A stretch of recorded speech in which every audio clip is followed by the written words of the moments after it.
The dragons were attacking people. They were shouting at Eliza to leave immediately, but the girl assured that everything would be fine because Alec was going to shoot the creature. The guy confirmed this. The dragon belched flames towards the young man who stood bravely in the face of danger. His companions were shouted at, warning him that it might not be safe. Although he was a boy, his eyes were calm. He only covered himself with his hand from the bright light of the flame. The hero extended his hand and used magic to repel the dragon's attack, which returned back to the fire-breathing creatures. They began to burn in the fire. The soldiers admired Alec's power, which was comparable to SSS rank magic. In this world, there was reincarnation. Before that, souls were sent to the afterlife so that gods and angels through the court would determine where they would be reborn next. Another soul arrived in heaven, and seeing its low rank, the angel said that it was very bad. She advised the newcomer to try hard in the next life as a water flea. The soul was indignant, and the higher being replied that this was just right for a former murderer. The angel told another soul that she would live her next life as a commoner, which the spirit was happy about. The soul that was to live its life as a flea was indignant, because it also wanted to become a human. The guardian angels were angry. They said that this was impossible, and demanded that the spirit already drink the holy water of erasure. The angel approached another soul, who turned his attention to another spirit.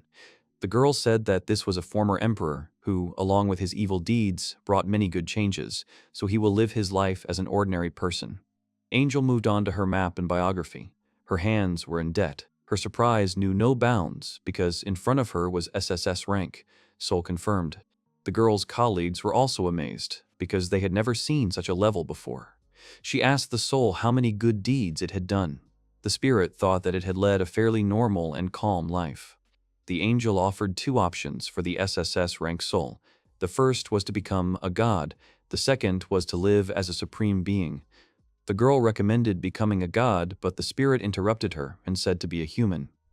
At first the girl did not hear and began to look at her tablet, and then exclaimed in surprise and asked if the soul really did not want to become a holy being. The empty ethereal body answered that he did not really understand the life of a god. At the same time, it was convinced that it could now have the opportunity to live a human life even better. The angel did not understand the philosophy of the spirit, which had already reached a high rank and could live a wonderful life. In any case, the girl had no choice, and she noted reincarnation in her work tablet. The angel told the creature that, in order to be reborn, he simply had to jump into a dark hole. The girl asked again if the spirit would really jump, to which she received a positive answer and gratitude for the help. The angel remembered that the creature had not drunk the water and wanted to stop it, but it was too late. The soul jumped into the hole. While the ethereal body was being reborn as a human, it wondered if it would still be a human, even with its SSS reincarnation rank. It wondered what its life would be like. The first thing he felt in his new body was warmth and a pleasant smell. In front of him was a man who was happy about the birth of his son. The tired mother held her baby, whose name was Alexander Carline, with a smile. He was the heir to the Duchy of Carline. The husband praised his wife, to which she thanked him. The hero thought about it, because he assumed that with his high rank, he would be transferred to the emperor's son. Meanwhile, the father could not rejoice enough at the birth of the heir. Looking ahead, he ordered that His Majesty the Emperor be informed about this as soon as possible, so that he could find Alex a bride with incomparable abilities. The reborn one could not understand whether a good life awaited him or not. But suddenly, he was overtaken by an epiphany. His memories of his past life remained for some unknown reason. The hero did not know if this was normal and what to do. Suddenly, a familiar angel appeared from behind his father, and then he remembered that he had to drink holy water before jumping, which erased his memories. The holy being sighed tiredly and disappeared. The man lifted his infant son, who felt an inexplicable joy. This was the only time the hero saw an angel. From that day on, the reincarnated soul began its life in an SSS-ranked family. Time passed. The hero grew up quickly and without problems. He turned 6. Another beautiful morning came. The boy pulled back the curtains and noticed that the weather was fine. The maid saw the little gentleman in the hallway and asked if he needed anything. He greeted the worker and thanked her for her hard work. Alex asked her to inform his father that his son was coming to say hello to him. The girl did not understand the reason. The boy explained that it was part of etiquette. A person of lower status should notify a person of higher status about a visit. The maid blushed. She was touched by the young master, who was smart even at his young age. Amelia was proud to see how quickly Alex was growing. She said that she would report to the master about his arrival. The girl stood up straight and promised that she would never marry. She could be trusted in that. The hero noted to himself that she was a rather strange person. The girl appeared behind Alex. She greeted him. It was Angie, the daughter of the Baron's close friend and the betrothed of the heir to the Duchy of Carline. The hero reminded her that they had a magic lesson today, to which the girl admitted that she was nervous.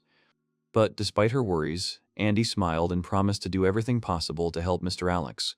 In the first magic lesson, the children wanted to determine their magical attributes based on the change in the surface of the water, so the lesson was held near a small pond. Andy waved her wand and a plant stalk emerged from the water. She looked happily at her betrothed and pointed to her watergrass. The teacher praised the girl and noted that she had a healing attribute. The man asked Alex to try it. Before starting, the hero decided to check how strong his magic was. In the end, he came to the conclusion that he did not need a wand, but he was not sure if his skills remained as well as his memories. The student sighed and closed his eyes. He stretched out his eyes, and the water began to shine. The teacher exclaimed. When Alex opened his eyes, he was also surprised. The water in the pond had completely disappeared. Andy didn't understand what had happened and asked the sensei about it. The old man thoughtfully explained that the young master's magic was so great that the water simply couldn't withstand the changes. They moved on to another matter. The hero stood near a large stone, which lay on a concrete stand. His parents were watching. The woman asked the teacher if her son would really use it. The sensei explained that to measure Alex's strength, they had to use something stable, which was a stone. The parents and Angie began to support their son. The hero noticed their excitement and thought that now everything was out of control. He touched his hands to the cobblestone and indifferently reminded himself that he was still in the middle of the task. The stone began to shine. It seemed to be burning away. After a moment, it completely disappeared. Everyone was surprised that even the stone could not withstand the magic of the heiress of the duchy. The father asked the teacher if there were other methods. He thought about it and suggested using gold. Alex agreed with this option because it is the most stable material, which has a high resistance to magic. The hero added that this metal was also very pliable. The Duke thought about it and agreed to try it. The teacher asked how the young gentleman knew about it. The father laughed and enthusiastically replied that it was all because it was Alex. The son did not consider this an answer. In an instant, the young master had a mountain of gold bars in front of him. In general, this was to be expected from the Duke. The reborn sighed and announced that he was starting. He touched the metal. Suddenly, a bright light illuminated everyone around. They had to cover their eyes with their hands. The Duke was worried about his son and asked what happened to the gold. When Alex opened his eyes, he saw nothing. The gold had disappeared too. Everyone began to whisper that the heir's power was so strong that even the most stable metal could not withstand it. The hero realized that this was the advantage of the SSS rank. Late in the evening, the Baron's daughter came into the young gentleman's room. The boy noticed that her pajamas were too cute today. The girl giggled and thanked him for the compliment. She saw the stones on the table and asked what they were. Twirling the stones in his hands, he replied that he had been practicing on them a little. After the day's magic detection test, Father ordered the people to study the existing literature, but nowhere was there any mention of any cases in which anyone could destroy gold. Everywhere they spoke only about the most powerful magician in history. But despite his parents' expectations, Alex had to check something. He pointed to the stone for Angie. The hero squeezed a pebble in his fist, and when he opened his palm, there was gold already lying there. The girl was surprised by this.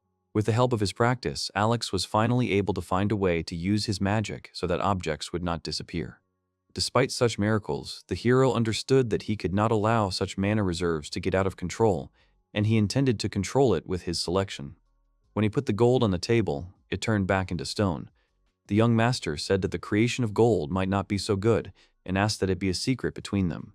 Angie was determined to keep her promise and not tell anyone. The hero stroked the happy girl's head and thanked her. Alex thought about it.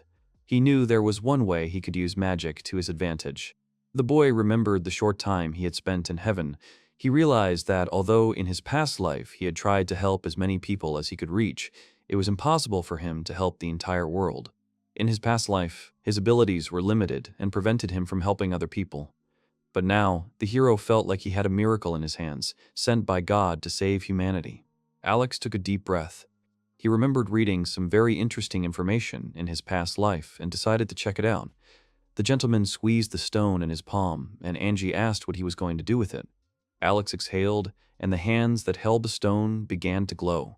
Magical inscriptions formed around them. The hero felt his hands burning. He knew he needed to concentrate, because losing control of his magic could be dangerous. When the glow stopped, Alex fell to his knees. Angie ran up to him. She was worried about the boy's condition. She asked if he was okay. The betrothed was thrilled that he had managed to hold on even after losing most of his magical power. However, he knew that he shouldn't act so rashly. The girl didn't understand anything and asked what Alex did in the end and what kind of stone he had in his hands. He had a hunch that what was in front of him was one of the powerful crystals, the philosopher's stone. Angie squatted and looked at the information about the stone. She said that she saw before her just a beautiful jewel. Alex explained that the philosopher's stone was highly prized because it was difficult to create. The girl asked if the hero could create it. The heir answered positively and added that with the help of this stone, one could obtain all the knowledge of this world. However, even Alex was not sure about this. He sat down at the table abruptly and began to write something quickly. Angie asked him what he was doing. When the boy finished, he handed her the sheet of paper and said that it contained the entire existing history of healing magic and its effects.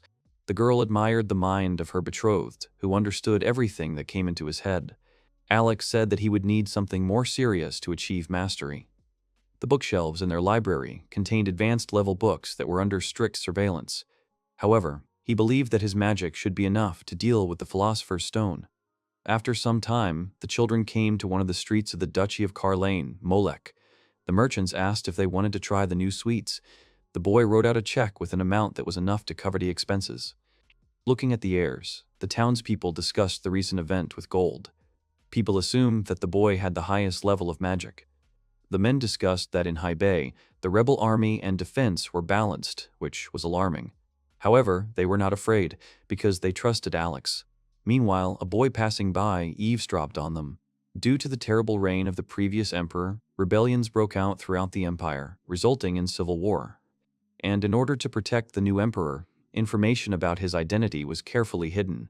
Children walked around the market and looked at various interesting goods. And the Carlisle territory that Alex's father controlled was a relatively calm region. They entered the establishment and were greeted. Angie watched the bird sitting on a branch in its cage and chirping. The girl squealed and called it cute. Alex said that it was a mimic bird, which is now very popular among the nobility. The girl asked why people were so fascinated by this particular species. The boy offered to find out. Angst began to sing. It was a children's song that everyone who heard it recognized. The shopkeepers watched the singing girl attentively. The man clapped and said it was wonderful. Angie bowed. She asked sheepishly why her betrothed had asked her to sing. The hero placed the bird on her palm and advised her to watch carefully. He showed a certain sign to the bird, and it began to imitate Angie's voice. It sang the song that the Baron's daughter had just performed. The girl was amazed. The boy said that this bird could easily imitate a human voice, and thanks to this skill, they became so popular among the nobility. The bird began to fly around the delighted girl.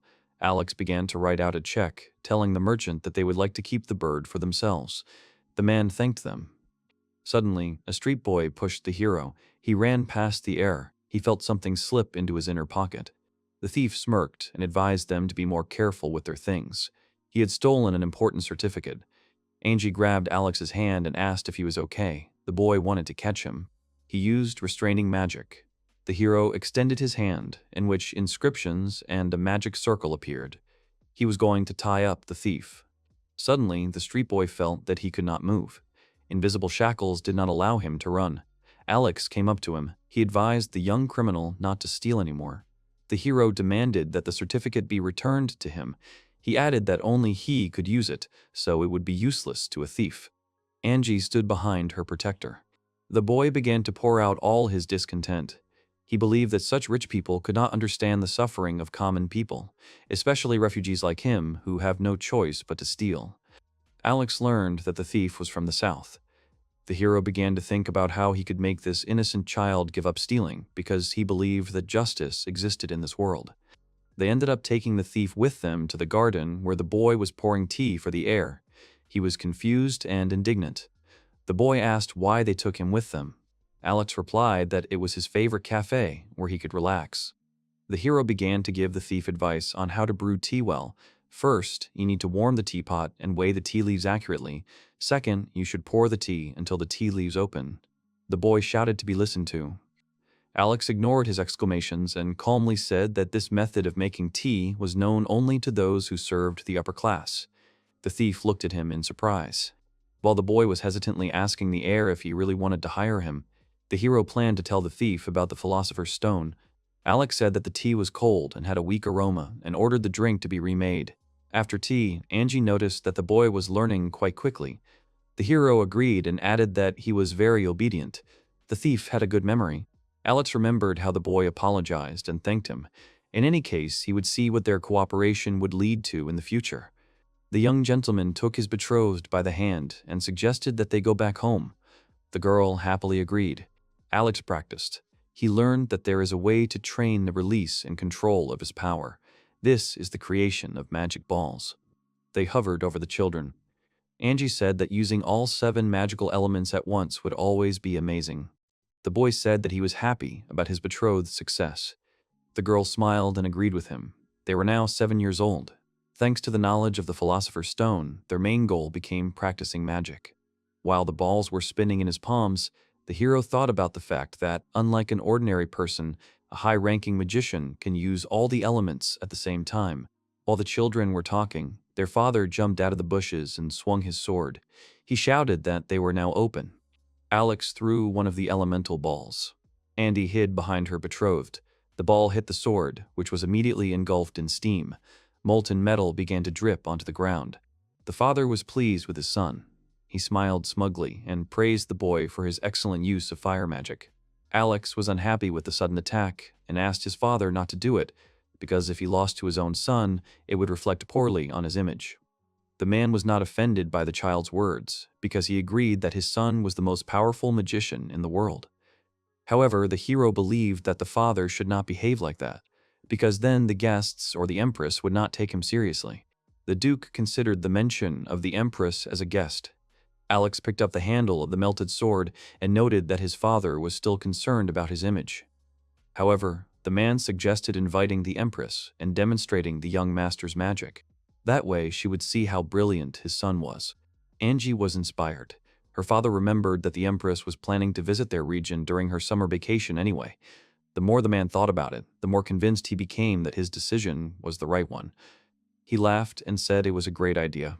The Duke nudged Angie and said they should go home to get something to eat. Alex wondered if the Empress might actually come.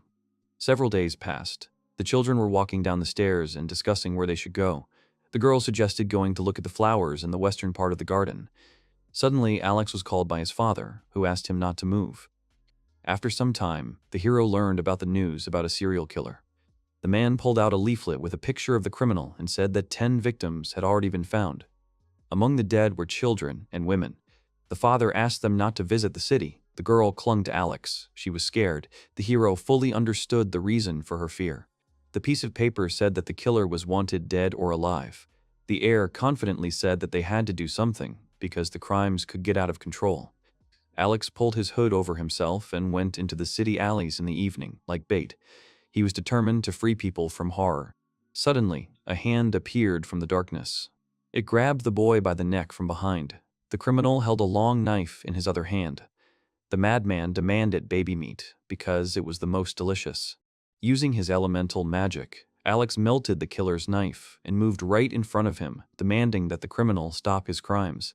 The hero stretched out his hand in front of him and warned that if the man continued to behave outrageously, he would be severely judged in the next life. But the madman no longer hurt him. He pounced on the boy. Then Alex realized that the man was not one to negotiate with. The boy said that the criminal would be in a little pain. A pentagram appeared in front of the young gentleman. Lightning struck the killer. His entire body shook with tension. Everything around him sparkled. The man fell unconscious to the ground. Then Alex bound him with magic. The hero was sure that this would delay the madman for a while. Meanwhile, the father and Edgy found the young gentleman. They were worried about his condition. He assured them that everything was fine. The betrothed grabbed the boy's hand and said she was glad nothing happened to him. The father admitted that despite the excellent work they had done, they had been worried when Alex had suggested his plan, decoys. The young gentleman turned to the guards and said that the arrest was left to them. The men nodded. They lifted the criminal up and expressed their gratitude. The madman was whispering something under his breath. Looking at him, Alex thought that this man's future would be very harsh. The judgment in the afterlife would not be easy. Even though he couldn't help him, the hero will pray for the sinful soul of the criminal until the end. He will ask that the next life of this unfortunate man be brighter. A couple of townspeople called out to the boy. They thanked the young gentleman for catching the criminal. He asked if everything was okay now.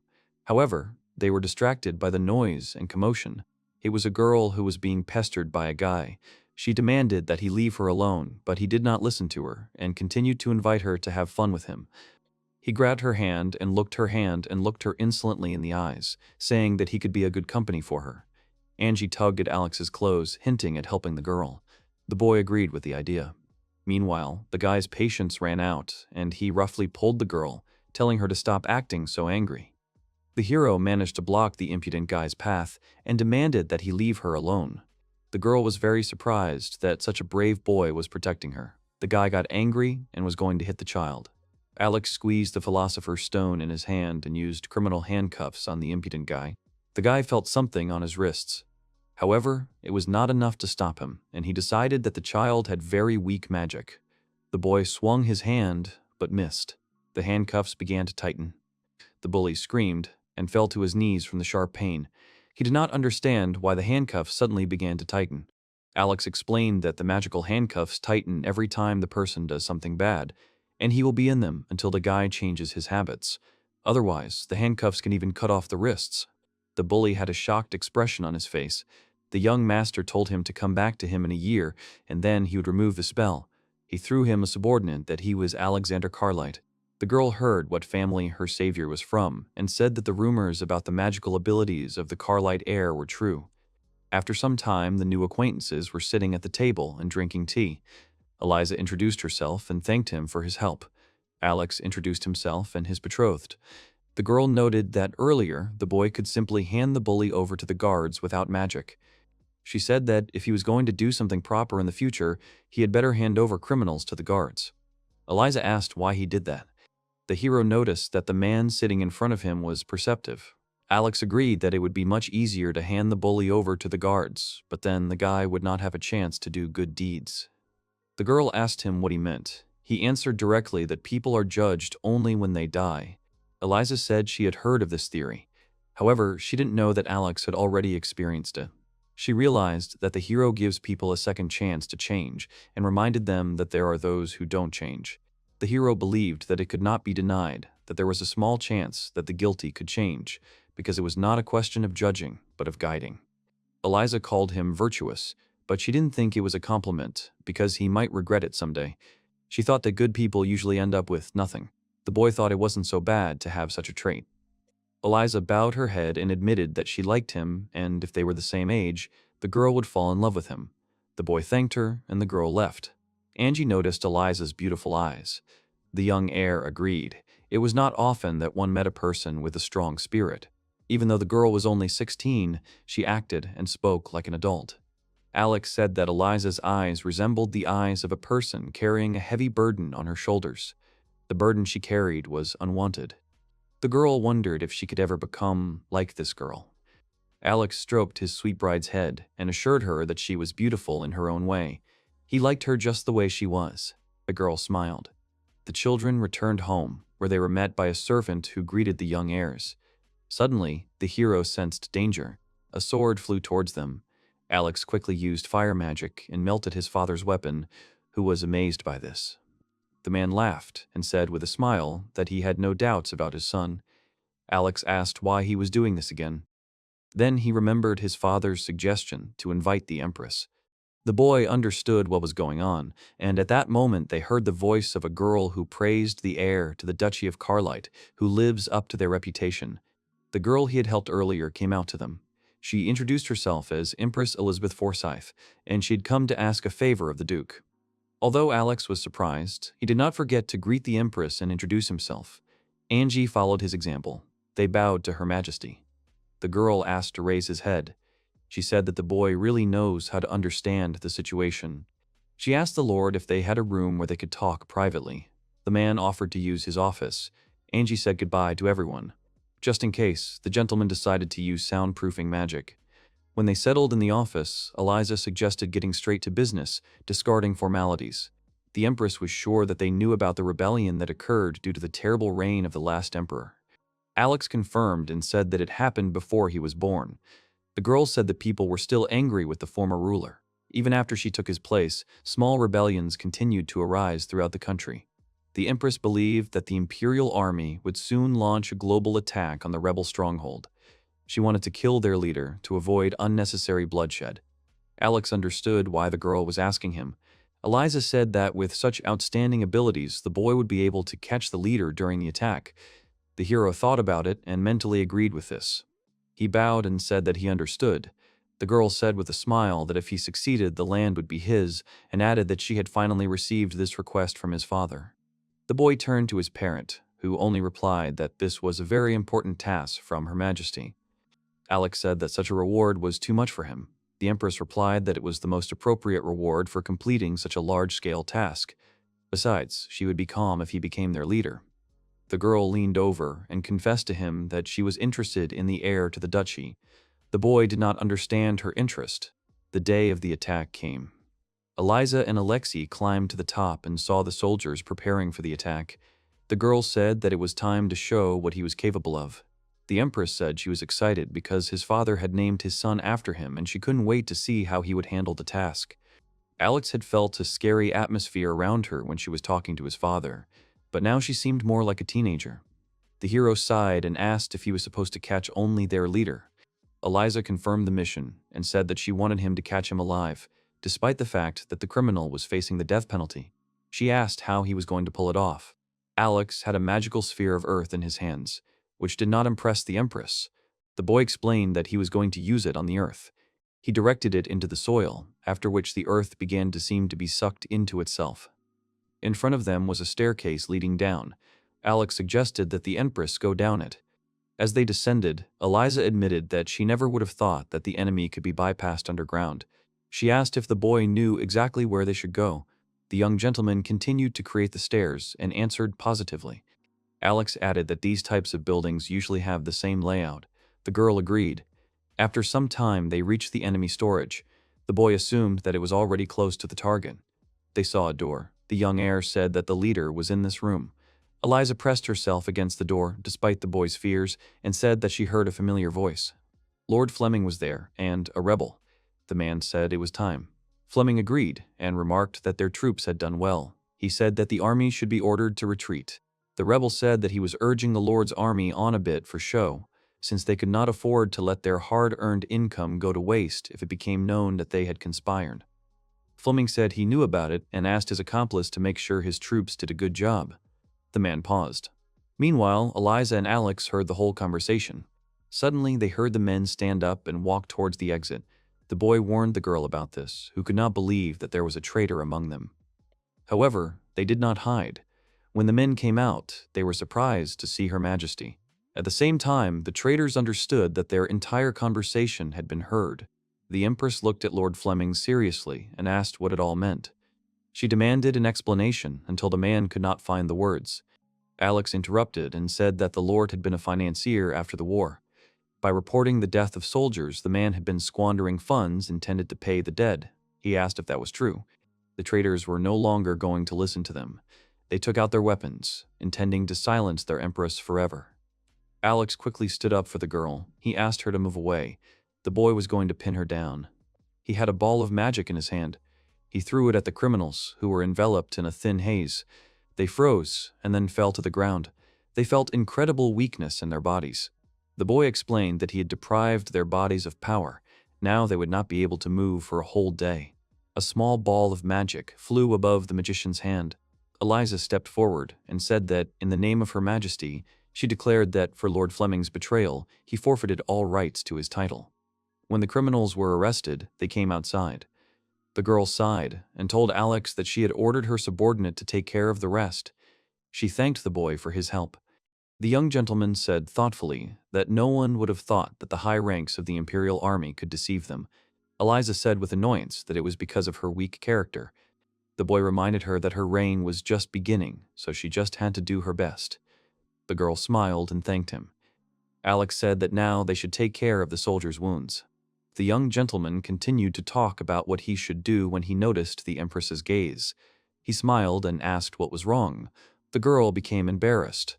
She turned away abruptly and pressed her hand to her lips. The Empress sighed. His gaze was not like a servant's, that was for sure. The boy did not understand the reason for such a reaction.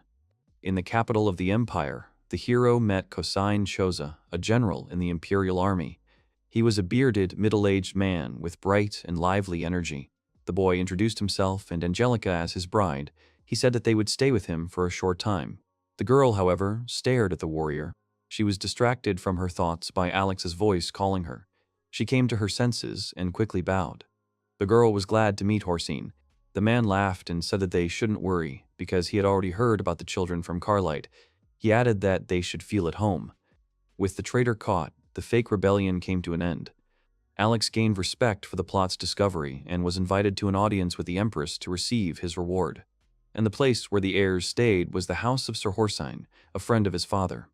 The man took them to a bedroom and told them that they could use it as they wished. He added that if they needed anything, they could come to him. Before leaving, the army general asked the boy how he felt about alcohol and motioned for a glass. Alex admitted that he wouldn't mind having a drink with someone. Orson immediately hugged the boy after this answer and told the little bride that he would lend her betrothed for a short time. The girl wished them to have fun.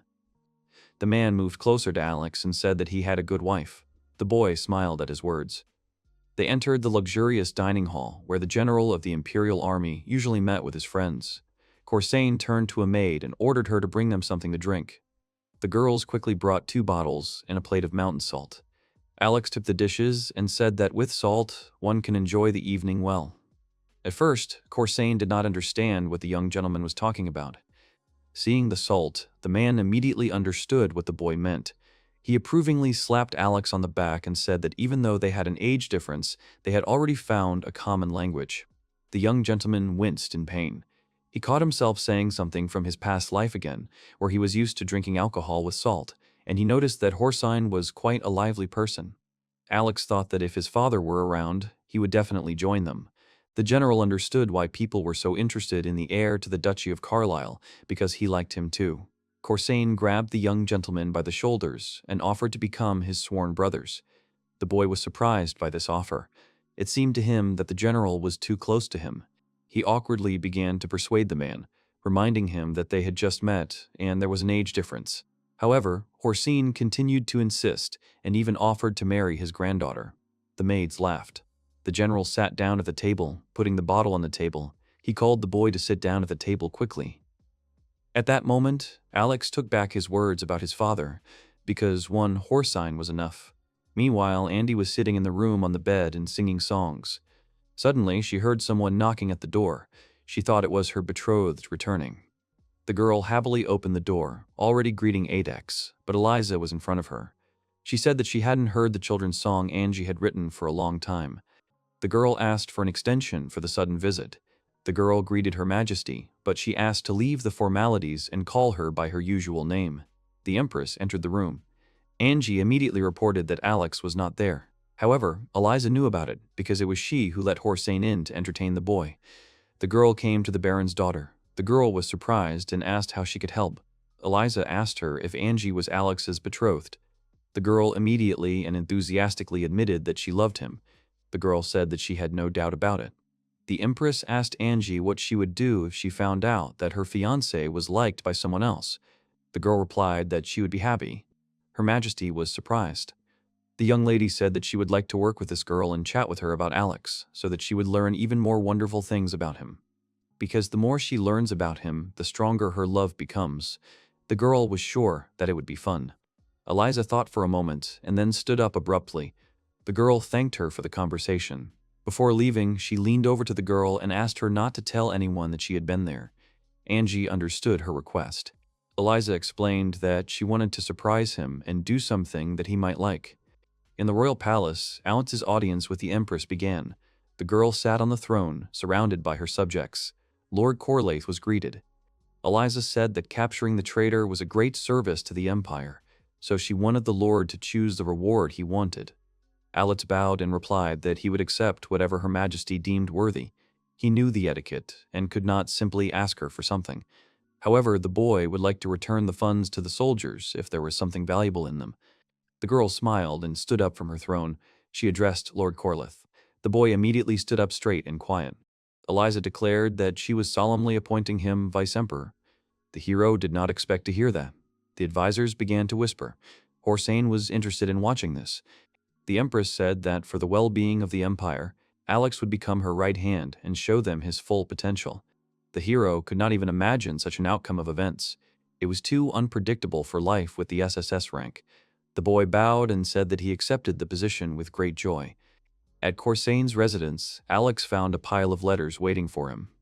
The boy asked what they were, to which the general replied that they were invitations to the vice-emperor's banquets and requests for engagements. The duke asked again.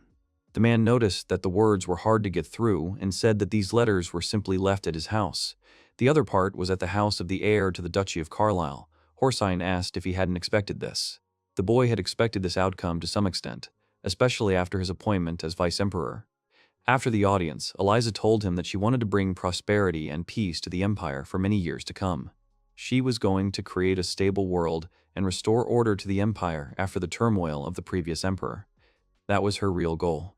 However, for this, she needed reliable people, someone who could be a wise and kind person. Alex asked if she meant him. The girl nodded. The hero understood that he had strong enough magic and the philosopher's stone, so he should live up to her expectations. Eliza added with embarrassment that now, as vice-emperor, Alex would be a good fit for the role of husband. However, the boy did not hear and asked her again, but the Empress decided to remain silent. She stretched out her hand and asked if the hero would eventually help her. Alex confidently answered that he would help her. The girl was glad to hear such an answer. She smiled and thanked him. After the story, Horsain praised his younger brother for a real manly act. The hero asked if he really thought so, to which he received a positive answer. In the end, the general said to leave a bunch of letters for him. The boy asked if it wouldn't be too much trouble. The man waved it off and said that now, those who wanted an audience with the vice-emperor would have to go through a fight with Corsain. After accepting the new position, Eliza immediately gave Alex a task. The girl wanted him to become a senior master at the Magic Academy. The Empress and the hero walked in the garden. The boy asked if this was a place where officers and soldiers trained magic. He also heard that there were monsters roaming around that were used for real fights. The girl added that the academy was the last point of defense. Eliza said that it would be enough for him to maintain his status and do everything necessary for safety. The boy said that he understood, and then the girl left him. When Alex arrived at the academy, he was greeted by Ethan Hundred, the school's director. The boy greeted them politely and thanked them for the invitation. The old man said that they greeted him as a respected senior master. Alex was invited inside the academy courtyard. Director Hundred wanted to show him everything they had. The boy was about to follow him, but he hit a hard, invisible surface. It was a strong enough magical barrier that kept strangers out. However, the hero wanted to enter the academy. He stretched out his hand and used splitting magic. The barrier shattered into small pieces, like a broken mirror. The teachers were surprised that their protective barrier was broken in an instant. Alex immediately apologized and promised that he would immediately fix it and make it more reliable. Within seconds, a new barrier surrounded the academy. The boy said that now he would repel anyone with bad intentions. Alex wanted to turn to Principal Ethan, but he saw that people were discouraged. The teachers were amazed, because the previous barrier was erected by several people. From their conversation, the boy understood that this was a test specifically to learn more about the new vice-emperor. The director apologized to Alex. He said that everyone was delighted when they saw his strength. The boy exceeded all their expectations. Alex turned sharply to Hundred, causing him to waver. The hero showed written evidence, where the order of Her Majesty was written about his appointment as the senior master. He assured that the Empress had appointed him to this position without a doubt. The director read the document. Ethan Hundred was so impressed by Alex's magic that he immediately offered him to give practical lessons at the academy, because he believed that their students would be delighted with such a powerful person. The boy was surprised by this. The director was also annoyed that they had few students compared to other academies, so he hoped that this would attract new students. Alex agreed to the proposal, thinking that it would help Eliza in the future. Alex immediately said that his only problem was that he lived far from the academy, so he was not sure that he would be able to conduct lessons regularly. The director thought about it and suggested that some magic would help them. Eliza sat on her throne, solving the problems of the empire. When she had a free moment, she sighed. She wondered how Alex was doing at the academy. Suddenly, she heard someone calling her. Suddenly, a hero appeared in front of her. He seemed to have appeared in the air. The girl was very surprised and asked where he had come from. The boy landed on the floor and said that he had been experimenting with teleportation. The young gentleman said that now he could forget about the magic of flight. He admitted that although he was worried, he still succeeded, because at a difficult moment, the boy wondered what the Empress would do in his place, and in the end he was not mistaken. Eliza blushed. She was pleased to hear that. Alex apologized for scaring her. Now that he realized that magic works, he had to go back. The girl was in her own thoughts. The Empress said that the hero could come at any time. The boy smiled and thanked her. Afterwards, Alex left the room using teleportation magic. Meanwhile, Horsine was dealing with the letters, which never ended. They kept pouring in and pouring out. Alex said that the building felt different from the outside. The principal replied that they had to be prepared for anything. The boy couldn't decide what kind of magic to teach him. Ethan replied that he could do anything. The old man laughed and said that he would like his granddaughter to study with the hero. The boy's attention was drawn to a girl standing near the bench. He asked who she was. The girl was focused on a glass of water that was standing on a bench. She tried to influence the object with her magic, but nothing changed. Alex came up to her from behind and asked if she couldn't do anything. She shuddered and screamed in surprise. The girl did not pay attention to the boy and turned directly to the director, asking who it was. Ethan Hundred was present at Chalmey and introduced her to Vice Emperor Alexander. The girl exclaimed in surprise. The boy greeted the student with a polite smile and noticed that she was doing a magic exercise. The girl admitted that she had been doing this for a year, but the water had not moved yet. The director sighed and said that this was bad luck. He thought that she had no magical powers. Xiaomi sighed in disappointment and accepted the fact that she was simply hopeless. She was also saddened by the fact that it took so much effort on her father's part to get his daughter into this academy. As the girl continued to talk about her failures, Alex noticed a dark glow coming from Xiaomei's ring. The director asked what was wrong. The boy saw a dark aura around her ring, enveloping the girl. Alex said he knew what the problem was and asked the student to give him her hand. Xiaomei obeyed, and at that moment the boy kissed her ring. The girl blushed. She ran away from the Vice Emperor and asked what he was doing. The ring began to glow with a bright light. The air picked up the girl. Light magic hovered around her. There was a feeling that the girl herself had become prettier and looked fresher. Alex said that what they saw was her real magic. The boy explained that someone was blocking her flow of magic, which he fixed. The girl didn't quite understand what he meant. The young master said that the ring on her finger connected to her heart, from which comes the source of magic, which in turn is the path through which power flows. Alex added that for some reason Xiaomei had it blocked, preventing her from using magic. The boy raised a glass of water and said that everything should be fine now, and suggested that she do the exercise again. Principal Ethan agreed with the Vice Emperor, but he wondered why the teachers hadn't noticed it before. The boy said they would find out the reason now. The hero noticed Xiaomei's uncertainty and asked what was wrong.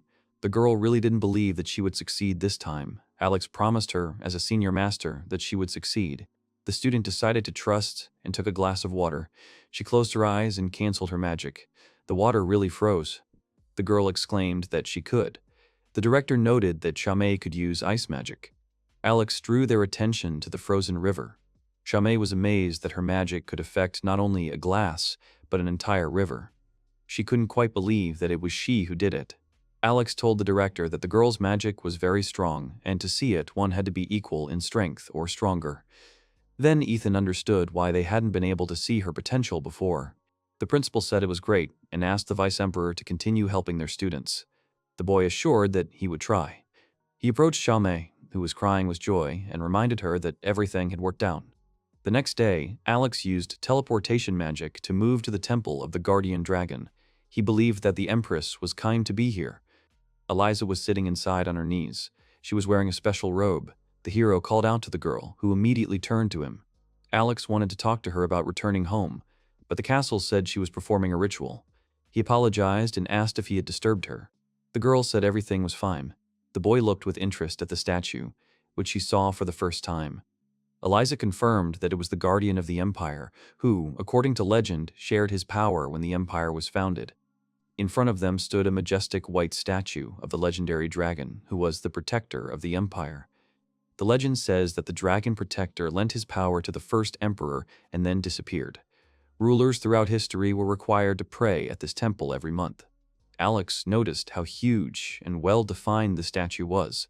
He asked if it was made by the first emperor. Eliza replied that it was the dragon protector. The boy did not understand what she meant by a real dragon. The girl explained that something happened during the founding of the empire, after which the creature turned into a statue. Suddenly, the philosopher's stone began to glow in the hero's pocket, which caught the Empress's attention. Alex took out the stone, which glowed very brightly. The young master noticed that he was reacting to the statue of the dragon protector. The heir to the Duchy of Carlite felt something invisible enter his head.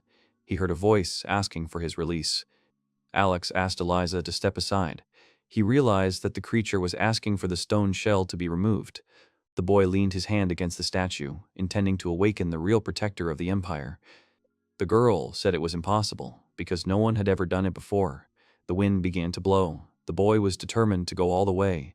He ordered the dragon to wake up. When the stone shell disappeared, the dragon protector began to breathe. Steam was around him. Eliza and Alex could not believe their eyes. The legend came to life before them. The dragon leaned towards the people and asked if they had awakened it. The boy greeted the creature, and the Empress was simply amazed. She could not understand where the limits of the power of the heir to the Duchy of Carlite were. The creature introduced itself as Calamity, the Sky King. The boys also introduced themselves. Hearing the name Forsyth, the dragon immediately understood whose descendant the girl was. He asked who finally freed him. Alex replied that it was him. The creature thought for a moment and then expressed a desire to thank the Chosen One. The boy assured that it was not difficult and asked again if he had correctly heard the dragon call him the Chosen One. Calamity revealed that he had turned himself into stone in order to meet the Chosen One, who he knew would one day free him from the spell. Eliza thought about it. Now the mystery of the dragon guardian statue turning into stone was solved. Alex was amazed that the creature had gone so far as to turn itself into stone. The boy asked why he was waiting for the Chosen One. Calamity replied that he wanted this man to heal his wounds. The hero did not understand what wounds he was talking about. The Sky King said that when he fought for Forsyth, he was wounded. He was pursued by thousands of soldiers and had to take a near-fatal blow. Hearing this, Alex immediately became worried. He said that he could heal his wounds right away. The dragon said that he would be very grateful to the Chosen One for his help. Without further ado, the hero immediately began healing. He directed his magic at Calamity. The boy had already learned all the healing spells with the Philosopher's Stone, and they should be strong enough to work even on a huge dragon. Although Alex felt great resistance, he did not retreat. He was very confident in himself because he had an SSS rank. Elemental balls of magic were spinning around the hero and radiating energy that fell on the dragon. The huge Sky King began to glow. In an instant, he felt much better. His body became much lighter. After the boy finished, he fell to the ground. Eliza ran to him. The boy said he was fine and suggested that he had simply used up all his magic. The Empress agreed, since normal magic did not work on dragons. Calamity himself agreed with this, so he waited for someone stronger than him. Although the Sky King did not think that the Chosen One would heal him completely, the dragon said that it was great. The boy still sat on the floor and was surprised by the creature's words. Alex asked if the dragon couldn't heal itself. Calamity replied that it was impossible because it no longer had any healing magic, even the most basic one. The boy laughed and agreed, because with such strong magic, the Sky King could harm himself. Suddenly, after some silence, the hero heard the voice of Calamity, who wanted to ask the Chosen One something. The creature asked if the young master was a god, because healing a huge dragon was not an easy task. The dragon thought that gods did not exist. Despite having a choice once, Alex replied that he was a simple man. Calamity replied that he was becoming more and more like the Chosen One. Eliza didn't understand what they were talking about. The dragon said that he wanted to give his life to the Chosen One. The Sky King asked if the boy would become his master. Alex asked the amazed Empress what he should do. The hero replied that calamity could help them in the future. Her Majesty wondered if such a thing was even possible. The boy approached the dragon and leaned against his cheek. The hero said that he accepted his offer. Now Alex had a reliable ally in the person of the Heavenly King. Andy was in the garden of Corsane's residence. The girl was picking flowers when she heard someone calling her. She looked around but saw no one. Then her gaze went up and she saw her betrothed riding a huge dragon. The boy shouted that he was home. When they landed, the girl asked what kind of creature was next to him. A curious Horsine immediately appeared next to him, who also did not realize that he was next to the boy. Alex introduced Calamity, who politely bowed his head. The hero introduced everyone to each other. When the guys found out that the dragon protector was in front of them, they were very surprised. Horson couldn't believe that Alex had tamed the dragon. After the boy confirmed what he had said, the army general was proud of his brother. Angie wondered where the dragon was going to live. Then the boy remembered that he needed his father's permission. Before the flight, he asked if Calamity could fly to the residence. Horsine said that if his father did not allow it, then the Sky King could live in his residence. Alex's father was sitting in the office.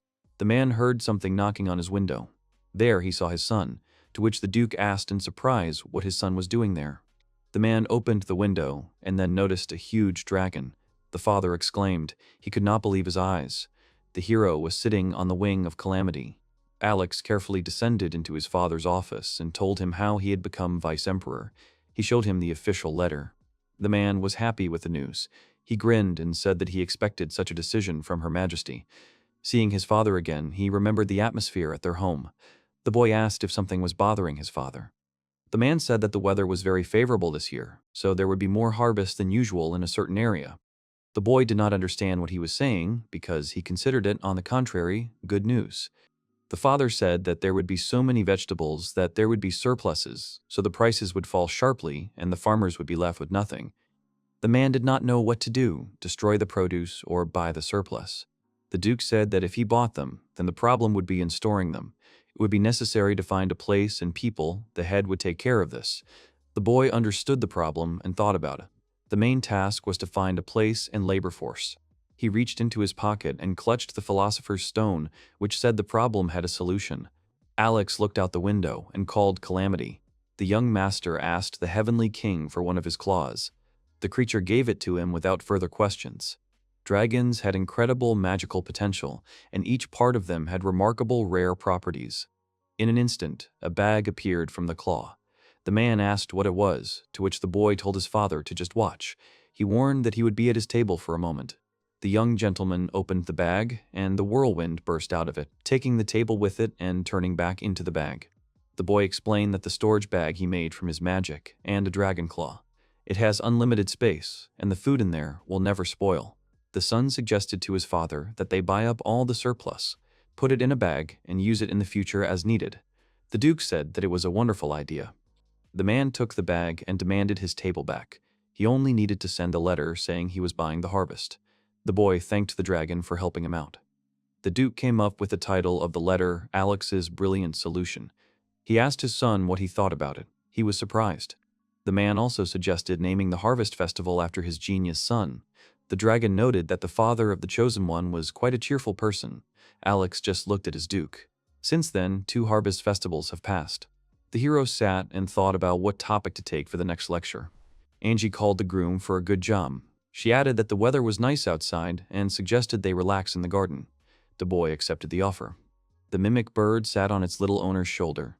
The girl noticed that the number of students at the academy had increased.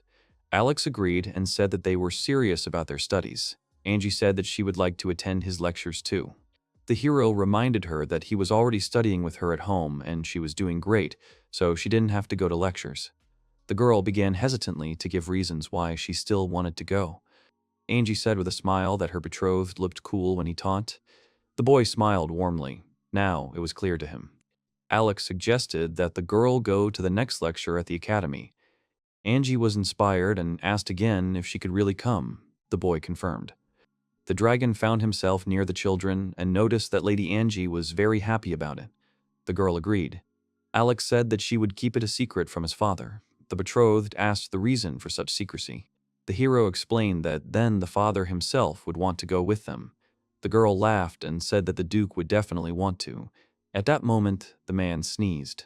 For a few days, the boy helped manage his father's lands in the village of Renetra. Alex tested the soil and told the farmer that it was very good. The worker said that it was all thanks to the count and the young master, because many people were able to save their money. Suddenly, a man came running screaming and told them that the locusts were coming. The farmer was shocked by the news.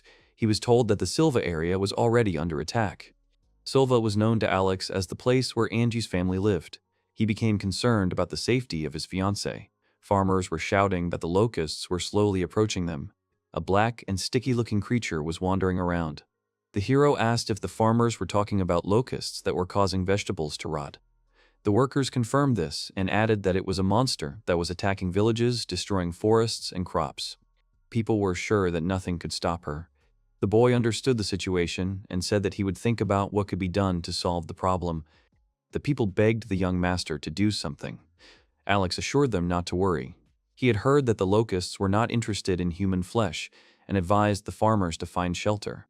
Using teleportation magic, he appeared right above the locusts. The monster was slowly walking near the village. The hero watched it when the creature suddenly roared. The philosopher's stone told the boy that physical and magical attacks would not work on the monster, but if left as is, the crops would perish. The young master decided to use the magic bag from Calamity's claw. Alex opened it, and the bag began to suck in the monster, which hissed and screamed shrilly. The hero held the magical thing tightly. After a while, the bag closed, and the monster was gone. The boy succeeded.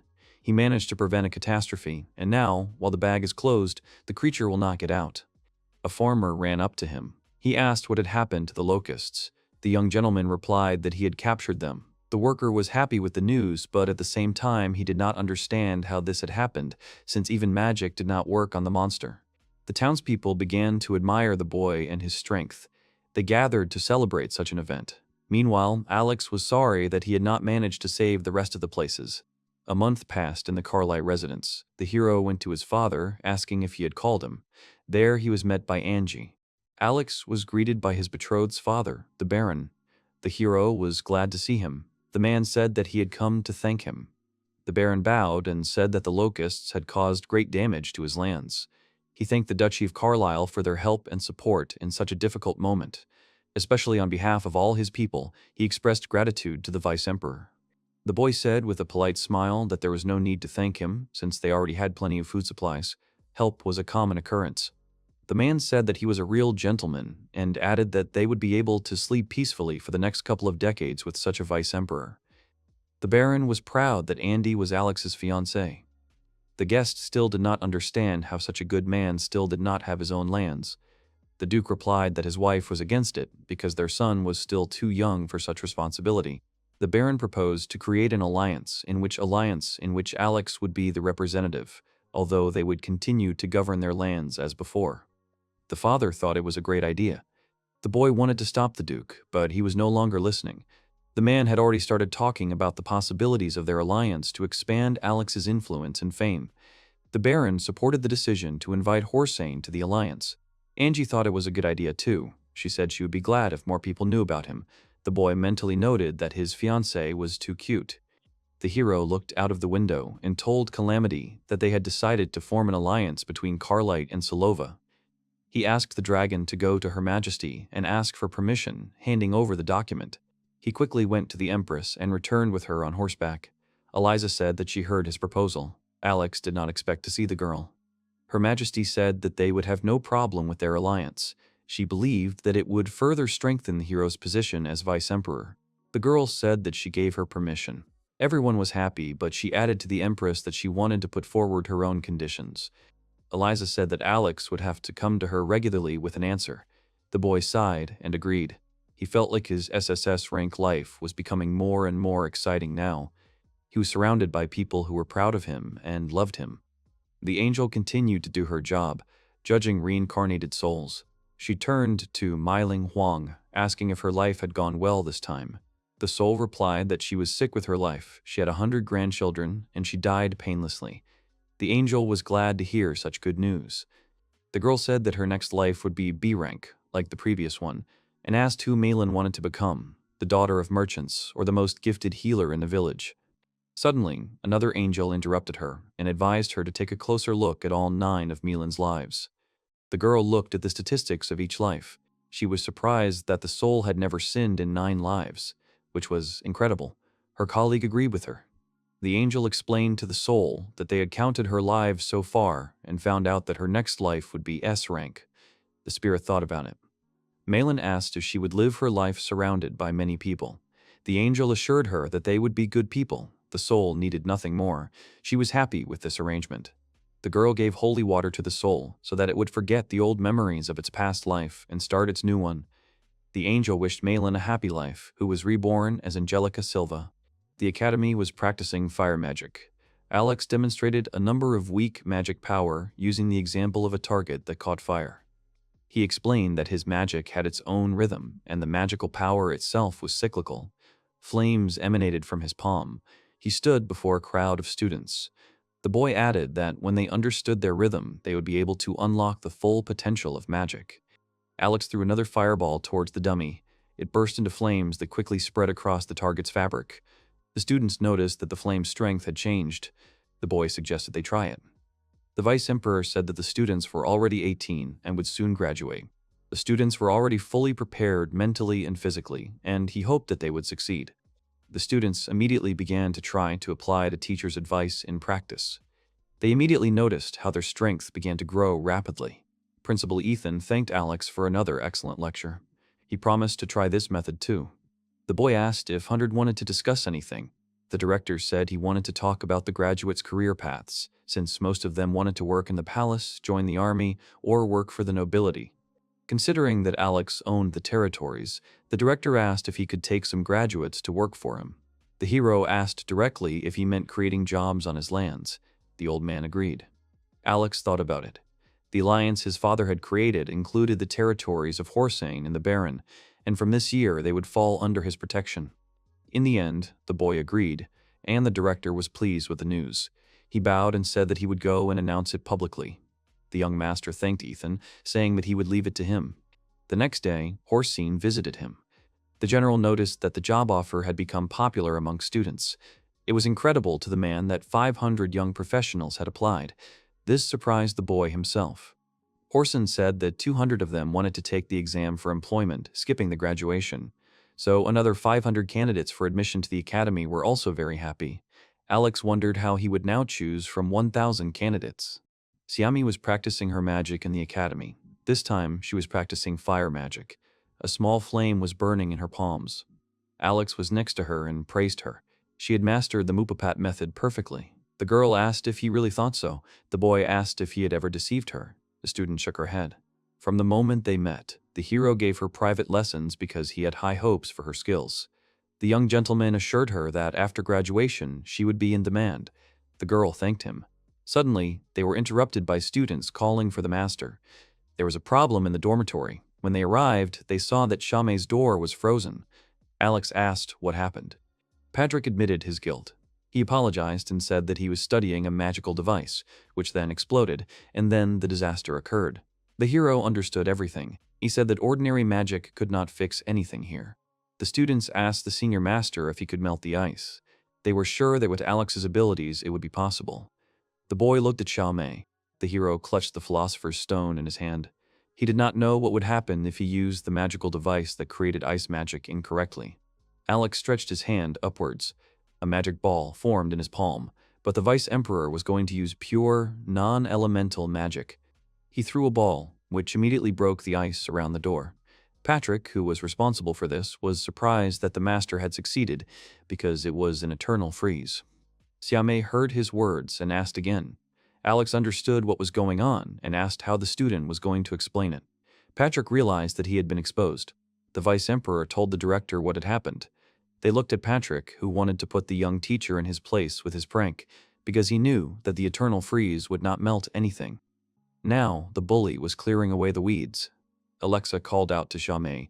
She asked if she could use the eternal freeze that Patrick had been studying. The headmaster warned that this was not a simple magic that could be conjured by ordinary means. He was not sure that anyone else could use it except His Excellency. Alex, on the other hand, supported Shame's interest and told the girl to simply repeat after him. He wanted the girl not to doubt herself. Together, they stretched their hands on the door handle.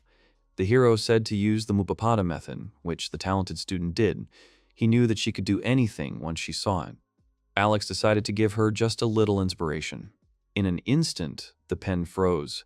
They tried to melt it with regular elemental fire magic, but it did not melt. Xiaomei was glad that she had succeeded. Alexander praised his student. Looking at the girl, he thought that she was already the strongest mage in the school. After another practice, the students thanked the master. They added that they would look forward to the next lecture.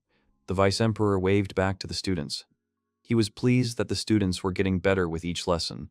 He was sure that if this continued, the level of employment would increase quite well. As the boy walked near the academy, a noise caught his attention. It was Carla. She fell, and arrows and a bow lay around her. The master asked if she was okay. The girl quickly collected the arrows and said that she was a little nervous.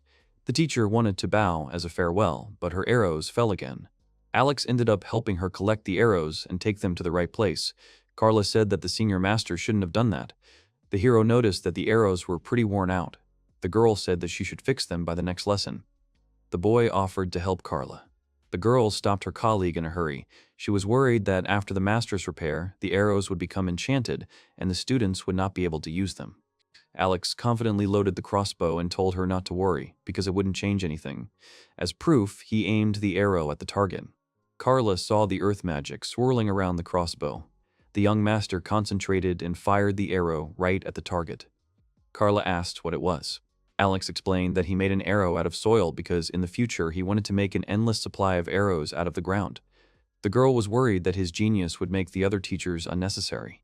The vice-emperor promised to be careful. However, the students' fighting skills had increased thanks to Alex. They dismantled their skills in front of the Empress. She asked her what she thought about it. The girl grinned that everything was as written in the report. She noted that the hero trained students well and quickly.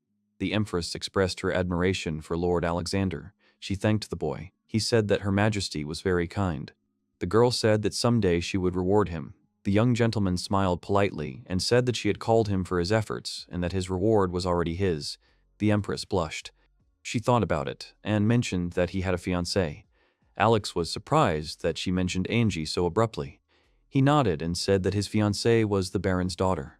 Her Majesty said that the daughter of a baronial family was not very suitable for the vice-emperor, so she declared Angie to be her younger sister. Thus she would become a member of the royal family. Alex thanked her, but he wanted to ask Angie about it first. The girl hoped that the girl would agree. The hero imagined his bride as a royal representative and thought that she would suit her very well. Alex admitted that he was surprised to see Eliza so soon after sending the report. The girl explained that it was because of the excellent report of the director, which sparked her interest. She wanted to retrain adult soldiers as well. The Empress added that watching the students train made her think that they should open their own magic school. The heir to the Carlite Duchy thought about it and said that it was a big operation. The girl did not retreat and asked if he would accept her offer. The boy clenched his fist. He was confident and determined.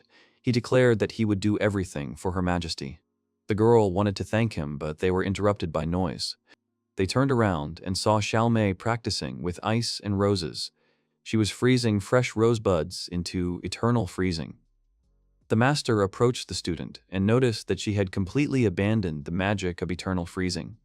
Xiaomei thanked her teacher and suddenly heard the Empress's voice, which surprised her greatly. Her Majesty asked Alex what such a talented girl was doing in the academy. Eliza didn't know that someone used such magic in school. She grabbed the student by the shoulders and demanded that she skip classes to go to the palace with Anya. Xiaomei didn't know what to say. The young student trembled from the sudden pressure and said that she simply wanted to continue her studies with Master Alexander. Eliza slowly moved away from the trembling girl. The Empress turned to the hero and said that she now understood the reason and asked him to forget everything she had said. However, the young master did not understand anything. Xiaomei apologized to Eliza. The girl said that everything was fine and suggested that the little student had tried hard in her past life, which is why she became Alex's student. The Empress wished her to give it her all. The hero decided that one question had already been decided. A powerful explosion occurred behind him. It happened near the training dungeon. The senior master ran up to the students and asked what had happened. The explosions continued. The students stood around them and watched. One of the students explained that they were learning new magic and wanted to test their abilities. So they went down into the dungeon lower than usual, but suddenly a monster came out. The Empress said that things were bad and said that she would call the Imperial Guard. Alex agreed and said that she had better get away from the scene. Suddenly, they saw something fly out of the dungeon. A demon with 6 wings appeared in front of them. He used fire magic. The creature was surprised that people were still alive. The hero introduced himself as Alexander Carlite and asked why he attacked them.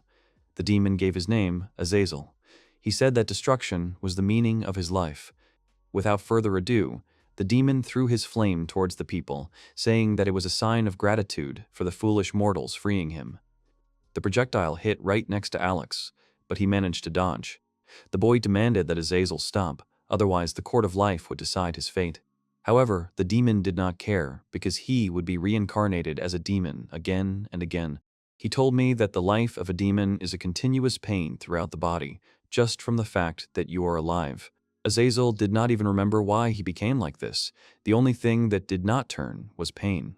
Azazel was angry at the higher ones who made him this way, so if he became a demon again, he would again gladly use his power for destruction. The hero realized that the creature felt desperate. Even though the boy didn't know the demon's past, he was going to end his pain with the help of the philosopher's stone. Balls of magic flew at Azazel. The demon screamed in pain. He was all lit up by Alex's magic. The hero believed that even if God was testing Azazel, he still couldn't let him suffer. He continued to send balls of magic at the demon. Suddenly, the ground shook beneath him. Alex almost fell, but the Empress managed to catch him. The girl asked if he was okay. The boy thanked her for her help. Xiaomi, who was also worried about the teacher, immediately appeared next to him. He immediately assured her that everything was fine, although the hero understood that he could not stay on his feet in this child's body. Eliza asked if he had destroyed the demon. Alex replied that the place of destruction changed the very essence of Azazel. The demon's wings turned white. He no longer felt pain and felt reborn. The young master explained that he had used his magic to turn Azazel into an angel. The former demon was astonished. Alex said that now he had no reason to destroy everything. Azazel still could not understand how a man could do this, so he asked if the boy was a god. The elder master answered that he was a simple man with strong magic. Azazel clenched his fist. Although he understood everything, it no longer mattered to him. The angel's words echoed in the young master's mind. He called the boy his savior. The former demon told him to let him serve the life that Alex had saved. At the same time, he addressed the hero as a brother, which surprised the heir to the duchy. Azazel was determined and told him to just say what he needed to do. Although he was not as strong as a human, the angel was confident in his magic. The angel's behavior reminded Alex of the Duke and Hossein. The hero told Azazel that he was a respected senior master of the academy they were near. The angel spoke as expected from his new brother. Alex said that the facility is used as a fortress in case of emergency, so it could come under siege from many enemies, so he wanted Azazel to protect it. The angel blushed at being asked to do anything. The hero said he would be very grateful for his cooperation. Eliza said it was a pretty good idea because a fortress guarded by a higher being is not something that is so easy to please. However, that was not all. Alex added that he wanted Azazel to make a pact with Eliza. The angel and the girl were surprised by this. The hero immediately stated that he wanted to protect his Empress. She blushed, seeing his strong desire to protect her, Azazel. In the end, he agreed to help his savior. The creature asked what the pact meant. The boy explained that he would connect the two of them in a magical pact, so that even at great distances they would sense each other. At this point, the Empress interrupted him. She thanked him for everything and admitted that she really relied on him. Azazel also did not stand aside and said that his brother could rely on him even more. Alex was not used to hearing such slang from an angel. Hossein was sitting with the Duke in the Carlite family estate. He claimed to have seen an angel with his own eyes. The general had a bottle in his hands. Alexander's father admitted that the possibility of something like this had crossed his mind, but he was still surprised that Alex was able to tame even an angel. Hossein remembered that the students' skills had improved significantly. This was obvious to the Duke, since they were being taught by a senior master. The general noted that training others was quite hard work. When the children entered the room, the boy noticed that the adults were again engrossed in conversation about him. Angie said that it was because they liked him. The girl agreed with all the praise. Hossein stood up abruptly and declared that Angie was like a real wife who understood this. The general continued to talk about the hero's successes, especially how he had created a barrier stronger than the previous one and tamed the angel. With each pleasant word about her betrothed, Andy melted. The Duke of Carlisle and Horsine clinked glasses full of wine and proposed to drink to their little brother. Angie gave a thumbs up, and Alex noticed that they had had enough to drink. Unexpectedly, Horson asked about the event, which takes place once every 4 years. It was Alex's championship. It was a tournament held by his father to spread the name of the hero. The winner of the tournament receives generous prizes. The man said that this year it would be bigger than the previous one. The boy said that he would be present at the award ceremony. The father asked what the prize would be this year, because they had given land and money before, and now they had to think carefully. Horsine agreed and added that they shouldn't be stingy during the tournament. While the adults were thinking, Alex thought that money was a reasonable prize. Horsine finally came to a conclusion. He pointed the bottle at the heir to the Duchy of Carlisle and said that they would let the winner choose the prize. The general handed a large bottle to Alex and asked him what he thought of it. The boy asked if that was all they had to offer. The men were indignant and asked what he meant. The young gentlemen did not like the strong smell of alcohol from their mouths. Angie suggested that if the winner was a girl, then as a reward she would receive the opportunity to marry Alex. The father supported the idea because it was normal for a nobleman to have a concubine. The girl asked what Alex himself thought about the residential one. He answered hesitantly that he was not against it. Angie has openly admitted that after she became Alex's fiancé, her life became complete happiness, so she would like someone else to experience this feeling too. The hero saw that his little betrothed was already beginning to think like the head of his harem, so he thought it would be nice to have someone to help her. The boy agreed to her proposal. Lost in thought, Alex asked what to do if the guy wins. The girl didn't expect such a question and blushed. She awkwardly apologized and said she hadn't thought of it. Angie hesitated a bit and asked to wait a few seconds. The girl brought Amelia, who did not understand why she was brought. The girl herself was excited. The maid offered as a prize a seal of approval from Alexander Carlisle. The girl explained that if the farmer won the tournament, then they would visit his entire crop as the vice-emperor, thereby advertising his name. If they did so, then the prices and demand for the goods would instantly increase. Another prize they could give was naming the fields after Alex. The hero said it was a good idea, but he thought about it. He thought they could add another prize, since the tournament was held once every 4 years. He had an idea. The hero beckoned his betrothed to him with his hand. He asked if she had a free minute. The girl and the maid came up and asked what was going on.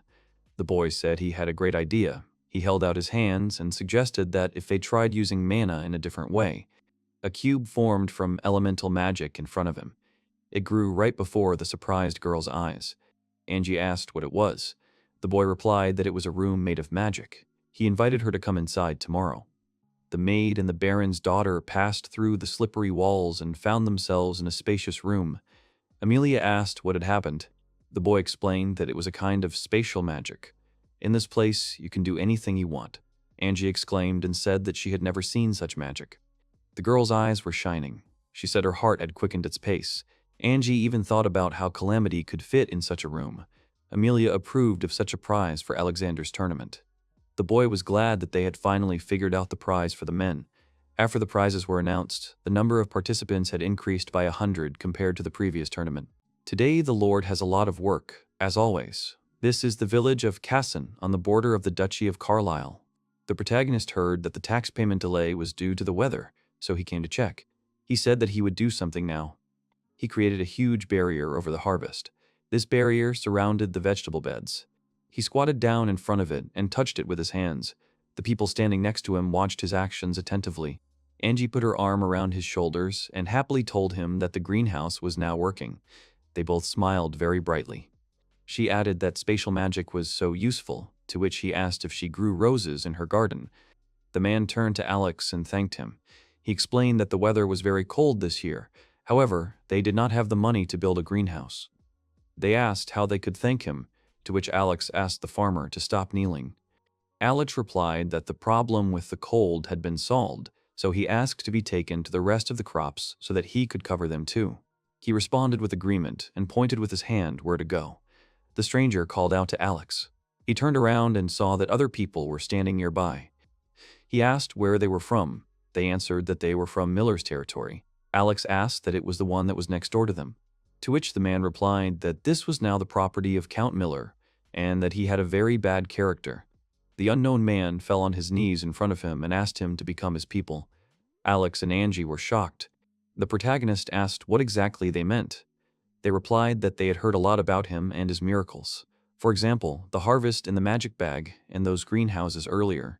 He explained that their village had been hit by many troubles, but they had tried to ask the Count for help, but he would not listen to them. Many of their fields had already been destroyed, which was why they were asking to be allowed to join the territory of Carlias. She asked him what he was going to do. The protagonist chuckled. He thought to himself that it would be problematic to take another territory, but they had suffered so much that they turned to him. Alex also responded that he would try to talk to Miller, so they should wait a bit. The man again fell to his knees in front of him and, bowing his head, thanked him. The protagonist asked him to stop kneeling. The protagonist thought that he couldn't just go home, and he also couldn't give him the excess harvest. He approached the farmer and asked if they used the vegetables that had spoiled due to the cold as fertilizer. The man answered in the affirmative and explained that they had not always done so, but now, thanks to the greenhouses, it would be unnecessary. The main character smiled and asked if it would be good if they were bought. The men looked at each other and one of them nodded.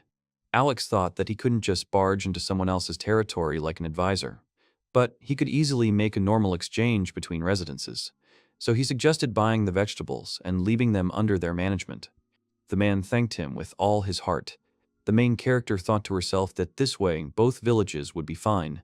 Amelia turned to Alex and said that he had a guest. The protagonist returned and asked if it was really his father. Then he decided to go to him and apologized for the wait. A blond man sat in front of him. He crossed his legs and his arms. His whole posture spoke of closedness. He told Alex that this child was really Her Majesty's deputy. He closed his eyes and said that his name was Alexander. It was an honor for him, calling him Count Albert Miller. The man laughed and said that he was so polite. Despite this, he was trying to snatch his territory. Miller's face became a little angry. Alex tried to explain that it was a misunderstanding, but the man interrupted him and said that he did not bother with an excuse. Count Albert Miller is known as a strong warrior, but rumors say that he is ferocious, killing enemies and allies. The man screamed that he would make him pay well for this. Alex, looking at him, thought that this was some kind of strange aura. Something was definitely wrong here because a man would not behave like that. Miller continued to attack and said that it was useless. He would never let an immature child stand in his way. Miller threw another punch at Alex, who blocked it with his hands. Suddenly, he noticed something. There is some unknown dark aura around Miller's metal. The protagonist thought that something had attached to the Count. He thought that he really needed to remove it. Alex created a sphere with his hands, then launched it straight into the graph. He didn't expect this and screamed. A moment later, the man fell to the floor and lost consciousness. Alex saw the unknown energy leaving the man's body. He wondered if it had really disappeared.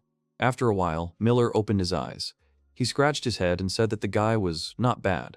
Alex asked if he was okay and if he hurt anywhere. He thought for a moment and then said that his headache had gone away.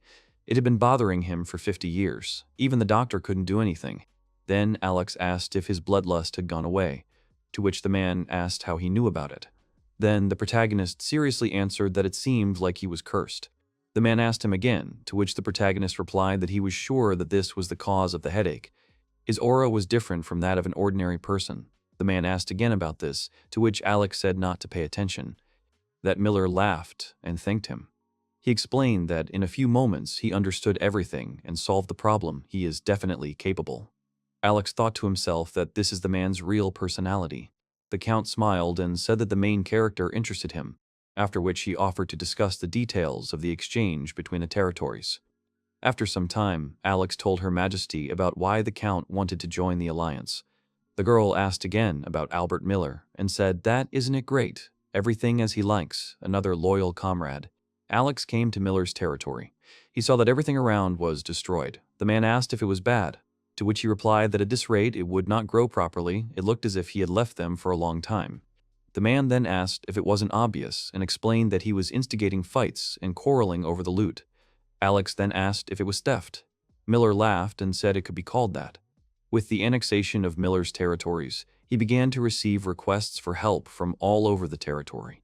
This village is one of them. The man said that if people do not pay the tax, they will take other measures. He, looking attentively in the direction of Count Miller, added that even if you survive a dry rag, what doesn't work won't work. Alex, looking at him, thought that even if it looked like this, it was not tyrannical governance after all. Miller asked what he was going to do with it later.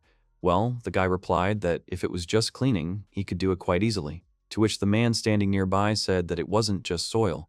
Miller turned to the man and chuckled questioningly. The man explained that they also didn't have enough water.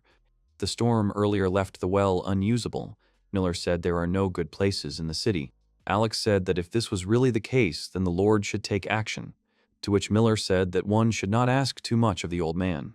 Then the guy said that the first thing to do was to secure the water and fix the well. The protagonist used magic and fixed the well. Suddenly they heard a sound.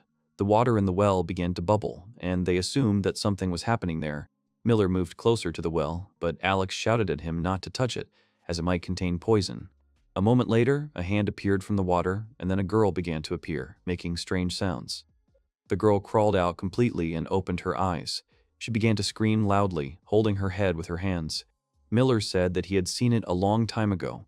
Alex said that if he was not mistaken, it was Astaroth. He also thought that it looked like Miller before. Miller said that, as he mentioned it, his headaches had gotten worse since he met her. Alex said that it was the culprit who cast the spell. The guy took out the philosopher's stone and asked who it was. At the same moment, the girl tried to attack. The stone answered the main character. The latter understood what it was. Miller immediately called him, but the guy answered that everything was fine. Let him leave it to him. Alex created a sphere in his hands, then sent it straight to the girl's body. The latter did not expect this. Her mouth opened in surprise. A moment later, she began to fall under the influence of this force. First, the girl bent her knees, and then fell to the side. While she was lying unconscious, the main character approached her. Miller said that I expected him to easily get rid of the reason that upset him. To something he replied that he did not kill her. A moment later, the girl came to her senses. Her vision became clear. She moaned. Alex knelt down in front of her and asked if she was okay and if she was in pain. She told her who she really was. Miller was surprised that she was talking and could communicate normally. The protagonist explained that she was not an enemy. She was a goddess who controlled fertility.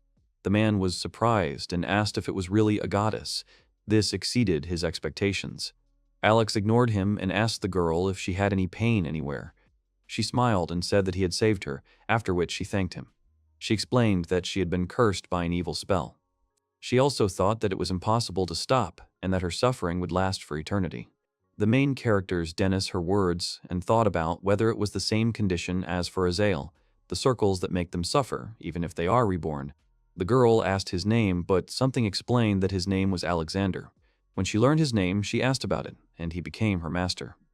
He was surprised by her words. Miller said that it was very interesting that the goddess Sumdit came to him, to which she explained that she wanted to pay this child. The main character said that he understood that if this is what she wants, then let her treat him with love, to which the girl smiled in response and said that she agreed, calling him her master. Alex said that this is why she Astaroth, the goddess of fertility, will live with them from today. The girl asked the others to treat her well. Angie said that she was very beautiful. The main character asked her about what the goddess could not do, to which she replied that she had the power to enrich the earth. Alex asked if it was possible to make the Alliance territory have a good harvest, to which Astaroth said that it was quite easy, but she needed to be allowed to build a temple in which she would be worshipped in every village. Then the protagonist agreed with her and said that she could build them. After that, he apologized for making her work, although she had only recently gotten better. To which the girl smiled sweetly, her cheeks blushed, and she said that she was grateful to him for his concern. But if it would help the master, she would not object, even if she were the one to destroy this body. They shook hands, and the main character, with a smile on his face, thanked her once again, adding that she could not collapse. Alex then turned to his father and asked if there was a possibility of building temples, to which he replied that there was no reason to refuse. He would immediately send a messenger to Ossan and Miller. Thus, shrines were built in all the villages of the area, and by the time Alex's tournament took place, news of the good harvest had spread quickly. Sometime later at the tournament, an unknown voice said that those who reached the finals of the second tournament were Alex, Ossan-sama, and Miller-sama. Hosen turned to the latter and said that he could not have imagined that he would hold out until the end, to which Miller replied that he, too, did not seem to have caved in. Then Hosen said it would be a shame if he underestimated those still on active duty. Miller said he was so irritable. The girl laughed and said they seemed to be friends. A moment later, Amelia said that she would be the host. Duke Kirill-sama was also watching them. She asked about who would win. Alex's father thought about her last words about who would win today, and then added that she should let them see it. Alex, looking at what was happening, asked whether the master was allowed to participate, to which Angie smiled broadly and said that they were both amazing. Amelia approached Alex's father and asked him to announce the content of the latest event. He addressed those present and said, "What about the latest event, its title and the main theme as such?" The man pointed at Alex and said that it was his quiz. The latter sat in shock and did not expect such attention to his person. Father continued to say that many numbers were called by Alex. To make them known once again and to praise, he did it himself. The audience said that he was as expected as the Duke, just right for Alex's tournament. Angie smiled and said that she also knew about Alex. She found it interesting. The latter hesitantly said that it was right. Hosen said that it was so easy, he was his adopted brother after all. To which Miller said that he often heard about the child in his territory, so he would not lag behind him. The men turned to each other and began arguing again. It felt like they were about to fight. Amelia said that whoever makes a mistake first will lose, after which she asked the first question and asked what magic Alex used first. After all, the news of the good defeat did not stop spreading. Astaroth brought more and more documents to Alex, to which he responded with gratitude. The girl smiled and said that she simply obeyed the master's order. When the main character was counting one letter, he was very surprised. The girl asked him what had happened. After a while, he came to his father to talk about the harvest in the village of Gorl. He answered that there was nothing strange about it. Alex said that for the harvest it is true, but if you compare the amount with other villages by the size of cultivated land, then it is 3 times more only in a certain village. The father asked if it was inflation. If so, the village elder would be caught. Alex began to worry and asked what it meant. And the man explained that, in fact, recently there have been false messages using Alex's name. Many of them took advantage of Alex's tournament. This could also be one of them. The father said that this man probably wanted to grease his palm, after which he showed him his palm, on which lay a meteorite, on which the main character's name was carefully engraved. Alex picked up the thing. His father explained to him that it was a fake. A village had offered it as a similar charm. There was no real harm, so he simply fired the village chief. It became clear that Alex's influence was very great. Just like the village chief, if they spread like this, it would eventually lead to a great disaster. Before that happens, the danger must not be eliminated once. The protagonist turned to his dad, who turned to face him. The guy explained that he understood what he meant, but it was too early to make a decision. Alex pointed to Astaroth and said that this good harvest was also due to the girl's strength. He was sure that there were reasons for this.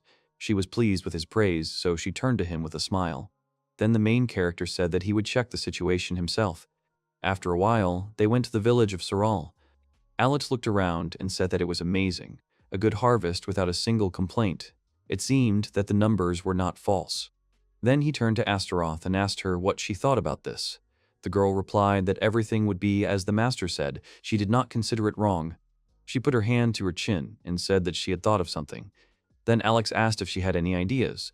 She said that the shrine here is the only one on the territory. She remembers that it was made differently from the others. As they moved through the village, they saw an article that depicted them. Alex, looking at this, thought that he too was worshipped. Astaroth said that she was impressed by how well he would represent the relationship between her and the master, and overdid it. He said that she got carried away and created 3 times more harvest. Then they were called out. The man called him a disobedient emperor, and a child standing nearby said that the goddess was also here. They approached them, after which they bowed. By the time the harvest was over, Alex said that he had been summoned and was already here. Eliza said that she needed him to do an urgent task. After that, she handed him a sheet of paper and asked him to look at it. Taking it and examining the contents, he asked her if this was really a rebellion, to which she replied that he was a smart guy and she assumed that he already knew what she wanted to say. Then the main character asked her if she wanted to prevent this, to which the girl confidently agreed with him. He thinks that the strongest warrior of the Hosen Empire is more suitable than him, to which she said that it is true but also not true at the same time. During her reign, this is the biggest rebellion, they must strike a fatal blow and fix everything. Eliza told him that he was their dark horse, after which she asked if he would do it anyway, to which the protagonist replied that she should leave it to him, he would do everything possible. After a while, they got into a carriage and went to the place of the uprising. As it turned out, they reached the rebel headquarters. The girl pointed her finger and said that this was the 7th fort, Al-Qaid. The protagonist wanted to answer something at first, but then noticed that Eliza had put on a maid's uniform. He was surprised and asked why she did it. To which she replied that rulers are forbidden to interfere before military action, but she wants to see everything with her own eyes. Then Eliza blushed and added that she wanted to be with Alex. He asked her about her last words, but she quickly said that there was nothing wrong with that. Then Alex said that he had to think of ways to suppress the uprising. The girl said that this was not a priority task since there was a barrier on the territory. She demonstrated it to him. Eliza asked him if he could see the numbers, then said that they would film him in numerological order. The protagonist thought about what kind of problematic magic this was. The girl agreed with him and said that it is used once every 100 years, and they still cannot figure out its essence. To which Alex thought about whether the information from the philosopher's stone was true. It seemed that even if they attacked from all sides, people would still not suffer. Eliza said that she asked to go around this place, but he abruptly asked her to wait, after which he ran out of the carriage. She called out his name. Alex used one of his spells and then sent it straight into the existing barrier. An explosion occurred. Eliza got half out of the carriage and looked at what was happening in surprise. She tried to ask what was going on, then she saw that something was happening in the fort. The girl asked what it meant. Wasn't it protected by a barrier? To which Alex smiled and said that it was only for people. The fortress itself was defenseless. She was shocked. The protagonist explained seriously that it seemed that the barrier simply didn't work on everything else, so if she blew up the fortress, only people would remain. Eliza couldn't believe it. She said that it was all nonsense. Then the main character asked if she was still not convinced. She answered negatively and said that it was all very strange. Even if the fortress was unprotected, magic without its explosion would not be easy. Then Alex suggested that she look there. There were screams.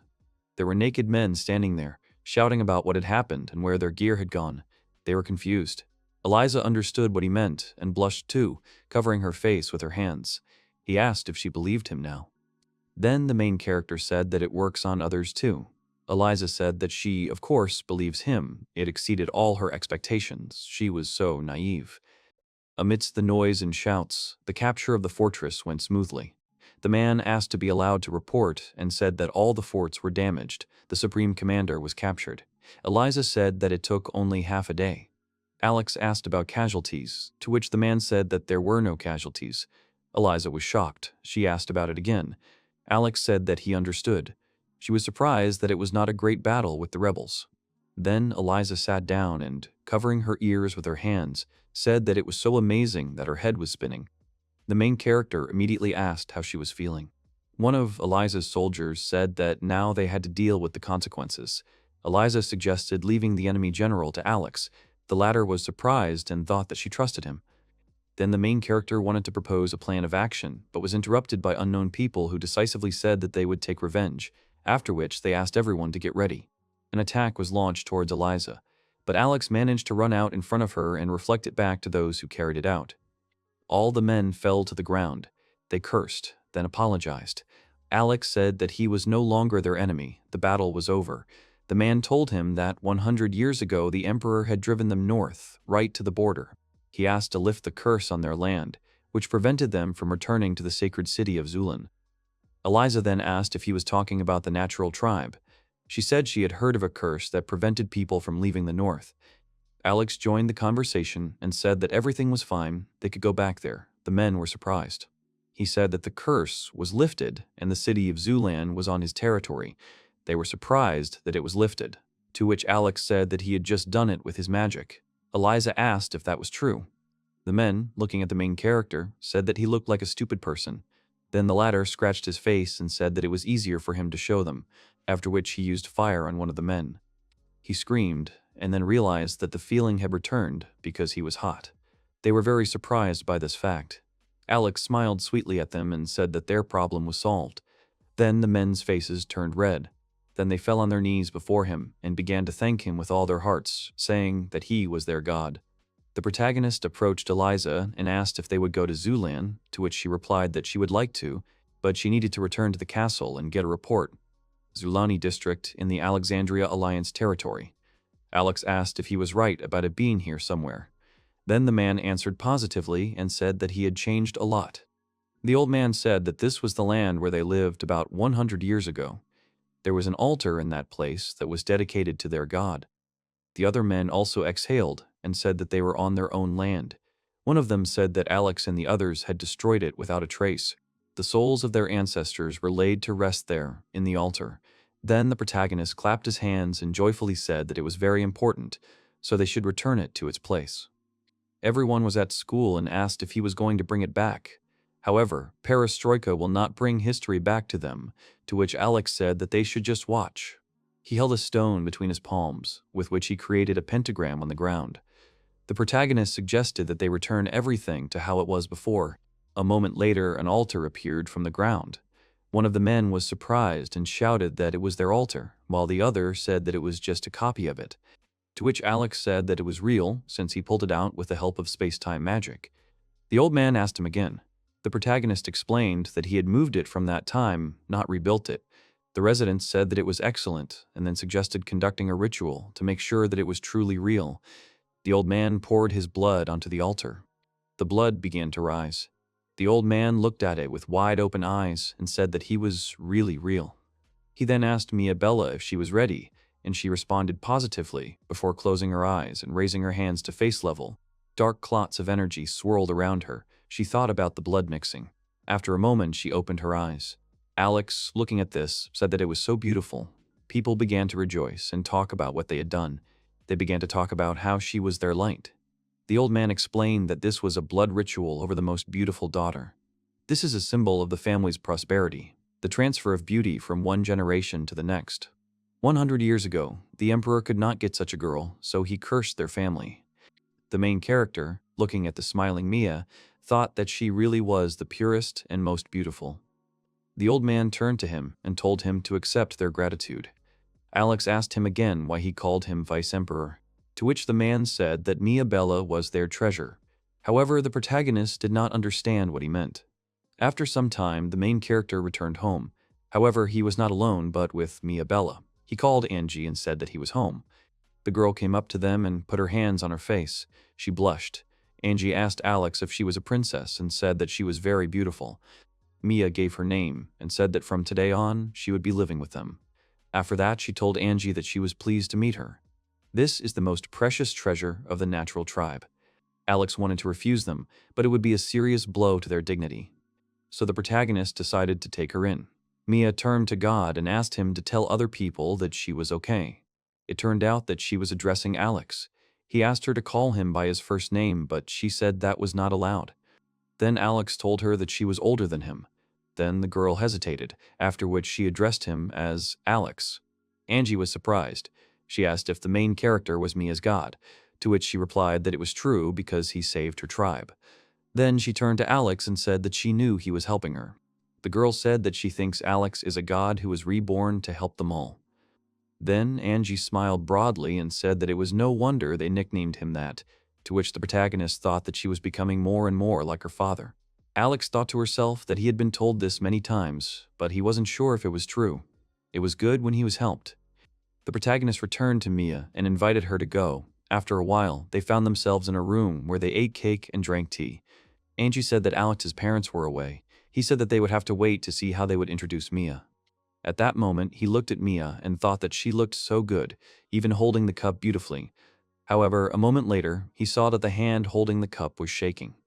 Amelia began to put the cake on the plates. Alex continued to watch Mia. He saw that she was rubbing her legs together impatiently. Amelia handed her a piece of cake and told her to hold the plate. Mia's mouth watered as she looked at it. The main character asked her if she really loved cakes that much, to which she, still drooling, answered in the negative. Then the guy said that he could see that she was lying. Her face turned red. The girl covered her face with her hands and tried to explain, but at that moment she saw that her dress was dirty. She reported this and asked what she should do, after which she said that she was such a slob. Alexa then realized that she really looked like that. Mia became even more embarrassed and said that he was wrong. The girl jumped to her feet and was about to leave the room, but she tripped and fell, dropping a piece of cake on herself. Mia started crying about the cake, to which Amelia said that it was okay, they had more, but the dress needed to be cleaned, after which she offered her help. The girl began to cry and apologize. She explained that, as they could see, she was very clumsy, and the heirs of the tribe should behave beautifully. She said that she needed to wash her dress. Mia said that she was taught to keep it clean, but she seemed to have gone completely crazy. Alex was looking at her carefully at that moment. Angie came up to her and, taking her hand, said that she understood her, because he looked so appetizing. The girl agreed with her. Mia asked what she should do with the clothes, because the dress was expensive. Alex said that he would give her a new one. The girl tried to persist, but he said that he had been given the most valuable thing the tribe had, and he had not paid anything in return. The guy stood up to go fulfill his promise, and said that he would choose the most beautiful dress for her. This embarrassed the girl very much. After some time, Alex and Angie were sitting on the couch in the living room. Mia came out to them and apologized for waiting. They said that she looked amazing. The girl asked them what they thought about the outfit, to which they replied that it was beautiful. Alex confirmed these words. Mia said that she would treasure it and would never let it happen again. Alex smiled at her and said that it was in good hands. At that moment, he took the mug of tea and started pouring the liquid on her dress. The girl was shocked and asked what he was doing. Mia looked at the dress and admired it. She said that it was clean again. Apparently, it was a magic dress. Alex asked them about it being perfect. The people on Alex's land, seeing him there, called him by name. The protagonist decided to himself that today he would give Mia a tour of their area. She herself insisted on it. I saw a statue of the main character himself with Astaroth. The girl said that there were statues of them everywhere. The guy thought about it and said that there were more and more of them. It is rumored that Astaroth, the goddess of fertility, favors him, so many villages erected a statue of him. Mia suggested that perhaps at this rate there would be something like that, and imagined a statue of Alex stepping on a goddess, to which the latter said that he did not think that would contribute to a rich harvest. The protagonist thought to himself that the girl would get angry. Out loud, he said that they had already walked around everything, after which he suggested going and eating something sweet before heading home. The girl immediately became inspired. Mia immediately said loudly that she agreed, and then said that they had to go. He laughed at her. Then he formed a magic circle on the ground and said that when it started moving, she had to enter it. They were called out. They turned out to be armed men. They said that Alex would not get away with this. He realized that the shadow was not peasants. They said that they were the survivors of the uprising. They couldn't believe that such a young guy killed their friends. They would feed him to the pigs. The men kept talking to him about how unlucky he was to be here alone. I started getting angry and said that she was actually here too. Then the men looked at her and said that she was pretty. Then the men rushed to attack. They said that they would take care of her a little later. The girl jumped out in front of Alex and told him to duck. She would protect him. Alex took her hand to get her attention. He said that everything was fine. There was nothing to do. Then the men saw the barrier in front of them. They were surprised. Mia was also surprised. One of the men said that he could not come closer. The girl turned to the main character and asked what he did, to which he replied that it was a barrier. He explained that such a barrier must be broken in order. Therefore, he made 2 barriers, and the stone will not be broken by his barriers. Then this percentage will not be able to them. Then Mia asked if it was some kind of special power. Alex explained that it was something like that. One of the men said that he was too smart. Then they rushed to him and said that they would have to defeat him first. The protagonist just looked at them. At that moment, Alex used his power. He used the handcuffs. Magic rings appeared around the men's wrists. The man started screaming. He explained that these handcuffs are fastened when they do something criminal and unreasonable. Their term is 3 years. If they stop doing such stupid things, they will disappear by themselves. Then the men shouted that it would be better if he killed, to which the main character decisively said that they would have to live. Then they said that he should not talk nonsense and that this was the only way they could earn a living. One of the men tried to say that they were aristocrats who didn't value them. At that moment, Alex used his power again, set them in motion. Everyone screamed. The men were suspended in the air, after which they fell to the ground. This happened right near Alex. If Mia had not moved him away, the men could have fallen on him. Mia asked him what this place was. He explained that it was land that was Carlisle territory, but it was almost uninhabited. He turned to the men and said that he would lend them this piece of family. The protagonist explained to them that they could cultivate this land to feed themselves. He would provide them with the tools and money they would need for the first year. Then the men started saying that they weren't going to kill them, but they were going to get them into debt. It wasn't enough to just have land. Alex realized that those people had been through so much, so he realized that he was the cause of the uprising. Mia asked him what he was going to do 7. Then he turned decisively to the men and said that he was giving them 3 years. If they were not handcuffed, then they could keep this land for themselves. However, he would confiscate everything from them if they committed even one crime, after which he asked their opinion on the plan. One of the men asked suspiciously if this was true, to which Alex replied positively and said that he wanted them all to live well. Then the same man asked the others if they would do this, to which they all agreed, and explained that they would no longer have such an opportunity, now they would have land. After a while, Astaroth appeared next to him after he called her name. She asked if he called her. He asked if she had heard what he had said, and explained that he wanted the difference in harvest between those who would observe the law for 3 years and those who would violate it to be colossal. She responded that she had understood him. The girl then leaned towards him to whisper what he would do when they understood, to which he replied that she should wait and then see. Mia, looking at this, said that if Alex became the emperor, there would definitely be no more rebellions. The latter turned to her and asked what she was saying. If Alex becomes emperor, there will be no more rebellions, to which the latter argued and said that it is not so simple. There are many people in the world who care about his power. If he becomes emperor, it will be the beginning of a new war. He wants Lisa to achieve her goal of a peaceful country. At that moment, Hosen began to attack Mia. The shockwave was aimed straight at the girl. She stood and prayed, not repaying the attack in any way. When she passed by, everyone was very surprised. Anji said that it was amazing how ineffective their attacks were. The men approached the girl and said that she seemed to have no problems with the barrier. Miller said that it was all thanks to Alex. Eliza said that she didn't think she would see the barrier used in this way. The leader said that the purge had gone smoothly and the rebellion had been almost suppressed, and it was all thanks to Alex, to which the latter said that he was glad to be of use to her.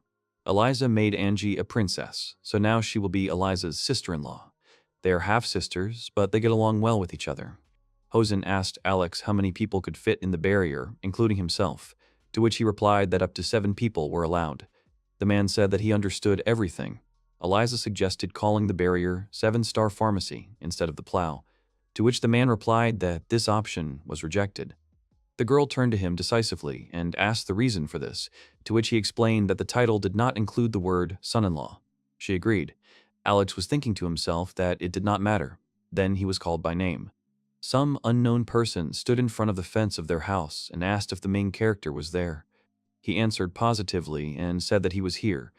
The guy explained that she had to tell him something. It seemed to him that it was something serious, so he suggested going inside. Eliza went with them. After a while, they found themselves in the living room. The guy apologized for coming so suddenly, after which he explained that there would be an uprising in the east, in their homeland. Eliza wanted to answer him something, but the main character realized that it would be quite harsh, so he called her by name and then took her hand. Then he turned to the boy and asked if he was telling the truth. He answered positively and said that there was a man who was leading a rebellion. Quite a few villages had joined him. The boy fell to his knees and loudly asked him to help them. He did this several times. The protagonist asked if he really wanted him to join them, to which he replied in the negative and said that he wanted him to stop the rebels. He had heard a lot about Alex. Then he asked again to help them. The guy looked at him with a silent request in his eyes. Alex also looked back attentively, continuing to hold Eliza's hand. At this moment, voices were heard behind them. Hosen said that the vice-emperor was being asked to suppress the rebellion. Miller said that this was unheard of. Eliza jerked her hand away. The men asked what he was going to do. Alex thought to himself how he could remain inactive when it came to rebellion. Out loud, he told them not to worry, he could handle it. Some time later, at the site of the uprising, the men said that they had gathered many people and had enough supplies. Now, it was time to act. Then the main character appeared behind them and said that it was all over. He would not allow them to riot. The men began to ask about this child. after which they said that he would not get away with it, they would deal with him now. However, the main character decided to use his strength in response. Thanks to the power of the shockwave, he managed to scatter the men in different directions. They only cried out in surprise. Alex introduced himself and said that if they were unhappy with the government, he would listen to them, and then asked what had happened. It just so happened that it was better to live faithfully than to continue an unwinnable battle. The uprising was suppressed. Reincarnation. In this world, what you did before you died determines what you do in your next life. The soul first looked around in surprise, and then asked if this was really the afterlife. The girl extended her hands to her and said that she had been waiting for him and that her name in life was Sarah Borden. Here, they will evaluate all her achievements in her past life and decide what her next life will be like. Before her death, she exchanged her assets for medicine for the front, thereby saving at least 10,000 lives. The soul agreed with her. Then the girl, hearing this, thought that she seemed not particularly interested. The soul said that everything was over, and she was angry with herself for having managed to do only this. If she had the strength, she would have torn off this tyrant's head with her own hands. To this the girl said, "Darling, that with such an achievement she will become an S rank in the next life, but she has a proposal." She asked the soul if she was ready to become the Empress. The soul looked at the girl in shock, wondering if she was serious. This result would be ideal for the life of the Empress, and many of the highest ranks had their eyes on this title. Then the girl asked if she really wanted to become a tyrant's child, to which the girl replied that the soul can change one thing by making a choice. The tyrant's fate lasts until his successor is born and grows up, which means it is she who will have to cripple him. She offered to become her Empress and gain the power she always dreamed of. Then the soul resolutely said that she was in. The girl was surprised by her mood and then said that now they need to carry out some procedures. She suggested enjoying the new life, calling her Elizabeth Forsyth's son. At this time, Mia was eating sweets again and was happy about it. Alex asked her what happened, to which the girl apologized to him and said that it was just too tasty. The main character smiled and said that she could take a piece of it, to which the girl replied negatively and said that it was Alex's cake. The latter noticed that she was drooling again. The protagonist said that he was still surprised, and then asked if it was new magic, to which the girl replied that she was still practicing. Alex wanted to explain that in order to control this thing, he needed to do certain things, but he was called by name. He turned around and saw Eliza behind him. He called her name. The girl waved at him and asked how he was doing. Alex asked her about the dress she was wearing. The girl became embarrassed and said that she simply had nothing to wear. Then he answered her that this dress suited her better than others, after which he asked if she would sit with him. The girl turned away to hide her face, chuckled, and agreed with him. Then Alex stood up and pulled out her chair. While the girl was walking to the place, she wanted to thank him, but at that moment she stumbled and began to fall. The protagonist called her name. At that moment he noticed that her dress had ridden up. She asked him where he was looking. Her face was red with embarrassment. He immediately turned away and thought that it was very unexpected. Eliza said that it was nothing. She had a maid who changed her clothes anyway, and she didn't mind when she saw her underwear. Alex wondered if that was really true. Mia at that moment ordered another piece of cake. The protagonist thought that even though he was reborn, he was still his old self, which is why his heart was pounding so much. Eliza asked what they were talking about. She thought they were talking about control, to which Mia said that it was quite difficult to achieve the necessary power. Alex had just made a 30-foot rock garden in the garden. It was amazing. Eliza asked her about it. She then turned to the protagonist and said that he does not use physical force, after which she asked him if he does not practice martial arts. He replied that magic is usually more useful. However, he would like to do something other than magic, such as fencing, to which Eliza said that it was cute. The main character said that he didn't want to break it. The slide will have to be restored. This may take some time. Eliza laughed and said that Alex could do it very quickly. He was still a child, but he was growing and becoming stronger. Soon, he would even be able to protect her. The main character was surprised by her words, to which the girl quickly corrected herself and said that she meant her country, empire. He smiled and said that, of course, he would protect. Eliza sat there red as a lobster. She said that she wanted to see this slide. Then Alex agreed and said that they had to go. He turned to the girls and said that they had a long way to go, so they should stay close to him. A moment later, they pressed their bodies against him from both sides and then asked if it was okay. He answered positively with doubt. He thought that it was okay, but he was glad that he had become a child. In Alexander's garden, there is a mountain made of stone. He was practicing fencing and decided to use his sword on this mountain. However, his sword broke almost to the very base. He wondered if the sword had really given in. Alex thought that he had tried to move, as the philosopher's stone said, but he had only wasted his energy in vain. He thought about how the metal wasn't that strong.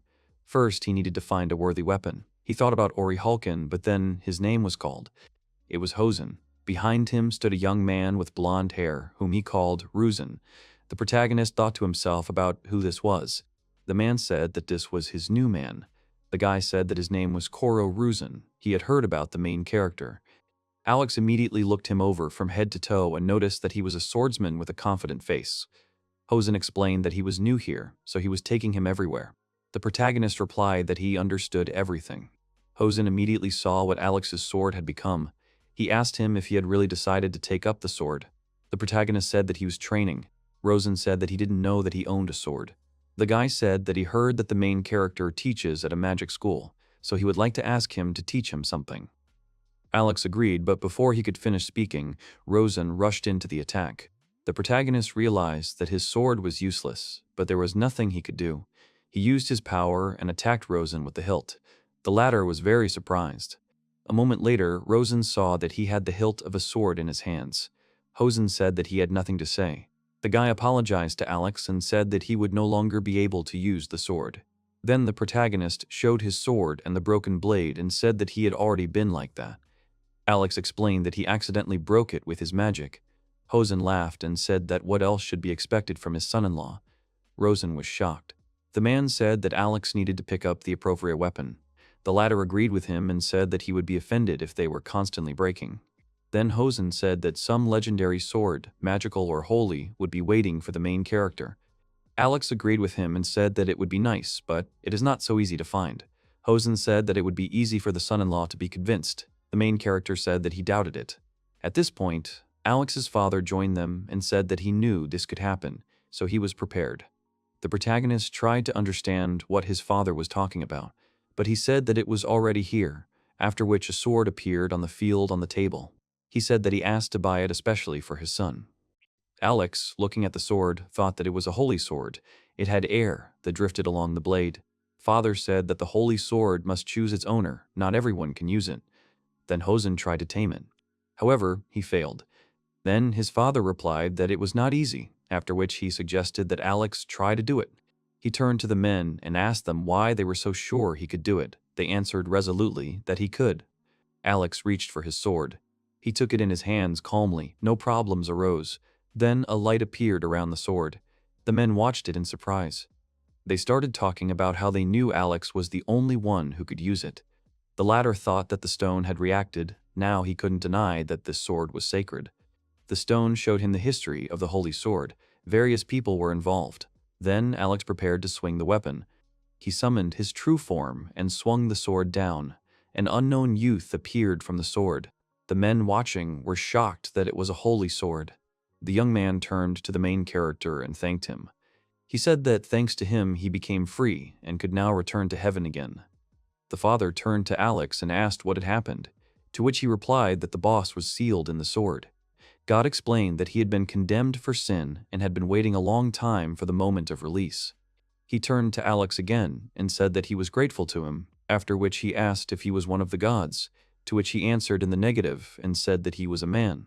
God thanked him again, calling him a human child, and disappeared. He then turned to his father and apologized to him for the sword, but they didn't care. Because they saw that God was free, they were shocked. Alex looked at his broken sword again and said that he could no longer use it. He needed to find a new sword. The protagonist looked at his statue, which seemed to have been gnawed by an unknown being. He said that it was horrible. Mia agreed and said that it looked like it had been gnawed by worms. This is the village of Shisk. Laura, the village chief, told him that there was some kind of problem, so he and Mia came here.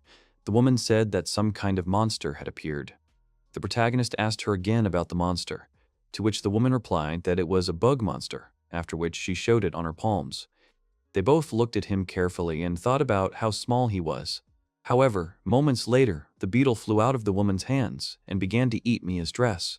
She was very surprised by this. Alex took off his coat, but then gave it to the army. He asked the girl if she was okay. She answered that everything was fine. The woman said she was sorry, she didn't expect him to attack, then asked if the dress was magical. Alex agreed. The dress was made especially for the careless Mia. It would be restored. A moment later, the dress was as good as new. The woman picked up the beetle again and told him that it ate things filled with magical energy to replenish its powers. Alex understood why it ate the statue. Beetle has no interest in crops, buildings, commoners, or anything else that isn't magical. But Alex's stone statue is special. The protagonist said what he understood, and to himself he thought that these statues were blessed by Astaroth, the goddess of fertility. That's why he liked her. The woman handed him a chewed bag and told him that he had eaten it too, so it was unusable. It turned out to be a bag made from the claw of disaster. Alex said that they needed to get rid of them as soon as possible. The woman turned to him and said that this bug should not be attacked when it is curled up. If the main character tries, he will eat Mia herself. At that moment, the bug flew back and sat on the girl's dress. She got scared. Alex took it in his hands and said that it was not amiss. The beetle in his hands was buzzing. Looking at it, he thought that he needs to try something. He decided to attack it with magic, then released it from his hand, and then attacked. The woman asked him if it had worked, then added that she was so glad she had called the protagonist. He turned around and said that he had only killed one, but he had an idea. He built his new statue. It was shining. The woman did not understand what was happening. At that moment, one of the men praised him by name to show him something. It turned out that the beetles had flown to the statue again to eat it. Alex saw this and commented, then added that everything was fine, they should just watch. After the beetle mowed down a piece of the statue, it was immediately destroyed. Mia was surprised that it happened again. Alex said that he had concentrated his magical power here, so if they tried to bite off a piece, the body would immediately overflow and burst out. The woman asked what would happen if they all came together and ate everything. The main character said that he had foreseen everything, and the eaten part was restored. He made it so that it would regenerate like Mia's dress, so now it definitely won't be eaten. The woman smiled and said that she was so glad that she asked him for help. Mia smiled too. Then she turned her head and noticed something. The girl saw that the beetle was carrying a splinter in its paws. She did not understand what it was going to do with it. Then the main character assumed that it was going to drag it to the nest. Mia asked again about the nest, to which Alex said that he thought he was taking him there to feed his friends. But this fragment from the new article, what will happen to them? Then he said with a smile on his face that they would all burst, and that way they would be able to destroy them all. The woman thanked him. Mia said that this was expected of Alex. He said that he would make a new bag as soon as he got a new claw. The following reports showed that the population of these beetles was completely destroyed. After some time, they returned home. A new day had come. Angie ran up to Alex and wished him good morning. He wished the same in return and asked if she had slept well. She smiled and answered positively. Alex suggested that she practice outside, to which the girl agreed and said that she had learned a new spell yesterday. Angie asked him to take a look and brought a new stick to her face. He asked what was wrong with it. The girl also looked at her carefully and realized that the magic was not working. At that moment, Amelia ran up to them and called the main character by name. He asked what had happened, to which she replied that it was difficult to explain in words. She was very tense and said that the magic had disappeared from the whole house. Alex asked her about it again. At that moment, Mia's scream was heard. He told Angie to go back to her room, and he ran to save Mia. Throwing open the door to her room, he called the girl by name. He wanted to ask what happened, but he didn't have time because he saw that she was only in her underwear. The girl screamed, and he apologized to her, after which he left her room. He held his chest and thought that this was unexpected. After some time, he came to his father and told him everything. He summed it up and said that everyone who was allowed to use magic at home could not do so, and Calamite was too sick to move. Then the man said that this meant that something had happened that prevented the use of magic. Alex agreed with him. He explained that Mia's dress was created by Magic 6, and that's why it disappeared too. Father said that it was terrible. He then turned to the protagonist and asked if everything was working. He replied that he could use slightly less than half of his powers. The father repeated his last words and wondered what could be the reason for such events. Alex replied that he did not know yet. The protagonist, without removing the flame from his palm, began to move around the room. It seems to him that everything is getting smaller on this side, which means that the source of the problem is in that direction. The father agreed with him and said that they were going to search. Everyone in this house would take part. Amelia turned to the main character and told him about the tree in the yard. The main character's father told her to lead them. After a while, they went out into the garden and approached the tree. The main character said that it was definitely here. There was something strange at the base of the tree. It was a flock of beetles. Alex said that everything was clear to him. The bugs feed on power, so they cannot use it. The father turned to him and asked if he could exterminate them. The protagonist answered positively. At that moment, someone unknown began to ask if they were really going to exterminate them. It turned out to be the Beetle Queen. She said that he would not be able to do this. She would avenge her relatives. The father tried to say who it was, but the protagonist already understood it and said that he would take care of her. However, the Queen of Beetles said that he was useless. Alex approached her, put his hand in front of him, and used his magic. Everyone froze in anticipation. However, the attack did not work. He was very surprised, since last time everything worked. The queen laughed and asked him if he really thought it would work a second time. They were smarter than he thought. His attacks wouldn't work anymore. The queen said that now that the magic was blocked, they were invincible, after which she suggested that he attack. However, the main character said that he was disappointed. At that moment, he released a huge amount of his powers. The queen was surprised. She asked why he could use magic, because it was not available to everyone, to which the protagonist replied that he could still use it, although at half strength. He would not allow them to do whatever they wanted. The girl said that it was so unusual, there hadn't been any people with S rank here for a long time. Everything would be great for him in the next life. The protagonist opened his eyes. He was sitting on the ground, leaning his back against a tree. It seemed to him that this dream was like déjà vu. At that moment, something began to vibrate in his hand. He screamed and then caught the object in his hands. It turned out to be a beetle egg, mountains of several kilometers of Carlisle's estate. He came here to find the eggs of the beetles. The other day, their queen managed to resist the extermination. They are evolving. If he left things as they were, the situation would get out of control. He had to do something about them. In the far corner of the nest was a very large egg. It seemed to be what he was looking for. He said that the insect usually lays many eggs, but there was only one here. Perhaps this particular egg was special. He used the help of the philosopher's stone and said that he was right. At the same time, he looked closely at his hand. The philosopher's stone says that all the beetles are connected to each other by a magical network. Therefore, if one of them dies, the next one will be born only if that death occurs. Once he has defeated the queen, this beetle will become her. He sat down on the ground, put his hand on the egg. He thought about blowing up their family. At that moment, the egg began to crack. After some time, a new beetle hatched from the egg. It looked very cute, with 2 horns on its head. Looking at him, the protagonist thought that he looked completely different. Alex thought that this was not what he imagined. At that moment, the beetle asked who he was. The protagonist realized that the bug had a female voice, which meant she was a female. He introduced himself, then asked her if she was hungry and if she ate that kind of thing. Sniffing, the queen realized that it was a magic stone. Alex thought to himself that she was so interesting. He confirmed her thoughts and asked if she really didn't want it, to which she seriously replied negatively and said that she would not eat it, since it was similar to poison. The protagonist asked her if she remembered anything from her past life, to which the queen only looked down at the floor and thought about something. He said it so that everything was clear. He thought to himself that since the beetle had these memories, it must lead to further evolution. The protagonist told her not to worry. It was a normal stone he made in the morning. It has 3 main effects: elixir of life, elixir of death, but she will never feel hunger again. The queen said that it was just a dream, not to use the feeling of hunger. Alex agreed with her. He thought about the philosopher's stone, the stone of the highest, of all his powers, the most difficult to achieve. He asked her what she would do. The main character said that it is very useful to be without death. He suggested that she try. He thought to himself that only one queen can produce offspring.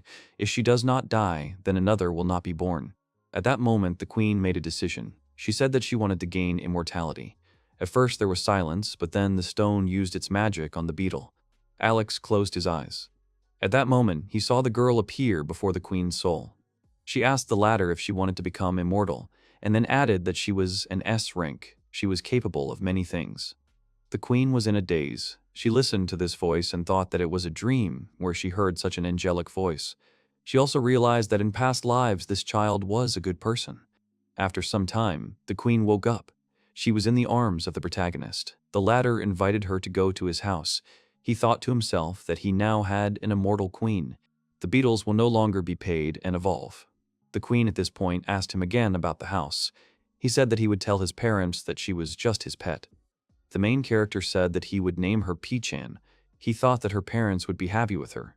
After that, he said that they were going home, and to himself, he thought that it turned out to be easier than he thought. Suddenly, the beetle jumped off his hands and ran away in an unknown direction. Alex thought that she was up to her old tricks again. Apparently, she liked the garden so much, but he was afraid that she would do something. Alex said it was time to practice. He hadn't found a weapon that could be used for physical attacks yet. If he shook it, everyone nearby would just fall apart. He can do more with his bare hands. He can't believe that even Halcon can't generate half the power. There are better weapons than him. While the protagonist was thinking about this, he felt a slight push on his leg. It turned out that it was a beetle rubbing against his leg. Alex squatted down and asked what had happened. Then he saw that the beetle had brought him some shards. He asked if she had collected these. Suddenly, Alex realized that he felt incredible energy. The queen asked him if he was interested in what it was, to which the guy would answer that he didn't know how to say it. The protagonist thought that habits were the only thing left, a metal object with increased magical energy. Alex said that this metal is even better than orichalcone. He asked if it was hashed. It is the strongest metal, surpassing even orichalcone. Then he looked at the beetle and thought that it was good. At that moment, the queen reached for the stone, and Alex wondered what she thought about it being edible, after which he corrected her so that she wouldn't look like that. The stone shone like gold. It was even better than orichalcone, and it was also a good conductor of energy. It could probably even be strengthened. He thought about weapons made from it, then turned to Pichan and asked if she could find more. The queen looked at him at this question, after which she jumped up and ran away in an unknown direction. The rock is very similar to the Territorial mountain. He does not feel any energy in it. And then, a moment later, the bug came back, and she brought a piece of metal with her. The protagonist took it in his hands and said that it was a Herocon. Did she really get it for him? He asked her not to get too tired. 3 days later, there was a huge pile of those stones on the floor of the house. The main character stroked the beetle's back and said that it was a good job. The latter said that it was not worth praising. Alex said that according to the philosopher's stone, a long sword can be created from that amount. It must first be melted. The protagonist tried to melt it with his fire, but nothing happened. He did not give up. He tried to come up with new circumstances. He made several attempts, but the situation did not change, so he summoned the philosopher's stone and tried to use the magic with which it was created. The protagonist thought that he was using double the power of SSS rank. A moment later, he managed to melt the mass for his sword. At that moment, he heard the voice of an unknown person who said that he could help him even more. He thought that it was the philosopher's stone talking to him. After some time, a brand new sword appeared in his hands. The protagonist held it as if he was about to swing it. Alex thought about what he could do. A sword made of Herocon and a philosopher's stone. Such a sword would definitely not break. After some time, he began to actively train with this sword. He caught a small leaf in his hand, smiled, and said that the magic attack with a chopping blow worked. At this time, Eliza told him that he had indeed managed to create a suitable sword. Now Alex would be able to fight at full strength. The protagonist said that he was glad that he had found this stone. The girl said that she was interested in how he was able to find such a wonderful metal. She tried to find out from him. He kept silent. Then she asked him about the fact that he was not yet accustomed to the sword. Eliza said that he couldn't cut any of these leaves, to which he sighed and replied in the negative. And then he began to demonstrate his skills with a sword. He was able to cut the leaves right away. Alex explained that he could have cut her if he wanted, but he wanted to have full control over his power. Eliza was surprised by his words and said that this is what he really is. He stared at her in confusion and asked what she meant, to which the girl smiled and said that she didn't mean anything like that. He smiled back and said that everything was fine then. Angie and Alex went on a trip together. They were both 12 years old. The girl asked him if it was a cave. He answered yes.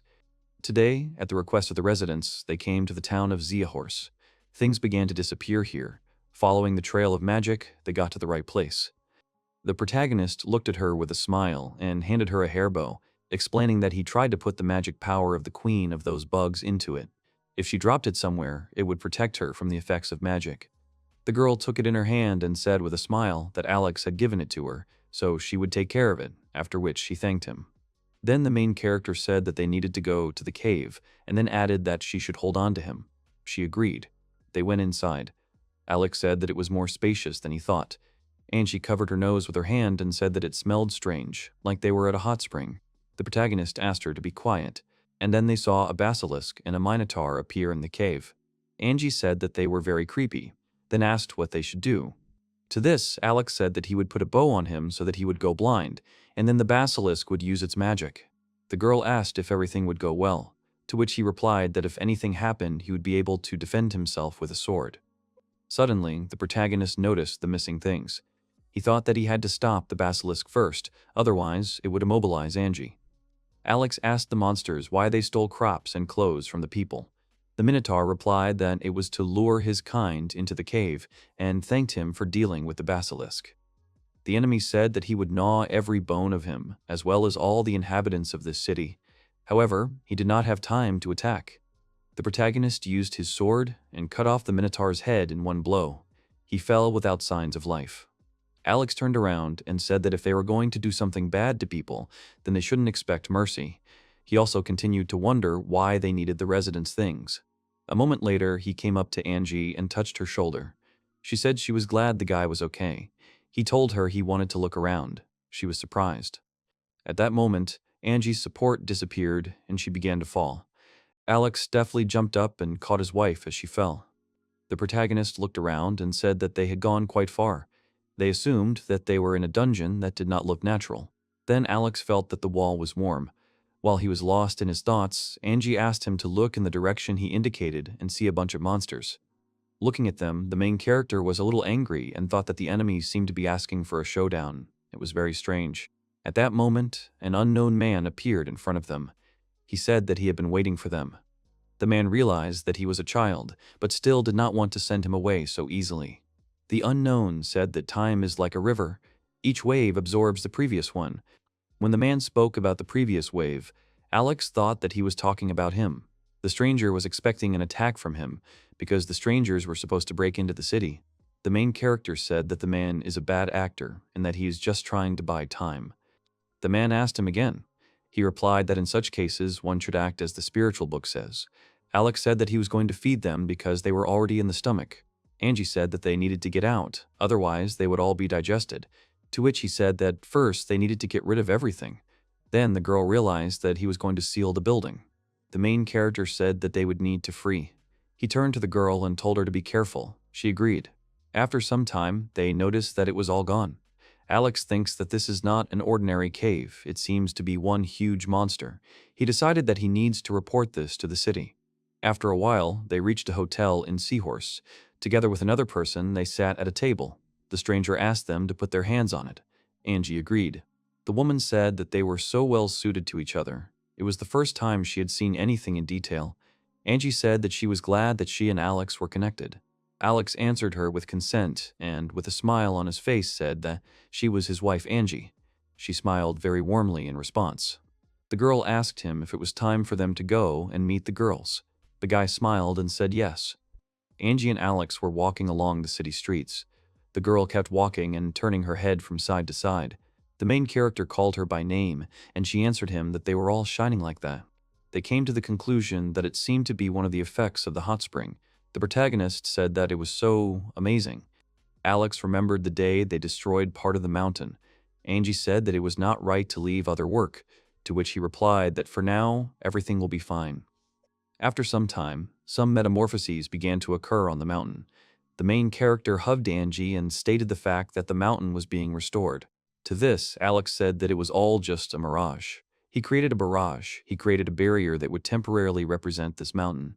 The main character stood up on his toes and decisively said that this was the embodiment of magic through weakness. The synergy between Hiragana and the Philosopher's Stone increases the energy used. Alex said that it turns this lump of magic into a mountain. Angie sighed and said that it all started to burn. Once upon a time, there was a sage whose name was the Keeper of the Mountains. He could revive troops and use magic only to create matter. The main character turned around and said that the lump in his stomach would merge with the things around him. and after one day, he would put himself in order. Angie smiled and said that Alex had used the magic of the great sage. The guy said that everything had gone much faster, and all because of the sword. He thought to himself that he would need to take a stone from here as a souvenir. After a while, Eliza and the other girls called out to them. Alex and Angie definitely turned towards the voices. Mia and Xiao Mei were with Eliza. Alex told them that they were great.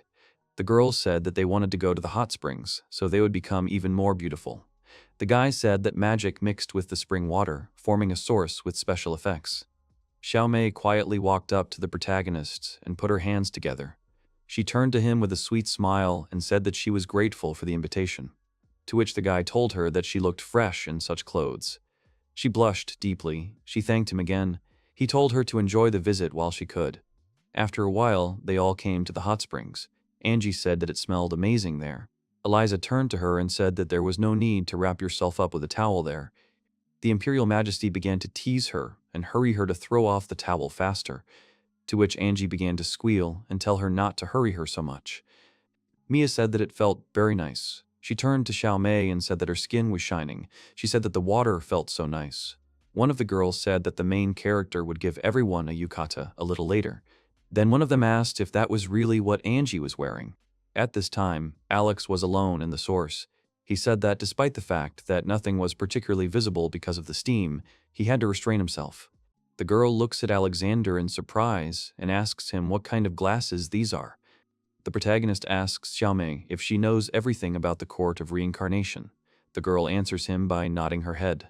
The actions of the past life determine the trang of the present. The protagonist explains that he sees the rank of people when he puts on these glasses. His girlfriend admires it, says it's really cool. She asks if he can see her rank too.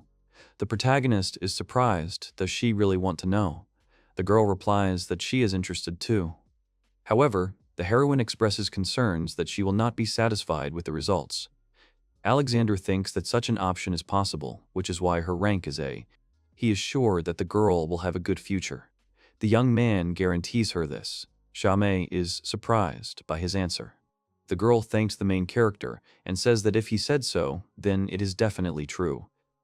She thinks that the man, when with Pasha humanity from the Silver Plague, was one of the reincarnations of Alexander.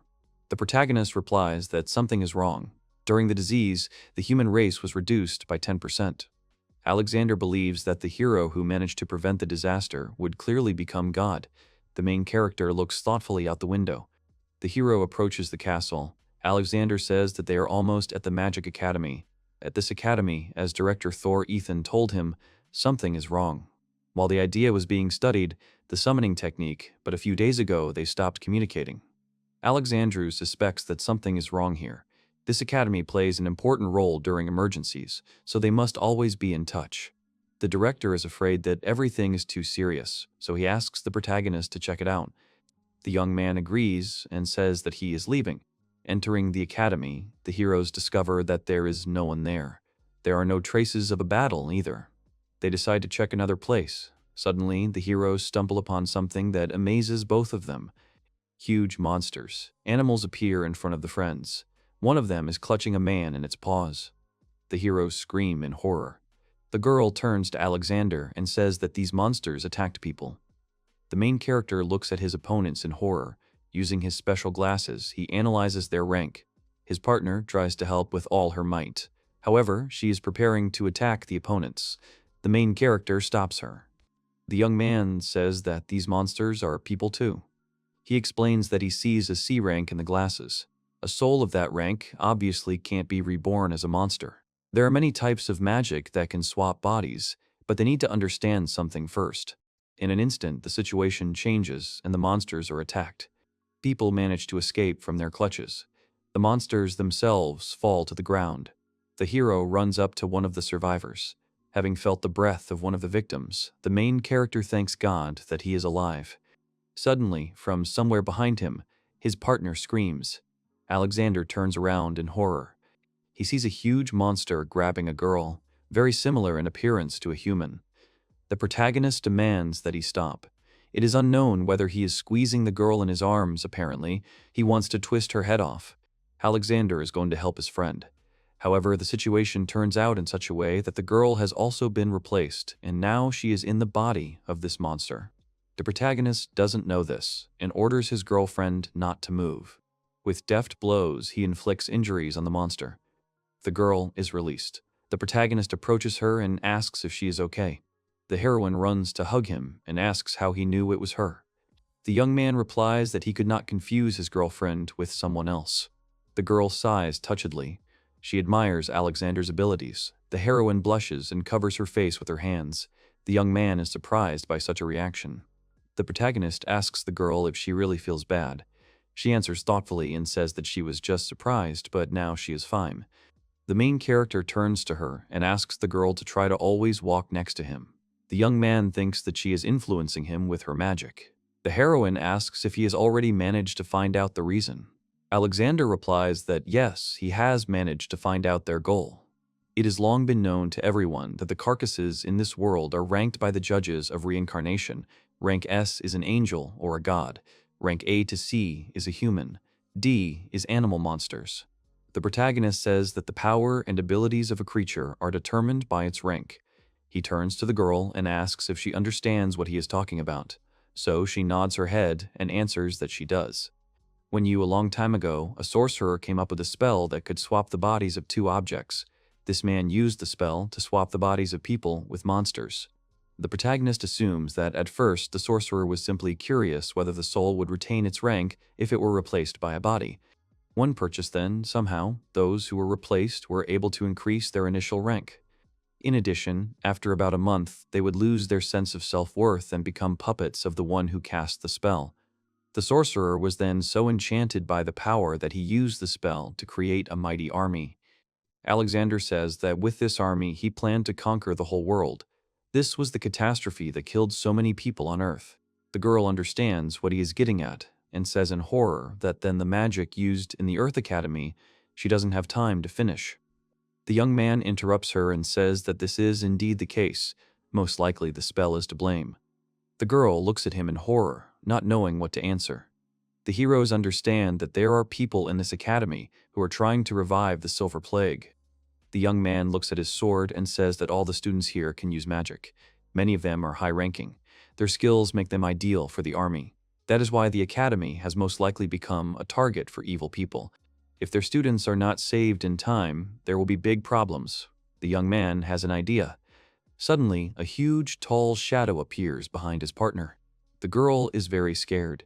The unknown person makes terrible sounds and starts waving his hands during the day. Something prevents him from committing the planned crime. The man, his face and body hidden by a cloak and hood, turns and looks at his wrists. They are bound by restraining magic. At that very moment, the main character appears in front of the girl. She looks at the attacker in horror. The young man shields his girlfriend with his body and says that he has finally caught the enemy. Here hands are given and asks, how did they find out about it? Alexander grabs the sword and says that he felt it at the beginning of this day. All this time, the young man did not stop feeling the presence of someone nearby.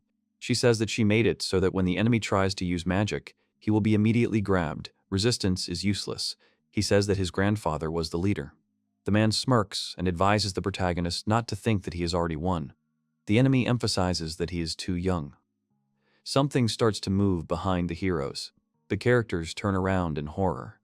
The protagonist begins to recognize this place. A black haze gathers around them. Suddenly, an angel appears next to the heroes. He laughs and says that Marcosius is a good boy. He says that this is his shadow world. The protagonist mentally asks the angel again. Wings grow from the stranger's back. The protagonist thinks that the person in front of him is no longer human. The sorcerer says that this is the essence of the perfect type of spell. He caught the angel and lured him onto the corpse of the student. The angel, meanwhile, concentrates some dark energy in his hand. The main character realizes in horror that the same teacher is standing in front of him. The young man asks in horror how this is possible. Colton replies that the academy is the best place for experiments, and they have plenty of them. The teacher says that when a person is replaced with a spell, he becomes stronger. He surpassed even the angels, and if the main character is not a god, then he does not have a single chance to defeat his opponent. The protagonist looks closely and realizes that the glasses really do show that the person has an angel's soul. The young man asks himself how long ago he was replaced and where his human soul is. The girl tries to bring the main character out of his stupor. She shakes him and calls his name. Alexander turns to her and promises that everything will be fine and she shouldn't worry. However, the sorcerer says that it is too late. He's going to spill blood here and now. The angel releases the energy that has been accumulating in her hand. A small explosion occurs. Alexander covers his face with his hands. He tries to defend himself from the enemy's attack. The girl calls her partner in horror. The sorcerer says that the heroes won't be able to get out of here until one of them dies. He says that his puppet is great for beating up low-ranking opponents. The man asks them to have no doubt that they will not suffer either. Everything will happen in the blink of an eye. He promises to use this power to take over the country. The protagonist feels some kind of power and understands that he has never felt anything like this. He has never encountered this in any goddess before. The young man gathers his courage and charges forward. He lets out a cry of victory, and he waves his sharpened ball in all directions. The protagonist manages to hit the enemy. The young man quickly flies up to the angel and wounds him. Then he calmly lands on the ground and hides his sword. The angel falls to the ground. The sorcerer is surprised. He does not understand how the young man managed to defeat his puppet. Alexander says that he thought his opponent was superior to the angel, but he was disappointed. The defeated enemy lies on the ground. He is covered in dirt and blood. The protagonist stands over him, clutching a sword in his hands. The sorcerer says that he, of course, heard rumors about the vice-emperor, but he did not expect this from the main character. The young man turns in his direction. He asks the teacher when he managed to remove the limiter. The man replies that he himself does not know. Suddenly, he concentrates the dark energy into a huge ball. The fallen angel, who had been lying on the ground until now, changes his appearance. The protagonist's partner exclaims in horror. The young man holds her with his hand and asks if the sorcerer has really reversed his spell. The young man tries to predict what the enemy is going to do next. Out of nowhere, a monster appears in the man's hands. An angel rises from the ground and stands next to his master. Coltoon turns to the main character and asks him to watch carefully. The boy and girl watch the sorcerer's actions. At the very last moment, they understand what he has planned. Some changes occur again with the angel's body. The monster in the hands of the sorcerer directs its gaze towards the heroes. The young man, besides realizing that the angel and this creature have changed places, watches the characters carefully. The puppet falls to the ground. Meanwhile, the monster begins to attack. A column of fire bursts out of its mouth. The protagonist uses a protective barrier and saves himself and his partner. Having dispelled the new barrier, he would realize that this attack is stronger than the one before. Coltoon turns to the heroes and says that he will tell them something important. The effects of the spell become stronger depending on the difference in the rank of the two bodies. The protagonist's girlfriend tries to understand what the enemy is talking about. The sorcerer says that now the rank of Angel SSS. Now his power is equal to the power of a god. The protagonist continues to fight the enemy, but the hope of victory gradually leaves him. The young man manages to throw the angel some distance away. The main character's partner watches the battle in horror. She understands that they don't have a single chance against the forces of God. The sorcerer mockingly asks, "Isn't it surprising?" Alexander decides to use all the methods of combat. He takes a fighting stance and begins to concentrate energy in his hands. A whirlwind rises around him. The main character manages to summon a certain body. The girl watches his actions and asks herself, is this really an adult version of Alexander? Suddenly, she realizes that in front of her is a homunculus. The young man also uses the forbidden spell. Thanks to this, his rank becomes higher than the opponent's rank. Colton laughs evilly. He does not believe the protagonist and says that a person is not capable of such a thing. He must take the protagonist's body and orders his subordinate to do it right now. The enemy rushes straight at the young man. Alexander heads towards him, preparing to repel the attack. He grips the sword tightly in his hand and rushes into battle with a victorious cry. The opponents face a tough battle. Suddenly, the protagonist freezes. His sword starts emitting steam. He casts the spell again, leaving his opponent in terror. Alexander straightens his wrinkled clothes and says that everything went well for such a rank. The young man becomes the strongest in history. Suddenly, the angel opens his eyes. The man whose body the sorcerer had used before comes to his senses and rises from the ground in horror. The hero, bending over him. The young man asks if the youth has woken up. The angel returns. The leader is defeated. The mission is accomplished. The angel sighs heavily.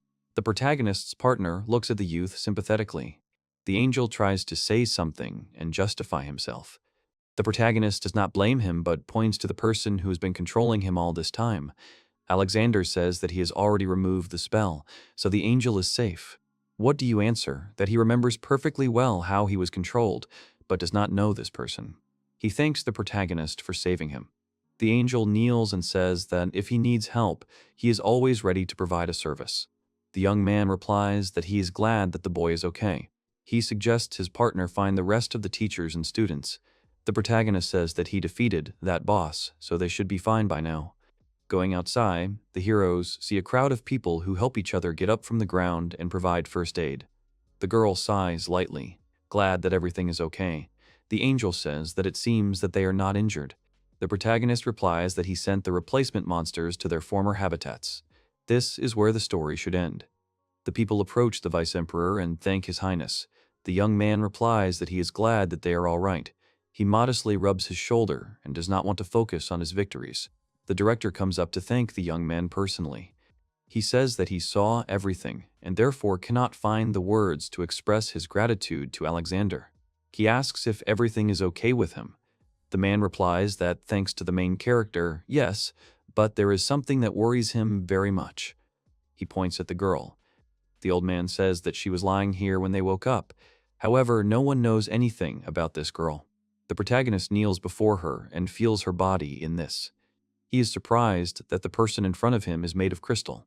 The young man says that he has never seen anything like this, and it looks creepy. However, the protagonist does not think that she is a monster. He suggests that she might have come from the same shadow dimension with them. He says that he can't figure out what rank she is, and that there are several souls. The young man asks you, what kind of souls are these? The partner turns to Alexander and asks, what's going on? The young man uses liberation. The protagonist touches the girl's body with a ball. The contact causes a flash of light. Little ghosts start fluttering around the protagonist. He manages to free the girl, and she thanks him for it.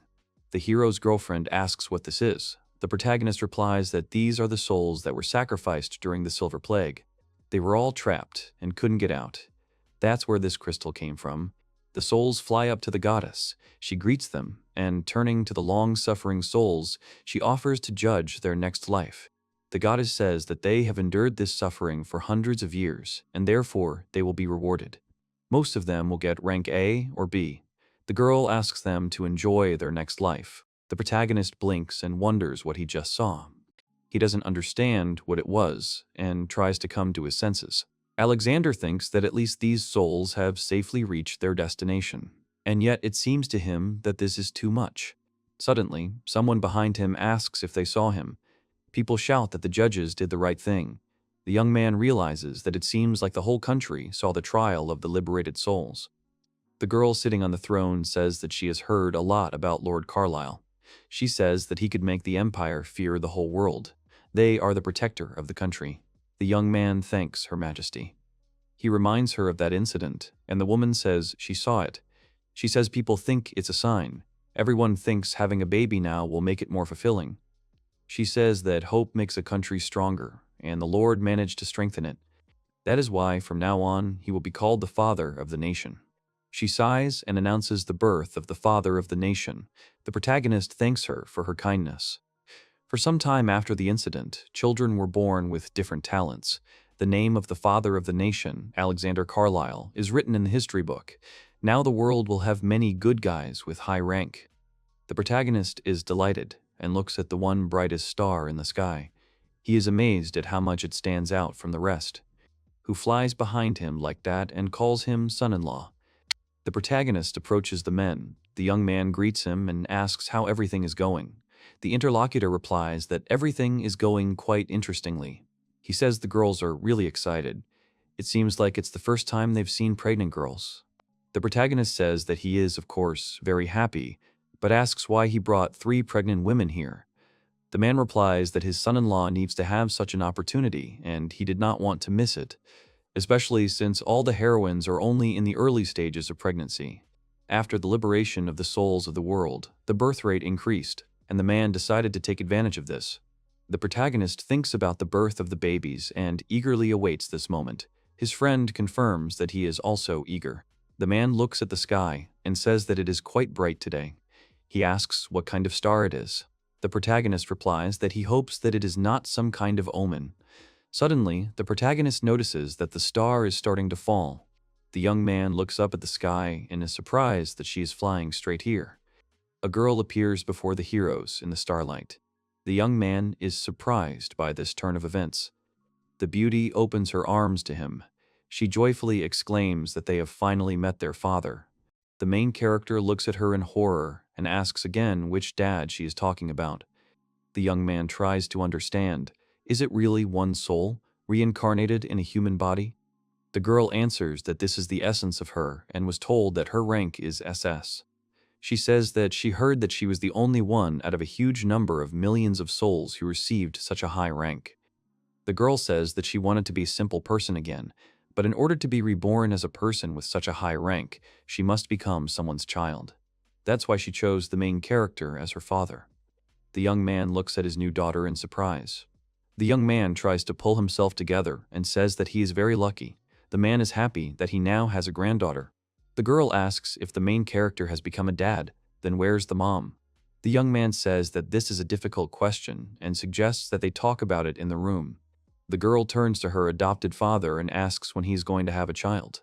The protagonist replies that it will definitely not happen now.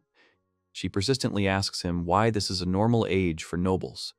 The protagonist says that he already has a fiancée, and he decided that their first child will be from her, but she is still too young, so they need to wait a few more years.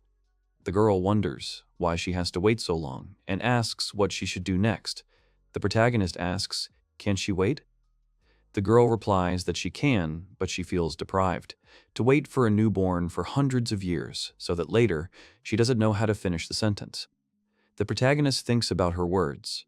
This child is one of the souls of the victims of the silver catastrophe, must have been in a past life. She was a good person since she got such a high rank. It guarantees a luxurious life, so the protagonist understands her impatience.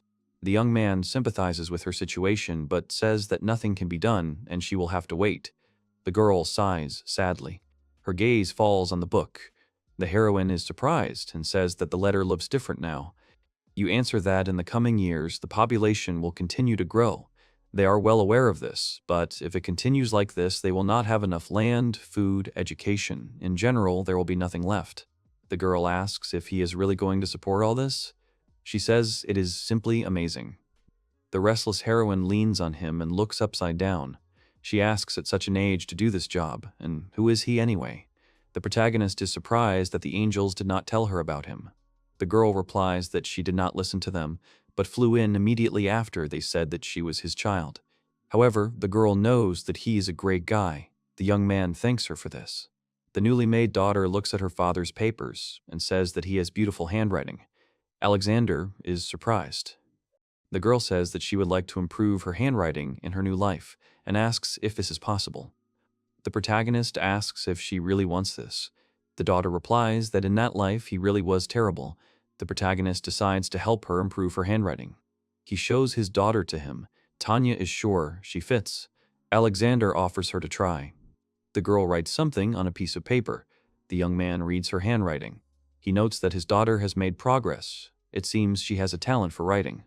The girl is delighted, sighs and asks, "What does this mean?" The protagonist replies that he will give her a name that will be hers. After rebirth, it should mean that she is wise and precious. He suggests that his daughter come up with it. This is a very important moment. The daughter thinks about her future name. She sighs and does not know what options to choose. The girl blushes. The main character stops her and asks, "What is it?" The protagonist loses his shoulder and says that he thinks it's time to end it. Meanwhile, the girl is plunged into melancholy. She is sitting on the floor in the castle. Someone approaches her and calls out. The girl turns around abruptly. The main character approaches her and says that he will make a body for her. The heroine asks again what this means. The young man answers that he cannot conceive a child right now, but he can simply give her a new body. The girl notices the bag in his hand and asks what it is. This bag contains various materials needed in emergency situations. With the help of the main character's spell, she opens the package. With the help of magic, he will be able to connect them. Magic bursts out of the bag. An absolute copy of her appears in front of the girl. The heroine examines the figure from all sides and asks, "Is it really her?" The protagonist replies that this is her communal apartment, and if she wants, she can use this body for some time. The young man promises that he will be responsible for her until she is reborn. The girl looks at him in surprise. Alexandra is asked what responsibility he is talking about. The heroine blushes slightly. The young man sees how her behavior has changed and does not understand. Did he say something wrong? He asks if she can really do it. The main character reminds the girl that she has not had a real body for a very long time. The heroine thinks and answers that she will try. Alexander agrees with her, promises that he will think of something now. He casts a spell. The heroine listens to her inner feelings and feels how something is changing in her body. A new sensation permeates her body from head to toe. She feels like she is standing on the ground after several hundred years. The main character asks how she feels and if the girl is in pain. The heroine's legs give way from happiness. The corpse girl starts jumping and screaming in delight. The young man watches her from the ground. He asks where the heroine got such power from and what is it anyway. The girl lands and silently looks at the young man. She asks the protagonist, "What was that?" Alexander replies that he thinks that when a soul of such a high rank is transferred into a homunculus's body, the power becomes simply insane, and she probably lost control of her power over hundreds of years. The girl agrees that this is true. She says that it is not even safe to move in this body. The girl sneezes so loudly that the wall of the castle breaks. The hero looks at all the chaos she has created in amazement. The protagonist says that this power is simply incredible. The heroine is very ashamed of what she did, and she asks her new father for forgiveness. The girl stops in shame. She blushes and wants to run away. However, the main character stops her by grabbing her hands. The girl pushes him away and asks him not to hold her. However, the heroine does not calculate the strength, and the young man flies to the other end of the room. The girl is scared of what she has done, but the young man approaches her and takes her hand. He asks her not to worry because she will not harm him. The protagonist promises to find a way for her to control her power. He turns to the girl and says that she can stay here. The daughter blushes even more and feels awkward. She looks down and thanks her new father. A man comes up to them and says that he heard a loud noise. That's why he got scared. He says that such grief can only be expected from his son-in-law's daughter. The girl says that she is truly sorry. The protagonist replies that everything is fine and asks her not to worry unnecessarily. The daughter asks if she can help her new father in any way. The protagonist says yes. He asks the girl to walk around the mansion with a bag in her hands. He says that the girl is not yet accustomed to the body, so he asks her not to hurry. The main character's daughter agrees with him and runs away. A man approaches the protagonist and asks his son-in-law if everything will be okay with his new daughter. He is afraid that the girl will break something again. The young man replies that even if this happens, he will still fix everything again. The man resigns himself and understands that since the main character can't do anything about it anyway, he shouldn't object. He says that she seems to have a strong sense of responsibility and that what happened is not her fault. He finds that the main character is very similar to his father. He replies that he doubts it, he really doesn't think so. The man says that it's unexpected to meet his child earlier than planned. The protagonist replies that, in his opinion, his fiancée has not yet thought about it. The girl, meanwhile, sleeps soundly. The young man hopes that his daughter's life will be carefree and happy. He hopes that she will be happy and always healthy. The girl looks at him with delight and turns to her mother. She asks her who is in front of her. The protagonist understands that his daughter is extremely curious. The girl says that she needs to practice her new medical techniques on the dragon. She says that she needs to strengthen her magic so that it is stronger than Calamity-sama's. The daughter admires how hard-working her mother is. Da tells her that she just wants to be worthy of the main character. The girl runs to her mother and hugs her. She says that this is hard work. The protagonist catches himself thinking about her smile. Suddenly, another girl approaches the main character. The young man greets Eliza. He asks the heroine when she managed to arrive. She replies that she arrived quite recently. The daughter asks her father who it is. The girl who arrived is surprised that he has a daughter. The young man replies that it is Her Majesty, the Empress. The girl is amazed to see the real Empress. The new acquaintance introduces herself with her full name and says that she is always at their service. The daughter turns to her father and says that she did not know that he knew the Empress. The young man replies that she was simply out of the country. The girl replies that she is not only acquainted with the main character, but Alexander is the vice-emperor. The girl looks at her in surprise and begins to understand something. She says that she was reborn in his house. The Empress smiles and repeats that the girl was reborn. She remembers that everyone witnessed this moment. The Empress says that Alex must have gotten the best soul. The protagonist replies that she would have been suited to be the Empress's daughter. The girl turns away and asks Alexander not to talk about it. These are different things. The daughter's father looks at her in surprise. The Empress turns back to them and says that it was nice to meet her. She remembers that the girl never told her her name. The little girl replies that she forgot it. The heroine asks if her memory was really erased. The girl shakes her head and says that she simply forgot her name. She says that she will forget him anyway after reincarnation, so it doesn't matter that much. The boy asks if she didn't tell him that she couldn't wait. The girl says that she did, but she was wrong, and she can wait because she knows that she will be reborn. The Empress asks the protagonist if he has come up with some way to recognize him. The protagonist says that it would be possible to look into the soul, and perhaps he could awaken her memories. However, this turns out to be a roundabout way. The young man says that he can do it here and now. The girl admires him and asks if he can really do this. She asks him to look into her soul. The heroine begins to undress, but the young man stops her and asks why she's doing this. He uses magic and wants to look at his daughter's soul. He apologizes in advance, saying that it is unpleasant, but the only way to stop the spell. The girl will be doomed to eternal torment. The daughter replies that she is patient, can wait, so there is no need to worry. He opens his eyes and sees 3 girls leaning over him. Each of them asks if he is okay. The protagonist says he was just surprised. He turns to his daughter and says he found out her name. The girl asks if that's true. The young man says her name is Sand Sacrifices. He says that's her name. That's the name of the saint who saved the world from the silver catastrophe. The girl can't believe her ears. The next day, the action moves to the village. One of the neighbors passes by the main character and asks if he wants to give him this land. The protagonist replies that this is their land now, and if they plant these beans on it, they will define its border. No one will take it away. The neighbors thank him for his advice. The daughter turns to her mother and asks if her father really behaves like this with everyone. The bride replies that he does, but today he did something completely normal for him. She says that Alexander can be even cooler. The girl says that she would like to see it. The protagonist's fiancé turns to his daughter and says that it doesn't matter that she is not a child yet. She says that she will see the girl having fun and asks her to be patient for a little while. This one thanks her mother and says that she doesn't want to seem rude. The girl stamps her foot and the ground beneath them breaks. The heroine begins to fall into the pit. The girl screams to her mother and says that she forgot about her strength. Both heroines fall down. The protagonist's bride understands that everything will be fine for the pigs, since her body is artificial and will be able to withstand this pain. Suddenly, the main character picks up his daughter and asks her if she is okay. He says that if a girl is in danger, she should just call him and not put up with it, and he will definitely help. The protagonist's fiancé turns to their daughter and asks if she is hurt. The girl says that everything is fine. She turns to her mother and asks her not to rush into talking about their conversation. The protagonist becomes wary and asks what is going on.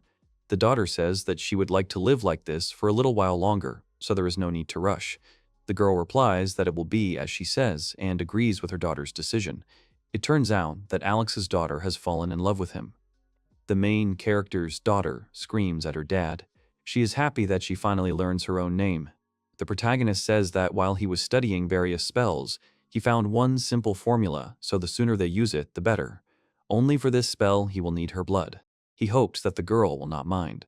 She asks again, surprised. Alexander says that everything is correct. Thanks to her DNA, her true name will be revealed. The daughter says that she understands. However, the girl wonders about her body. She says that her father also created it with magic. Her body was completely created thanks to the magic of the sun, and besides, she looks the same as in her past life. The magic of the sun retained its original appearance thanks to the DNA, which was counted from her blood. The girl says she's ready. The protagonist asks her to wait and says he has to warn Yoku about something, namely her real name. He says that it is about the name engraved on her soul. Once she knows it, she will become more submissive and calm, because it is the name that plays a big role in shaping her character. It is a real blessing. The young man says that he is sure that after acquiring a real name, she will become a truly happy person. Her life will become even better. The girl is happy that she will become even more successful. She blushes, and the protagonist notices it. He asks why she blushed so much. He says that it is not necessary, so there is no need to try to please. He needs to try to be himself. The daughter shakes her head and says that she does not agree with him. She promises that she will never go against her father's will. The main character says words of gratitude to her. He casts his spell. The main character's daughter begins to experience unusual emotions and feelings. When the spell ends, the young man asks her if she felt anything. The girl says yes. Alexander asks her to remember his name and not to say it in public or in front of other people. The heroine hugs her father and thanks him. She promises that she will not tell anyone her real name, ever. She says she is very happy. The protagonist hopes that everything will be okay with her. The action takes place a few days later. The young man is busy with business. He needs to write and publish a report on time. This must be done before Astaroth returns. Enough time has passed, and the virtues of high-ranking Alexander are once again a goddess. He has a lot of things to do. The protagonist turns to her and says that it's been a while since they've seen each other. He asks how she's been doing. The girl replies that she doesn't have much free time, and he knows that they've been keeping a close eye on them. She says that she came here about what happened the other day. Angels and people have always interacted with each other and helped in every way in reincarnation, giving the right directions and instructions. But only God can know the true name, since angels are not able to reveal the soul of a reincarnated person. The main character, he is surprised that only God can do this. He says that he managed to use this magic. The angel replies that every day he accumulates energy for virtues, increasing his rank, and in his body there is energy similar to the power of a god. This power, which is destructive to an ordinary person if nothing is done about it, then eventually a god may notice it and deprive him of his gift. Alexander asks what will happen to him then.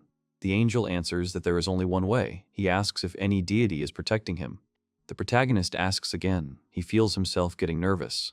The angel says that his body has too much divine energy, so it is a bit problematic. If he had a deity, he could say that he used its power, thus hiding his true abilities from God and transferring them to the deity. The hero understands everything. The angel says that if he exchanges names with the deity, the problem will disappear by itself. The young man asks if it wouldn't be easier to erase his memory so as not to create unnecessary worries. The heroine replies that she can't do that because he does good things and people need him. She says that it is possible that for all his good deeds, like virtues, God will be merciful and forgive him his misdeeds. The protagonist says that the chances are much higher with a deity. He realizes that he needs to try to figure out this problem. The girl smiles and says that she has no choice but to help him. The young man does not understand what she means. The angel speaks to him and tells him that she is bestowing upon him a divine gift. She asks him to remember that God can visit him at any moment. The protagonist does not understand what has changed because he does not feel any changes. The girl replies that now he will remain at the age he is now. In other words, she made him immortal. One says that he can still use the power of God, not immediately, of course, but gradually it is possible. The hero asks how great it is. The angel replies that it is a high rank, as it is almost close to the power of a god. Of course, he'd probably thought that it was just a waste of time, but this way he can protect himself. She apologizes, says that she can't stay any longer and that she needs to work. The hero says that the harvest has already begun and they need to hurry. He decides to ask her later. Angel says that it is really interesting. He needs to fly in soon and see. She remembers that. The hero they were talking about belongs to the clan of lords. How their main hero is approached by a girl and asked if he also has a divine gift. She asks him not to worry and says that she also carries divine power.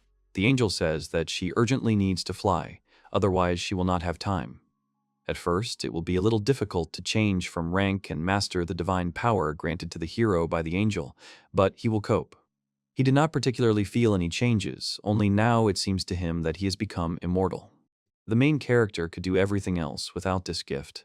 Alexander sighs and says that only the highest deity can control such power and be immortal. That is why he needs to be extremely careful. Someone turns to the main character, says that he was very much expected. The young man offers to go and look at the villagers. The protagonist notices suspicious surveillance and wonders what people want from him. His fiancée asks if something happened.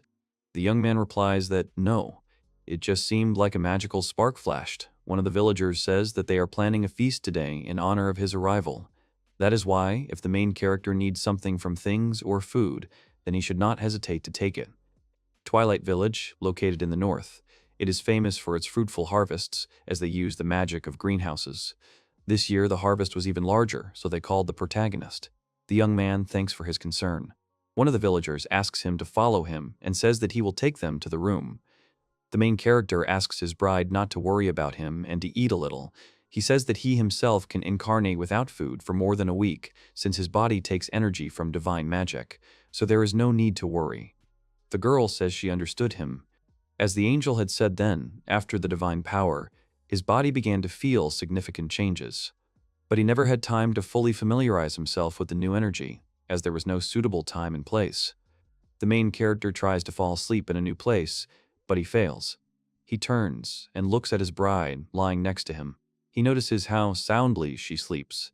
Alexander dreams of sleeping just as soundly. He still has some work to do, but he thinks it can wait until tomorrow. The young man closes his eyes, but immediately jumps up and grabs his sword. He successfully parries the spy's blow. The young man asks, who is this unknown person who burst into their bedroom? A boy appears before him and says that the main character must die. The young man asks who hired him. The hero says that his master said that if the main character is not destroyed, their crops will rot and the food will disappear. He promises to destroy Alexander. Alexander asks if he has nothing better to do. A young man turns to his girlfriend and asks her to stay with him. The enemy activates his eye and says that the main character has come to an end. Alexander wonders if this is the magic of the philosopher's stone. The child rushes into the attack and promises to finish off the enemy this time. The heroes meet in battle. The child does not understand why his magic does not work. The young man explains that his magic simply neutralized the energy in the enemy's eye and de-energized him. It's elementary simple. All this happens because inhuman power is hidden in his body. The child starts to run away, but the young man blocks his way. She asks to let her go. The protagonist says that the magic in his soul head is weakening with each passing minute, so soon he will lose all his energy. Alexander asks to stop this immediately and says that the girl has set her priorities incorrectly. The heroine asks why the master made her do it then. She doesn't understand anything at all. She says that she was born for this. Her only purpose is to kill the main character. What should she do now that all her magic is gone? The young man understands that everything his opponent says has already happened in his past life, and he has already heard something similar. He says that he understands that this is her destiny, but this magic is extremely powerful, and if she continues to use it, she will eventually die. The girl continues to talk about her master's words. The main character tries to convince her, but the girl runs away through the window. Alexander says that she has not done her duty, so she will definitely return. His fiancée says that with this power, she hopes that the girl will make the right choice. As long as the protagonist is her target, he does not think that she will use it on anyone else. However, he needs to do something. The next day, the girl sneaks through the window. She greets the main character. Alexander was waiting for her, so he offers to come in. The unexpected guest asks if there was another girl with him. She says that the young man looks like an aristocrat, and they are all greedy and lustful. So they ask to say what he did with this girl.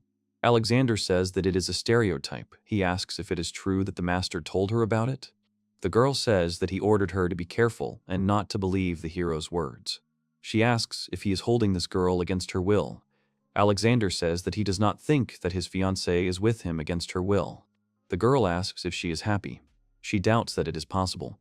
The protagonist says that at least a smile always blossoms on her face. Alex pats her cheek and says that girls also suit smiles. He would really like to hear her laugh too. The young man is sure that he is very handsome. The girl is smiling. The protagonist thinks she is very cute. The little girl turns around and says it is time for her to go. Alexander says, "Come again." The girl asks again. The protagonist is advised to be careful with the eye. Even though he neutralized it, the power can still harm her. The young man advises her not to forget to smile more often. He is sure that then her internal energy will become much stronger than because of magic. The little girl thanks him, and the first smile blossoms on her face. People thank Mr. Alexander and Mrs. Anzi. The young man, in turn, thanks them for their help and says that he will see them in a year. He is glad that everything went well, but says that it is time to go home. The bride turns to him and asks if he is sure that the story with that child can be left alone. He replies that he has already found out the location of this master. The young man casts a spell on that child and can now track his location. The protagonist hugs her and tells her to hold on tight because they are going home. Meanwhile, the master's apprentice watches their house from afar. She enters the room through the window again. The young man is glad that she came. The heroine says that she has no other choice anyway. Alexander asks what her name is. The girl replies that her name is Dorothy. The hero asks who gave her this name. The little girl replies that she has always had this name for as long as she can remember. The young man thinks it is very cute. The girl apologizes, but says that it is time for her to go back because the master will be very angry. The girl hands the protagonist a stone. The young man notices that it is the same color as the child's eyes. He tells the heroine that the master gave it to her so that she could kill him. She says that she must obey the master. The girl throws a stone. Her body transforms. It turns into a huge monster.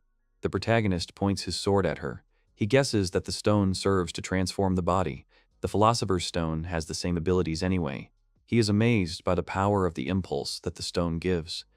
A girl in the body of a monster attacks the main characters. The young man realizes that he needs to remove the spell, otherwise it will kill the girl. These stones turn people into monsters. He needs to find a way to save her. The main character does not understand why the master turned her into this beast. However, one thought appears in his head. The young man assumes that there is a way out, and death is not the only salvation. You need to try to put her into a state of asphyxia. He finds the right moment, decides to act. Alexander decides to move her soul and not let her die. She deserves a new life. He begs Dorothy to give him a chance to fix everything. The main character casts a spell. He sets himself up for the fact that they will succeed. The main character tries to influence the outer shell. The girl gradually comes to her senses. The young man hugs her and asks Dorothy if she is okay. The heroine sees that she has no clothes on and asks what he did to her.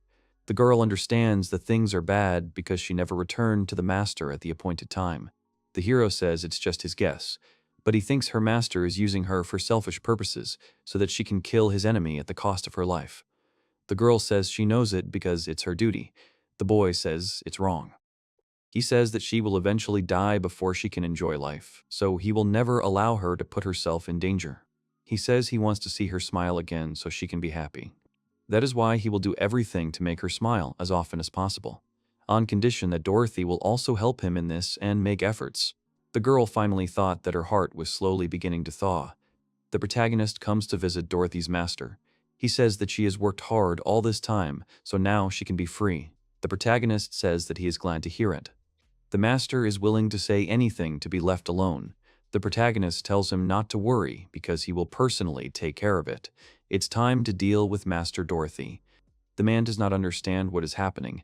He feels like he has ended up behind the big world. He asks what the angel did.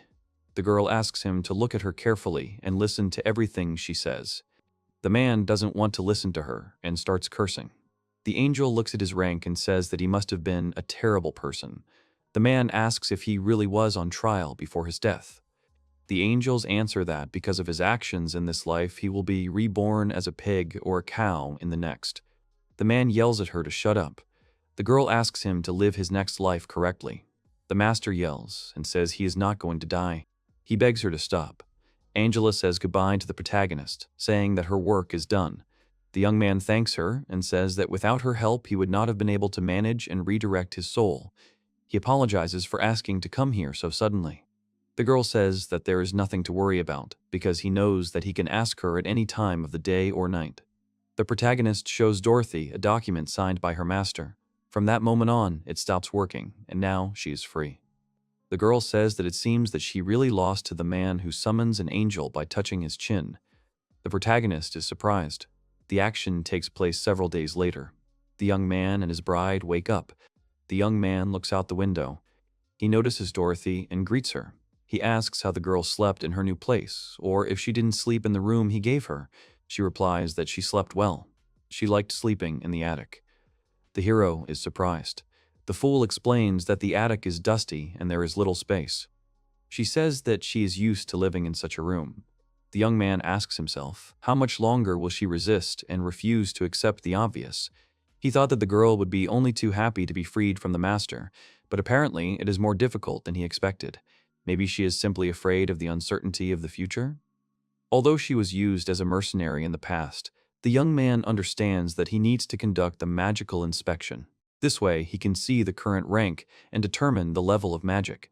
Today, he plans to train the bride a little and test her magical abilities.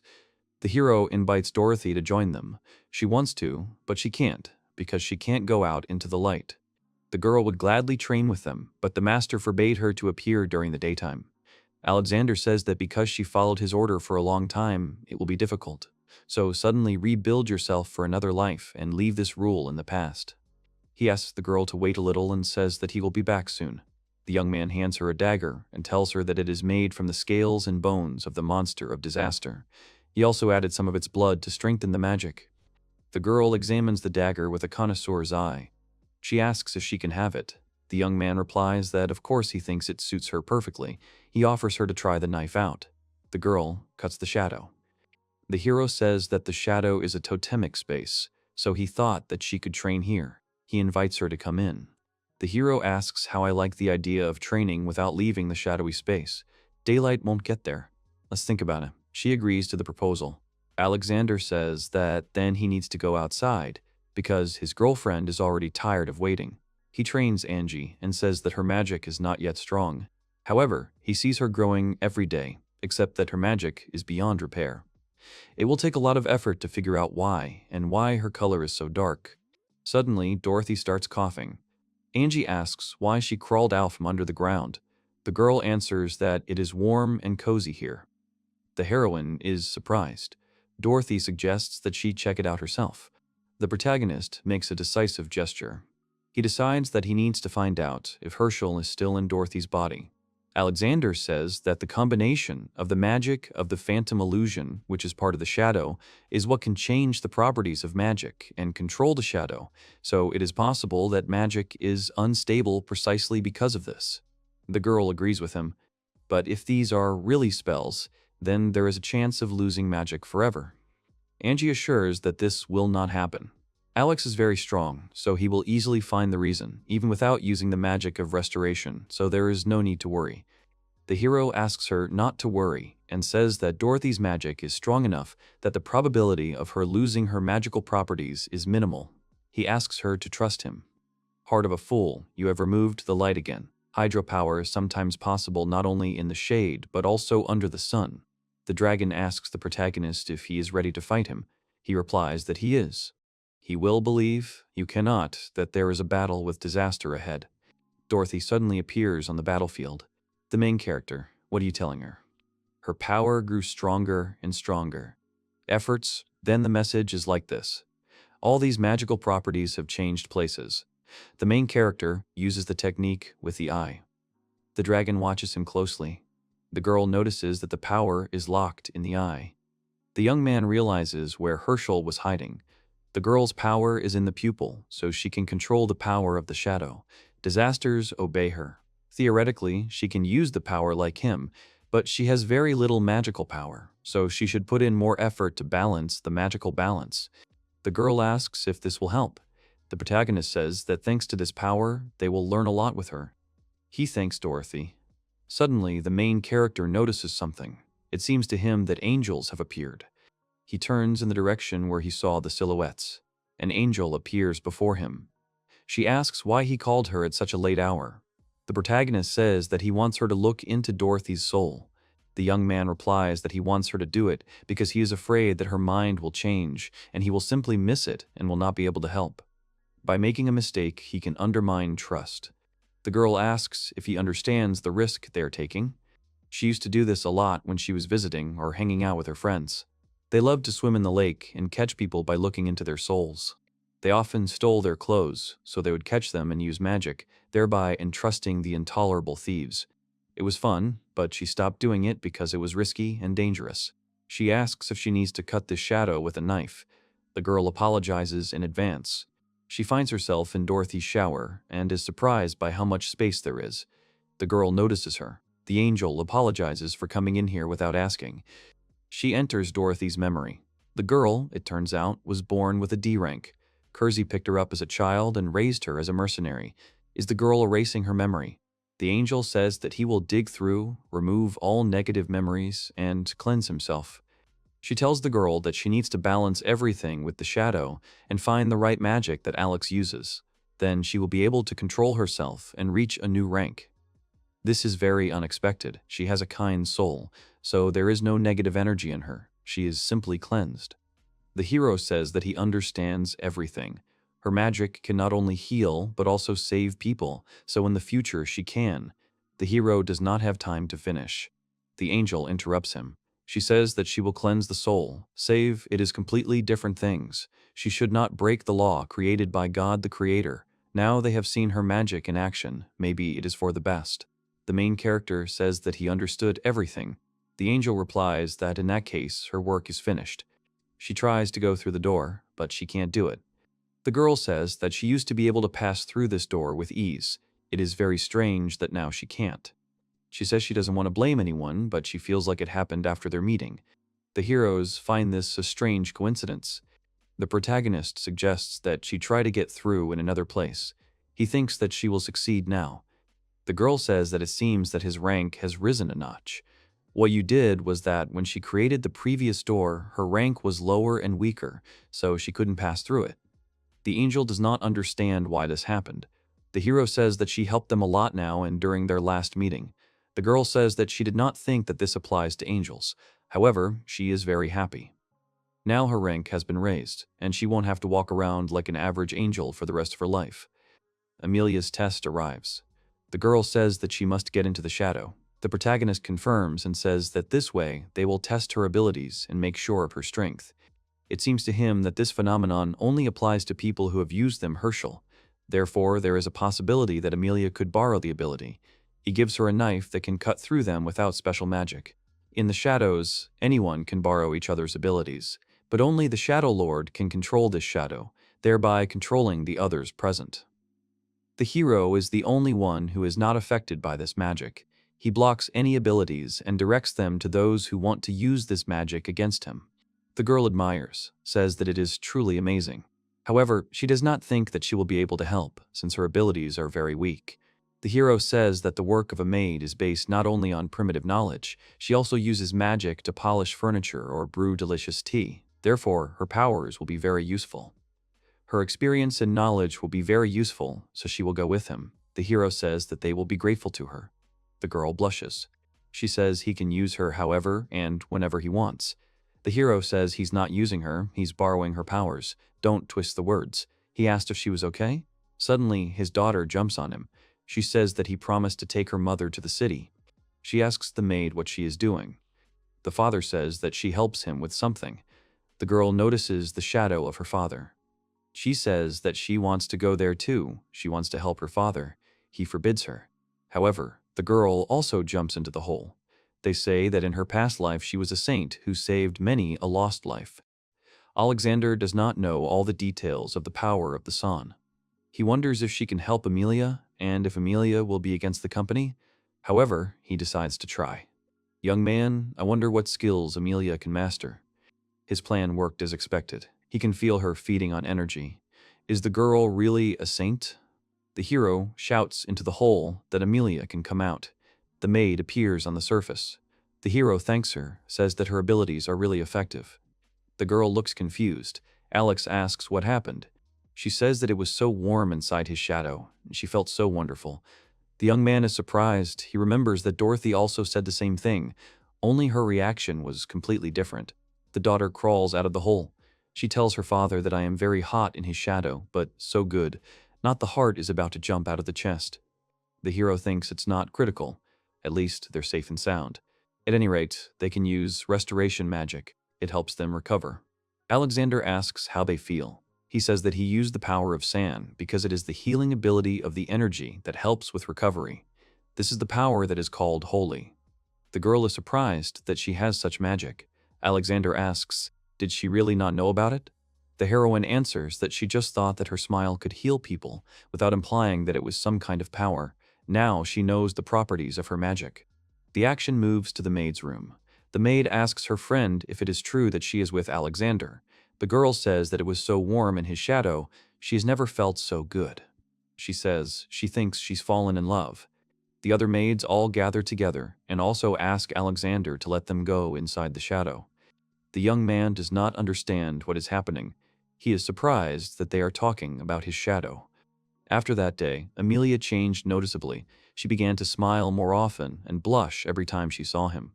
It seems that the protagonist understood. Such tactics definitely do not bring betrayal, but there must be a reason why they behave so strangely. The young man agrees that from that day on, the maid began to visit Alex's shadows in turns. They tried to use his energy and became overly enthusiastic. There were even rumors that the maid began to clean the house more energetically. One day, the Lord pays a sudden visit to the main character. He says that they haven't seen each other for a long time and asks how he is doing. The young man wonders how he ended up here. The man says that a couple of questions arose. He thanks the maid for seeing him out. Now she can be free. He notices that the maid is really cute. The protagonist asks if they have met Amelia yet. The man says he just wanted to know if the rumors were true. The protagonist doesn't understand what he's talking about. The man replies that many say that the maids are at home, and the young man has been very loving lately, especially towards the master. He thinks that it is not only about his appearance, but also about his attitude towards people. The hero says that he did nothing of the sort. It is all due to Amelia's merit and strength. The man says that the maid who met him is really a nice girl. He notes that the young man's tea is simply superb, and Alexander himself is too modest to admit the obvious. The boys don't understand why he thinks this way. Isn't humility the very virtue? The man says that it's very pointless not to acknowledge your abilities. He decides not to beat around the bush any longer and says that he wants the hero to lend him his maid for a while. The young man asks if he doesn't have any maids in his mansion. The man replies that of course he does, but what's wrong with getting a few more? He's partly right, but the young man doubts that it's right. The man says he doesn't see anything wrong with it, so he invites him to think about his request. The hero thinks that no one will want to leave the estate. The man says goodbye to him. Since he opened his shadow to the maid at home and really became much happier than before, maybe his theory with Dorothy really works. And if so, the power will grow every day. So he doesn't know the limits of this magic yet. If his soul rank increases, then perhaps the energy will also increase. Therefore, it is not surprising that the maid's magic can improve. The young man hopes that their life will really change for the better. Suddenly, an angel appears next to him. She says that he is right. The hero does not recognize her at first and asks if they really know each other. The girl says that after her rank increase, her appearance has also changed significantly. Alexander says he would like to tell her something. The girl tells him that the world is coming to balance. She asks if he has ever noticed pressure from a strange impulse of his energy. There are many high-ranking souls with strong energy in this mansion. The hero asks if anything can be done about it. The angel replies that when the energy becomes too high, the world tries to balance itself in every possible way. This means that the world is being destroyed by people who can be the result of various wars. Heaven is a completely different place, so in human terms, angels are isolated from the outside world. The girl says that if this is not done, the earth may be in great danger, so it is imperative to destroy a certain number of people. The hero realizes that there are enough problems. He cannot believe that a sudden surge of maid energy can cause such an imbalance in the world. The girl accidentally overhears their conversation. The hero asks the angel if the philosopher's stone can help them. He remembers the man's words. Alexander asks if it is true that heaven has a barrier that protects their world. The angel confirms it. The hero says that in that case they also need to make a barrier. Angel asks again in horror. Alexander says that he was reborn with memories from his past life, so he should still have the knowledge of how to create this barrier, and he can try. He holds out objects to the angel and asks him to look at him. In his hand, the hero holds one of the strongest metals. It was from this metal that the sword that the master made for him was made, so he can use it to create a barrier. He needs to stand so that it can cover the entire territory of the mansion. The hero finds such a place. He touches the ball to the rock and says he is starting to create a barrier. He uses magic to create a barrier. The energy required to create the ball is several times greater than the magic power required to create it. The hero feels that the air here is the same as in heaven. If the body of the young man was not endowed with divine power, he would simply not endure and die. He feels his energy is at zero, but now the whole mansion is safe.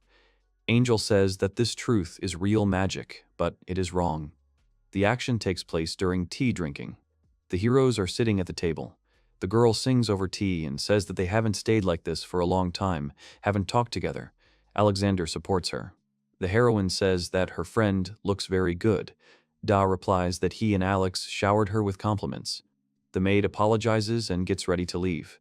The girl turns to Eliza and says that she invited her on the matter of the maids, namely because of their behavior. She says that Amelia saw Lisa before the events related to the shadow and energy. The girl replies that she does not remember it. The protagonist asks how she can remember such events. Eliza, being the leader of this country, hardly remembers a girl like Amelia. Eliza says that when she is with Alex, her memory becomes a little dull. The girl blushes. The mistress asks what happened and why the protagonist called them. The young man replies that the thing is that he himself does not know. He says that it seems to be all about his shadow, namely, the increase in rank due to the shadow. The girls are surprised. Suddenly, the ruler approaches. The girl asks if it is true that she is the beloved of the main character. Alex says that it is not so, but she is a very dear person to him. That is why he called her here. The hero apologizes for interrupting them, but it is important to him that the girl tell him a little more about the shadow, and she agrees. The heroine notices that a shadow has appeared. The young man picks up the dagger and tells her that thanks to this dagger, the maid got inside every day. The ruler is surprised and asks if this really happened every day. She rushes to the protagonist and asks permission to enter his shadow.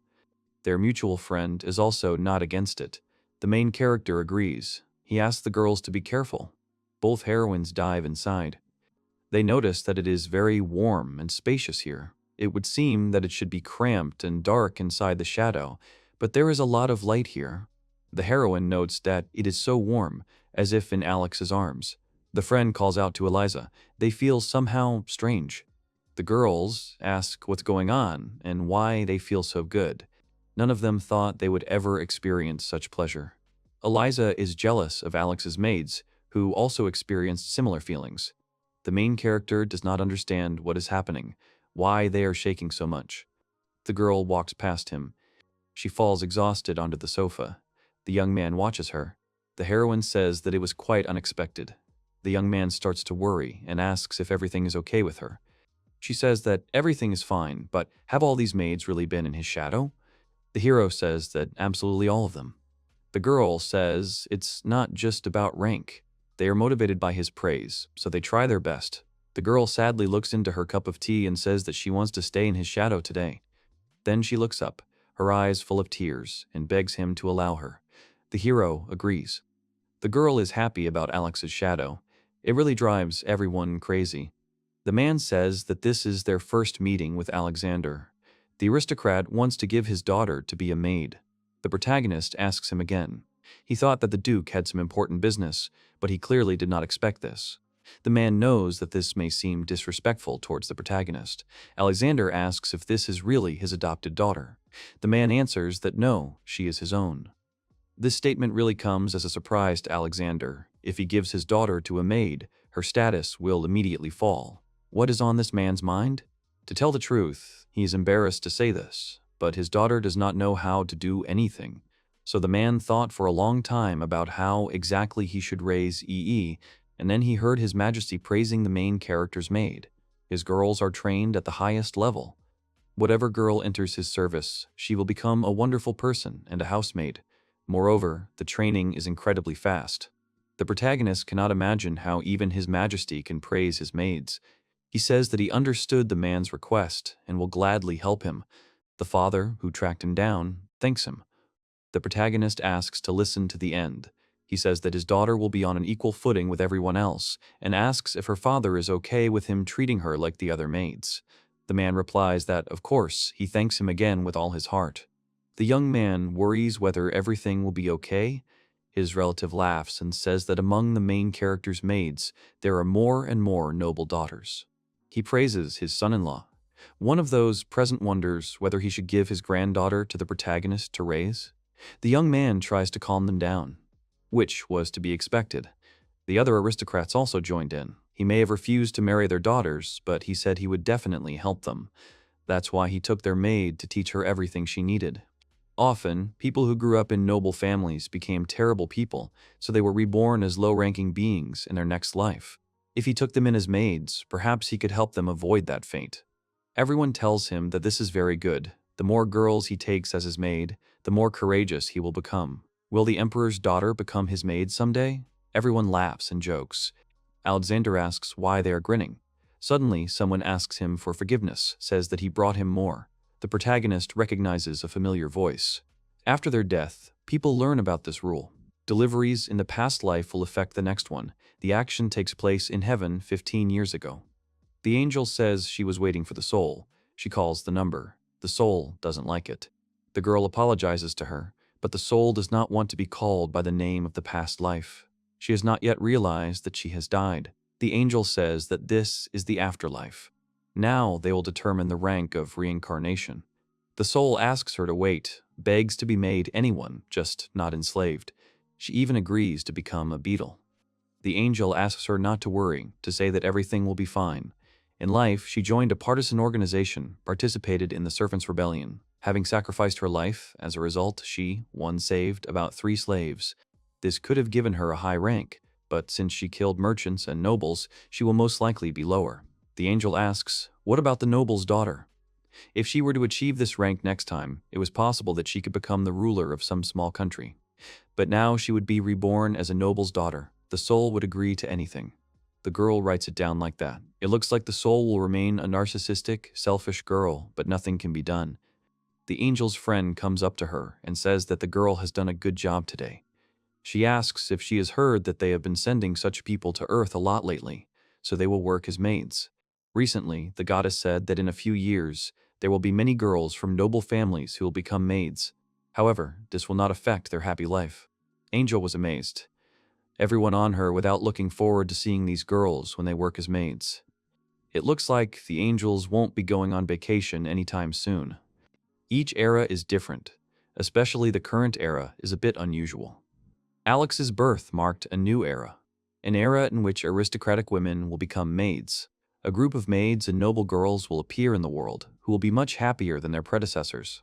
13-year-old Angie looks at Alex and tells him that it's time for them to go. She's standing by the window. They've grown another year older and are getting closer to adulthood. Alex, who is the same age as her, tells her that he understands her. Angie gives someone permission to enter inside. A maid comes into the room and wishes the guy good morning with a smile, asking him if he slept well today. Angie is happy about her sister's arrival and asks her when she returned. She answers that she just now, and she brought souvenirs with her, then turns to the guy and remembers something. The girl closes one eye and asks Alex to take care of her a little longer, then calls himself his master. The guy agrees with her offer with a smile. Everyone is standing outside. Alex suggests that Angie should go then. She agrees with him. Her sister bows to them and wishes them a good trip. Since Duke Oin's request the other day, many grateful ladies have been left in the care of Duke Oin as maids, a grown man with a beard. Even Eliza wanted to become a maid. She said that things were going well and she wanted to take a break, using that time to experience life as one of her subjects. Alex thinks that sounds like Liza. Amelia is asked if Eliza is doing a good job. She agrees. This spring, she became the head maid. The main character was slowly preparing to become his father's successor. When Eliza dons the maid's uniform, she fits into the role perfectly, giving no hint of her true origins. She was so surprised when she found out. The original maids know about Eliza's origins, but they have no reason to tell other people. But you never know when rumors will start to spread, but hopes that nothing happens. The girl asks him if he is worried, then why not watch her work? The guy says that he would like to, but how can he not disturb her? Someone came up with an idea. The girl first turns to Eliza and happily invites her to playing, but she sweeps and says that she is working. The second maid asks if she is wiping the plate correctly. She says that it is perfect. However, you cannot touch the dishes with bare hands afterwards, otherwise they will get stains when the owner uses them. She says that she will be careful from now on. Thanks, Eliza, and a living eye appears from around the corner. The hand lies on the screen where the image from the eye's face is broadcast, and it has no problems moving. She gives advice to another maid. The girl watching them says that she is tolerant enough to allow her to speak so casually, being the Empress, and also, I have no complaints about her work. It's even a pity that she is an Empress. The main character says that he doesn't even know. It's difficult to answer this statement, but what's more important is that she does everything right. All three are watching the screen, and someone suddenly stops the girl and asks if she is new here. She just looks at her silently. They ask her again who she is. She gets angry because she doesn't even know who she is. The girl reveals that she's the eldest daughter of Duke Owen, the girl whose father asked Alex to take her on as a maid. They don't know what family she comes from, but she can work. The main character understands that she doesn't know. The Duke's daughter points at the girl and asks her to join her group, who looks at her in bewilderment. She says that if they weren't in a place like this, she would never have known about her. She will allow her to join her group, so let her be generous and follow her orders. That's why she wants to create a faction, because many people who come here try to use their family status. Alex thinks that if she found out she would faint, but she turns away and says that she is not interested. She's grateful to be here, considering the troubles she had to go through to become Alex's maid. She should stop worrying about giving orders and start thinking about becoming queen of the mountain. The Duke's daughter asks her to stand, but it's time for her to get back to work. Who does she think she is? She's the Duke's daughter. Her father forced her to become a maid. Her eye is starting to disappear. It ends up in the guy's hand. He thinks that Eliza can handle it herself. But if she behaves like this, it will lead to problems. He would like to ask her to watch her, but he feels like he has just caused unnecessary trouble. The eye says that everything is fine. Anyway, you can tell from the little sister that she loves Alex. There are more and more maids, and they are more lively. One of them sneezes. From the house, Alex can be heard screaming that it's terrible, that something happened suddenly, that it's daytime outside. Everyone gathered in one place. They look in one direction. Alex asks what happened. The girl answers that the seal disappeared. The main character understands, and the girl says that this is the seal of locusts. It is a monster with miasma that destroys all vegetation. Any village rots and dies. Then his magic was useless. He sealed her in a bag of calamity claws, but she somehow disappeared. The maid looks at the Duke's daughter.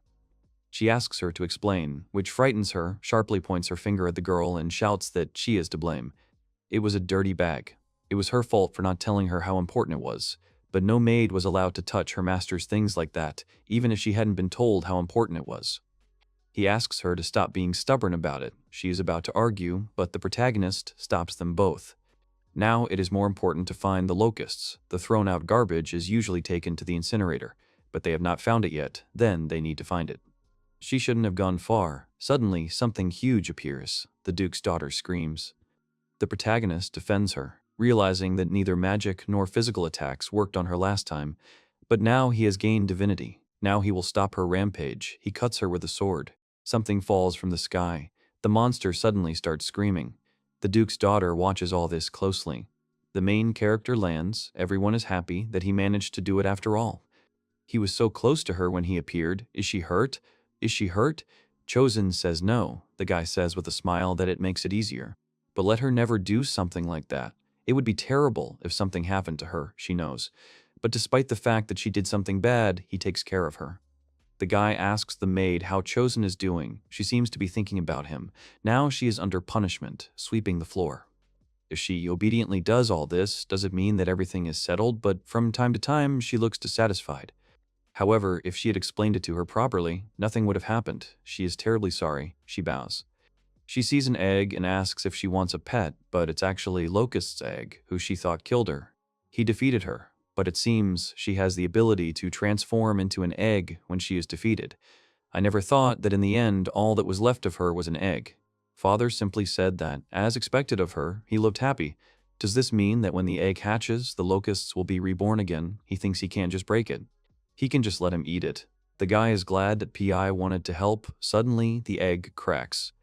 From there, the monster's hand appears, and then he himself sits. They rejoice that he was born. This is a baby locust. They both look at the baby locust in surprise. It is a newborn catastrophe. It is almost like a puppy. The guy covers his mouth with his hand because miasma is floating around. The baby apologizes and looks at them guiltily, covering his face with part of the eggshell. He thanks the people for stopping him. He remembers everything that happened so far, including the moment they sealed him. Does this mean that his memories are preserved? He agrees. After some time, he will again become who he was. So he decides to run away from them right away and says goodbye, but Alex anxiously asks him to stand. The guy shouts to all the maids to catch him, but they look at the monster in bewilderment. They prepare themselves and ask if they just need to catch him, ask him to surrender. Then they notice his pitiful look. They manage to capture the monster, but the miasma starts to tear their clothes. The monster asks them not to touch him and to let him go, but the girl touches his face and says that they can't. They say that this is all for their master. Alex will not do anything to harm him, so let him just accept it. The guy says that everything is fine, he doesn't need to run away, asks the girls if they are okay. The guy says that he was worried about them, which means he is kind. He thanks the girls who are happy to help. He says that they can rest in his shade. He says that since he was reborn, he needs to be given a new name. Miasma is just intuitive. But if everything is the same with the contract that he signed with San, now he has received a blessing. He will name him. He thinks about what name would suit him. The monster doesn't want to burn him. The guy says that his new name will be Lotus. This is the name of a color. It grows only in dirt. It cannot grow in clean water, but the blossoming flower is beautiful and does not get dirty, just like a baby. From this moment on, he will be Lotus. A glow appears around the monster, and he realizes that the miasma has finally disappeared. The guy happily says that now he doesn't have to worry about them. The monster thanks her. The monster asks if he can do anything for him. The guy looks at him questioningly. He would like to thank him, but he doesn't need to. The locust has caused a lot of trouble, but initially it was kind and obedient. Then he would like to ask Lotus for something. The guy asks to take the sword and try to penetrate his shadow. Lotus understood everything. He just needs to go into the shadows, and that's it. If he does that, the guy can borrow her powers. He says that let him take as much as he wants. The protagonist understands that this is the ability of the lotus. The miasma was a part of him, but the abilities are something else. If he uses this power like this, fire appears in his palm, then his magical power has been restored, such as the power of the lotus. So he couldn't stop. If used correctly, the power would not run out. It was the most powerful ability Alex had ever encountered. The ancient dragon asks his master what he wishes to ask of him. The main character says that he wanted another part of his body, namely a scale. He agrees and gives it to him. The guy holds it and says that it is very beautiful. The dragon asks what he needs it for. He wanted to make an accessory, a necklace or earrings. The dragon says that he looks best when he swings a sword, and the protagonist is surprised by this. He understands that something can be done for the sword. The guy thanks the dragon. He was glad to help. If he imagines melting the scales and making some sort of coating, he starts using the sword and the scales. The weapon glows. The dragon says the glow is beautiful. He feels the power coming from it as it turned magical.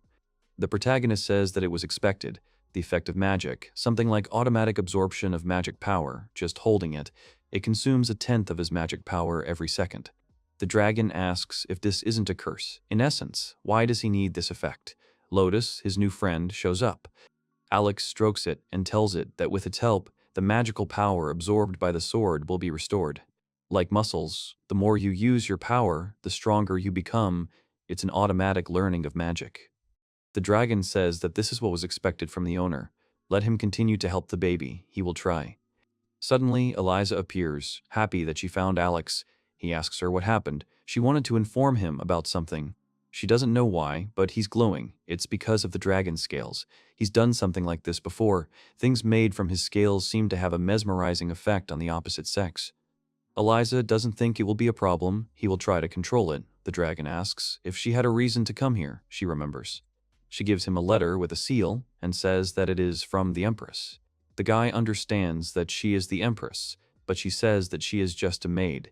Alex realizes that she is not going to get involved in the disaster. The letter talks about falconry. In one country in the east, there is a falcon, and an event has become popular there where animals are hunted with the help of a trained falcon. It changed a little as it spread across the country, the difference being the ability of the hunter to use sword and magic abilities. This will be the first time for their Empress, although before they held it about once a month, he was also invited. The guy understands everything. To refuse such a thing, it seems like Eliza. Alex will be able to see his father in all his glory, but he will not participate. Alex must participate. He will be able to defeat more monsters than his father. He must show what he is capable of. The Duke's daughter thinks about falconry. The father tells the boy that he expects a lot from him. The protagonist will do everything he can. This is a chance to show himself to the Empress, although he does not really want it. On the day of falconry, someone announces that it is open. After inventing a new training method, Alex tries his hand at this hunt. The girl on the stage happily informs everyone that it is finally time to begin the long-awaited falconry. Everyone looks at the presenter, who also asks everyone to demonstrate their strength as much as they wish. The man smiles. The Choi family is next. Alex says that Hosen is also participating, but he doesn't seem interested. The father says that it's not in his nature to brag. He can't give up the opportunity to become a martial artist. Now that the boy thinks about it, he had never seen Hosen fight before. The beast pounced on him. However, the man only smiles and calmly looks at the beast, telling it not to be so angry.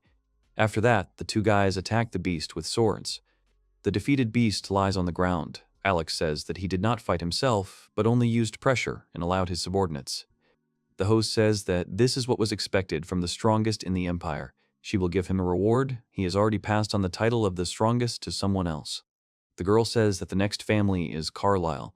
The main character is surprised. Everyone understands that this is the vice-emperor, and he has grown up. The main character is asked if he is ready yet. He answers that he is ready at any time, in which case they begin. Chosen, who is standing behind the box, was asked what she was doing in such a place, and a huge black monster with wings and a human body appeared. Everyone is shocked and asks what this is. They don't have it on their lists. Alex asks Chosen what this means. Why did she bring him here? The girl calmly says that this is a trained soul eater. An ordinary monster will not allow everyone to see how strong they really are. The girl asks with a smile to show everyone how magnificent they are. The main character hears someone scream. A monster attacks two girls. A guy rushes to save them, but they shout at him whether he can handle it. The main character shouts that of course and attacks the enemy in a jump. The monster disappears, emitting black smoke. Everyone rejoices and praises the main character. The guy asks how Chosen is doing. He thinks he unintentionally agreed to her plan. Suddenly, someone screams again. A monster appears. The child gets wings. The protagonist realizes that children touched by the miasma turn into soul eaters. This is a monster that reproduces by eating the souls of children, which means they were already consumed by that monster. The girl asks to save her child. She cries. The protagonist confidently asks to provide this to him, because the treatment that he used to stop Dorothy from turning into a beast should work here too. It's worth a try.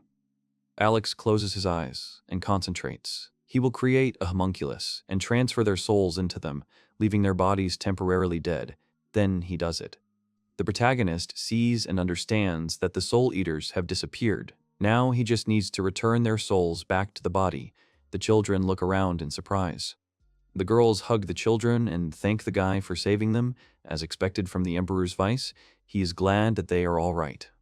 The presenter says it was great, but she doesn't think they can win after something like that. He was really cool back then, thanks him for protecting the children.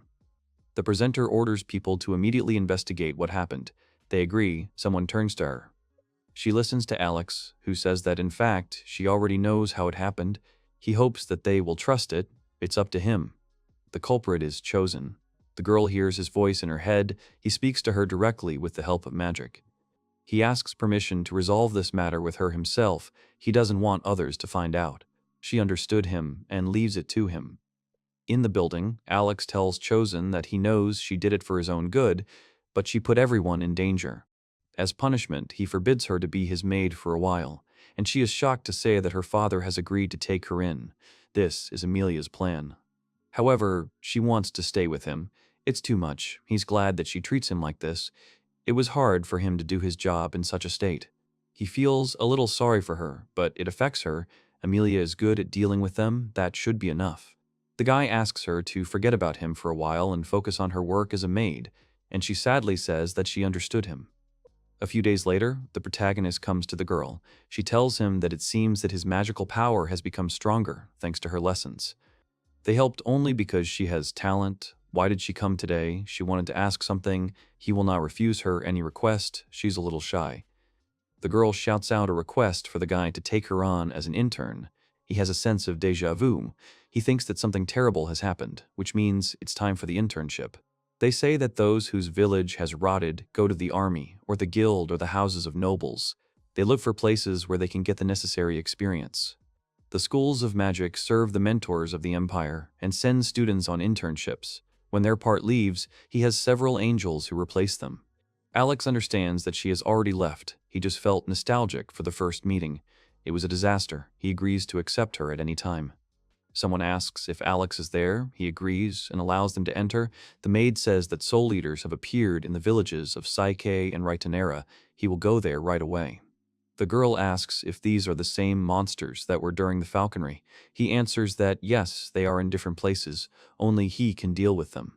She says that if only there were several of him, he could solve this matter in several places at once.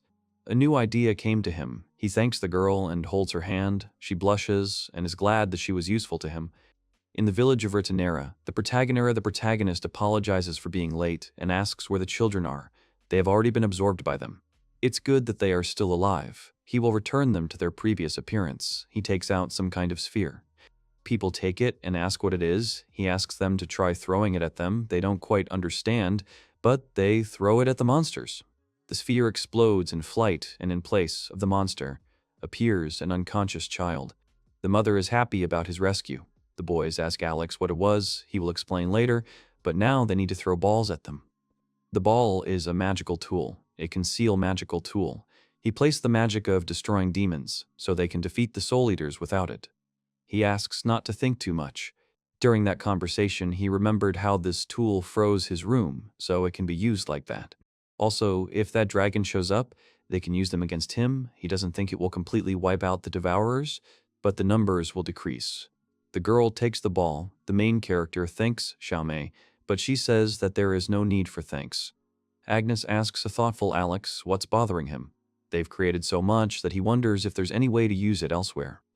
She asks if he is talking about a magical instrument. He answers positively. Maybe there is useful magic that could be spread throughout the villages. He asks if this will make life easier for people. The girl thinks and agrees, then notices that there is some kind of squabble at the gate. A young girl asks to see Alexander. She wants to talk to him, but the appointment must be made in advance. Alex is surprised. Chosen says that her master has no time for her, so she knows. She wants to meet him herself. The protagonist watches this with a smile. He sighs and asks Agnes if she could bring her to him. She seems to be from the village of Reincarnation. She asks what to do with Chosen. The guy turns around and says that since she is now under her father's care, let him tell her to tell him about it. Agnes understands and approaches Chosen. Alex looks and says that the problem with the soul eaters has not been solved yet. It will be necessary to extend the punishment for Chosen. Lily Kanata comes up to him, apologizes, and says that she is pleased to meet him. She kneels down and thanks him for what he did for them that day. The guy asks her not to worry. Did something happen in the village, she thinks. Lily stands in front of him and shouts, saying that she wants to offer him her services. He asks her about it again. He points to the maid and asks if this is what Lily means. She says she doesn't mind being a maid, but she still needs a salary. Lily explains to Alex that her dream was to serve him, but she never had the chance. She is embarrassed. The main character understands that she's being frank. The maids are currently busy, so he thinks that it is possible. He has no reason to refuse. He is not against it, but there are two conditions. Lily asks what they are. She agrees to everything. First, she needs to stop calling him my lord. Second, if she's going to do the job, she needs to be paid accordingly. She agrees. The protagonist asks Agnes to take Lily's measurements for her new uniform. After a while, she puts on the new uniform. Alex notices her with a smile. He tells her what suits her, asks about the size. It turns out to be perfect for her. He hands her the contract, so she needs to go around to the others and discuss it with them. After a couple of days, the maids teach Lily her job. to thoroughly wash the windows, and she wonders what will happen if the owner stands in front of a dirty window. She says the owner won't see the face, so they have to be clean by the end of the shift. Lily continues working. Agnes offers to make her some tea after work. She happily agrees. The main character ignores the details, because the most important thing is that everything is fine with her. The girl asks for forgiveness, because she is returning to the castle. The guy praises her for her work today. She wanted to talk about something. She asks about the new maid. He thinks that something happened to Lily. She is good and learns quickly. Did he see her soul? He agrees. She is B rank. He's a little surprised. He already told Eliza that he can see souls. She says that such girls gather around him. There are many new girls in front of him, as if to gain his favor, so she wants to give him advice, puts her palm on the table. She says that it will be better if the guy sends Oin back what to do with her after the Empress's advice. In the village of Sonnet, children jump from a great height from a tower straight to the ground. 3 people watch and clap. Coming-of-age ceremony is a tradition in the village. As soon as a boy turns 10, he has to jump from a diving board without fear. It depends on courage. Alex's father thanks the Viscount for the invitation, and he thanks him in return. Those who have gone through this will be perceived as adults and have the right to marry. Girls choose a partner, do not want to be the last to receive a house and field, quite a serious test. So Alex thought to invite Kokufu here. She would probably agree with joy. The guy asks his father how Chosen is doing. She uses the opportunity to get closer to him. He asked her to stay in the estate. Why does he ask if the punishment is over? Eliza advised him to return her to her parents, but he cannot do this. If he does this, people will doubt him. But this was the advice of the Empress herself. Soon he will have to make a decision. They notice 2 children, and the man asks if this is the boy who passed the test. He probably asks her to marry him. They look good together. Suddenly, the girl falls, and wings appear from her back. She turns into a soul eater that attacks the protagonist. Someone covers him with their hand. Chosen covers her and calls the monster impudent. He grabs her hand and pulls her away from the place of impact. The transmigration of souls occurs. The girl appears from the devourer and falls. Everyone is happy and thanks the Vice-Emperor. Chosen proudly states that this is natural for her master. The boy shouts and asks what all this means and what she was doing in Sonnet Village. She says he said to serve my lord, but remains her true master, so she can't be far away. He gave her into the care of his father. Doesn't that mean she disobeyed him? Chosen says that's not what she meant. Alex realizes that if he sends her away, she will do dangerous things to get closer to him. It was stupid of her. He remembers how she protected him. She has great manners. If only she would learn to be a decent maid, she might change. He thought about firing her. She is surprised. He decides to give her a second chance. He wants to teach her to be a maid. That method was gentle on her. From now on, he and Amelia will carefully hammer it into her. Alex asks her with a smile if she will become a decent maid, and she, perplexed, agrees with him. The father tells the boy that he was not helpful. Alex apologizes. He didn't even discuss it with him, but everything is fine because she is his maid. Someone finally arrived. Alex and his father wonder if they are guests. Chosen asks permission to introduce them. They are her younger sisters. The protagonist asks if this is true, why in fact, they also want to be his maids. They just got permission from his father. Being close to him is happiness, don't they think so? The father agrees. The protagonist says that Xiaomei will now be in his care. The old man asks him to take care of her. He asks him to rely on him. Everyone is discussing that she will be with the Vice-Emperor himself. The old man asks everyone to calm down. Alex is popular and grateful that she is the only one he will take on as an intern. He picks her up and takes off, asks her to hold on. Then in mid-flight he notices something while looking down. They notice the robbers and the 2 girls and realize that they had to help. The robbers say that they were causing them trouble. But now that's enough. Let them just give up. One of the girls holds a sword. Suddenly someone asks to stop. The swords hit each other. The robber looks at the broken sword in shock. Alex stands in front of the girls with the sword. They ask him who he is. He uses the binding spell, which binds the robbers. The girls are surprised. One of them is on guard, but Alex asks her to calm down. They were flying past. He says that they will simply put the robbers to sleep.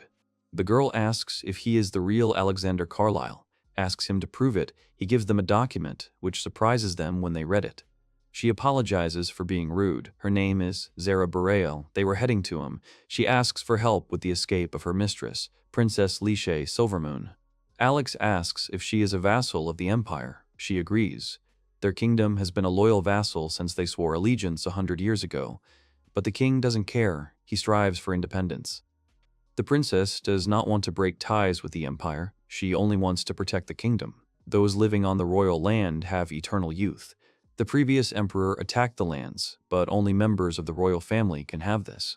Now they see this as a good opportunity, as many are rebelling against the empire, but their army is capable of defeating it. If it comes to war, many people will die. They don't have much time. The previous emperor had subjugated the surrounding countries by force. When Eliza took the throne, she loosened her grip, so people like Silvermoon began to rebel. As soon as you find out what she thinks, Eliza appears from underground and says that she heard everything. The girls are surprised. He explains that she is his maid and will protect the secret. The Emperor will provide them with shelter.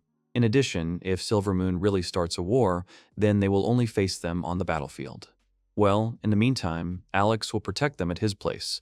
Calls her Lishe. She looks awkwardly. The guy explains that she let it slip about 100 years ago, as if she saw it herself. She is Lishe Silvermoon. She should be 256 years old.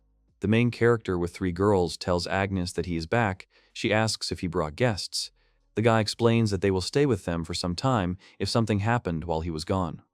Agnes reports problems with the plumbing. The guy says it's terrible. The girl asks with a smile if she can help, because her ice magic can help. The girl realizes that it was Agnes Memba. The guy asks if she knows her. She explains that she sometimes visited Viscount Memba. She changed a lot. Suddenly, the princess feels bad. Zara picks her up. Alex asks what happened and asks Zara to give her to him. She drinks some potion. This is water from the source of the sacred land. When it leaves the land, it weakens, which means this is a negative reaction to eternal youth. Their escape is too dangerous, but they know. He intended to inform the emperor about this, but the wait would take several days. He needed to hurry with the supply of this water. Alex says they can use these rooms. They thank him, couldn't ask for anything more after he's already helped. He offers to do so. He pours holy water on the sword. Here, he understands that it contains considerable power. He will look for something similar in the vicinity of the capital Silvermoon. After some time, he found it. Now he will connect the pipe from the source and pass the energy through it. There are droplets of water around the girl. The guy drew this power from the sacred land, created a special barrier, so he successfully recreated the sacred land. The girls are surprised by this. The girl tells the owner that they arrived in the kingdom of Silvermoon. They were riding in a carriage. King Aurora Silvermoon shakes the boy's hand and asks him to welcome her. They have arrived at the Leash's house for a purpose. Yesterday, the girl brought a message from the Empress. He thanks her, asking what she said. She quotes the words that she believe it on him. Alex explains that if it were in writing, it would have to be dealt with officially, which would mean suppressing the rebellion with the help of the Imperial Army. He asks to remain calm. This will not happen. First, it is worth considering that they cannot recognize their independence. If this is done, then other vassals will also dare to take such a step. They have a lot to think about. Sit down and discuss things in the future. After everything calms down, they will first start with the rebellion within the kingdom. According to what she said, the army has not yet marched on them, in which case they can knock the wind out of their sails and reduce their military power. Anyone would hate the idea of his compatriots fighting each other. He would stop the rebellion behind the scenes, try to limit the number of victims. The king is the main person, so he will let them decide what to do with him. The princess leaves it to him. Now she needs an excuse to go to the kingdom, remembers that their kingdom is famous for golden apples. The princess agrees. They grow on sacred land. They always grow and do not fall. They become tastier. He would like to present them to Her Majesty. He will need to go there in person. This is a tree with golden apples. Alex looks at them. He has never seen anything so beautiful. He feels guilty for wanting to pick them. The girl asks if she can try. She is given permission, and the guy holds out an apple to her. The guy is asked why he gave it to the maid. He explains that she is closest to the Empress. She knows what taste she likes, in which case they approve of it. The maid thanks. The girl bites into the apple. She likes it. She likes it. She says it's delicious. The main character tells the king that then the Empress will definitely appreciate it. The guy collects apples in a bag, even so the insects won't eat them, but he does it for someone else, then asks the girl to try again. She takes a bite and falls to her knees, blushing and saying that she feels like she's going to melt. The king asks what happened. The guy says that time flows faster inside the bag. They do not rot and therefore are always unripe and only become tastier.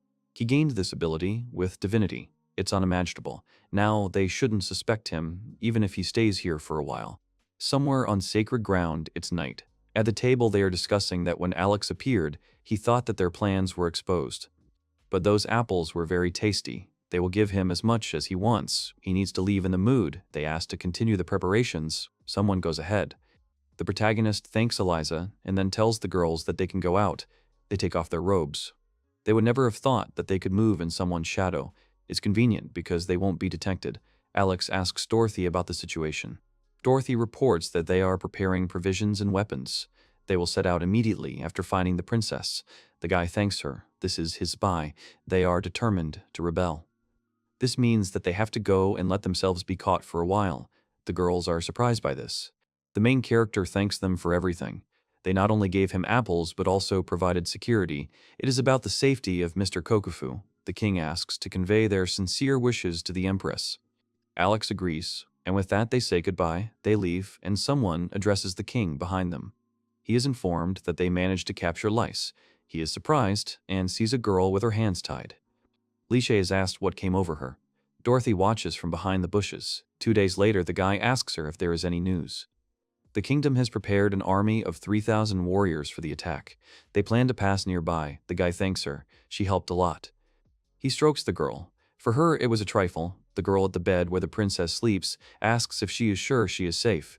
She was haunted by the thought of what he had planned. Having given her away, he asks her not to worry, because they have the soul of a real leash, but the body is only a homunculus. If she is in danger, he can immediately call her to him. How significant is an army of 3,000 soldiers for a kingdom? There are about 1,000 left to defend the lands. So in fact, this is their entire army, insignificant when compared to the empire. So Lisha was right to be afraid. The Silvermoon army will suffer huge losses. They need to be stopped. The girl asks the owner what he will do, whether it would be easier to neutralize them, but he cannot get involved in something so serious.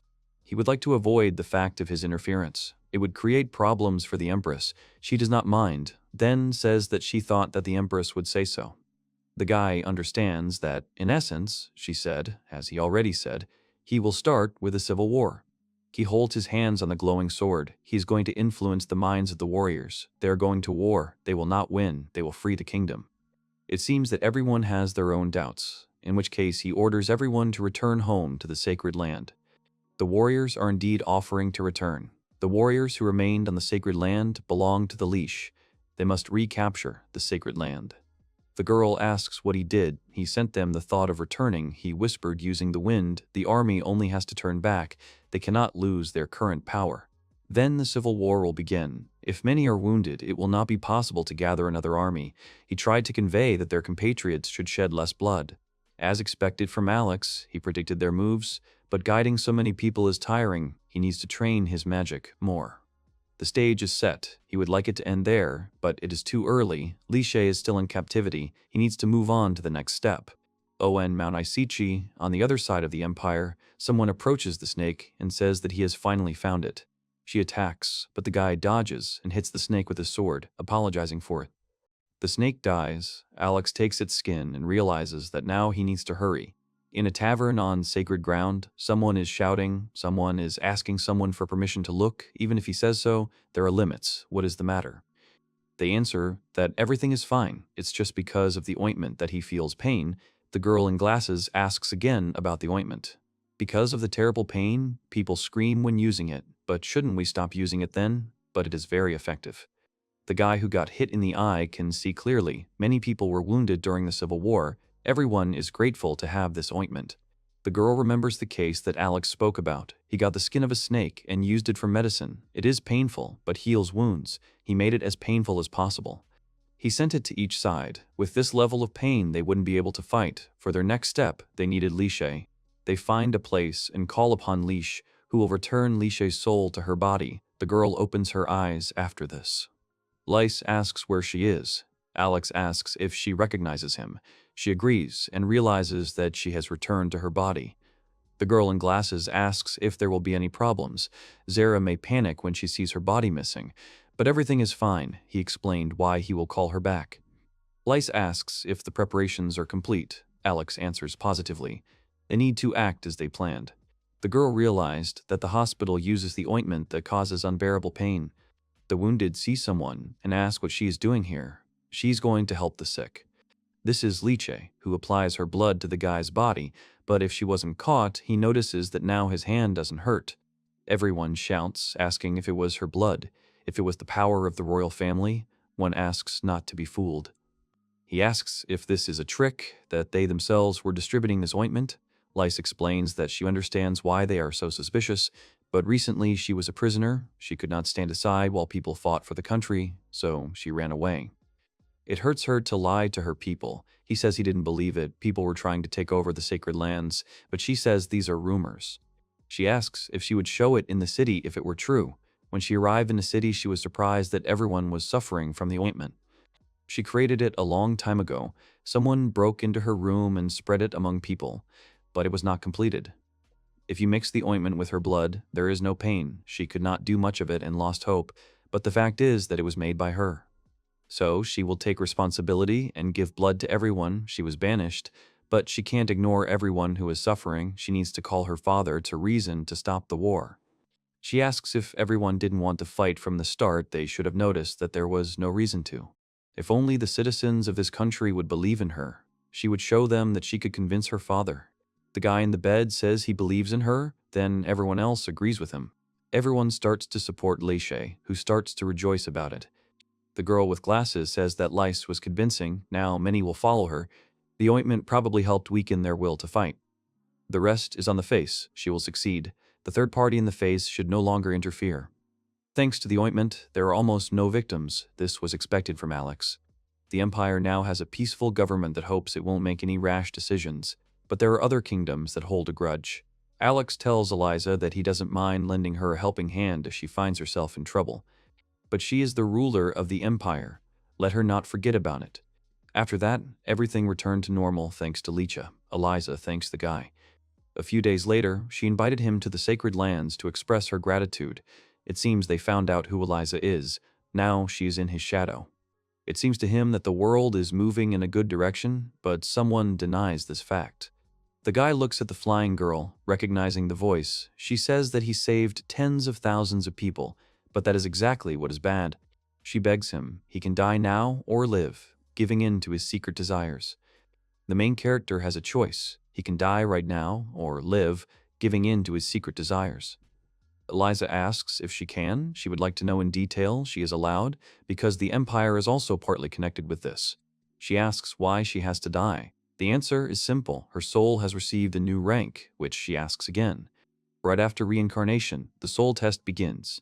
Then the rank goes up and down as one lives their new life. Even a person like her with an SSS soul is no exception. Even though she's only 13 years old, he's already surpassed the last one and reached SSS rank. Considering what Alex did, it's natural. The only problem is speed. They don't know what will happen if it continues to grow at this rate. They thought about it, what to do. The girl wonders why he focused on the word we. They don't know what danger it poses. Eliza asks if that's why she wants him dead, to throw him off. It would be the quickest solution, but he doesn't think he can commit such atrocities. The girl sighs. Because she thinks so, he seems to have caused her a lot of problems. It does not necessarily have to be evil. Just like her father, the previous emperor, he could stoop to bad deeds with alcohol and women. If he had 10,000 girls, he would hug them. He would not call himself associated with evil. He could lower his rank down to sea level.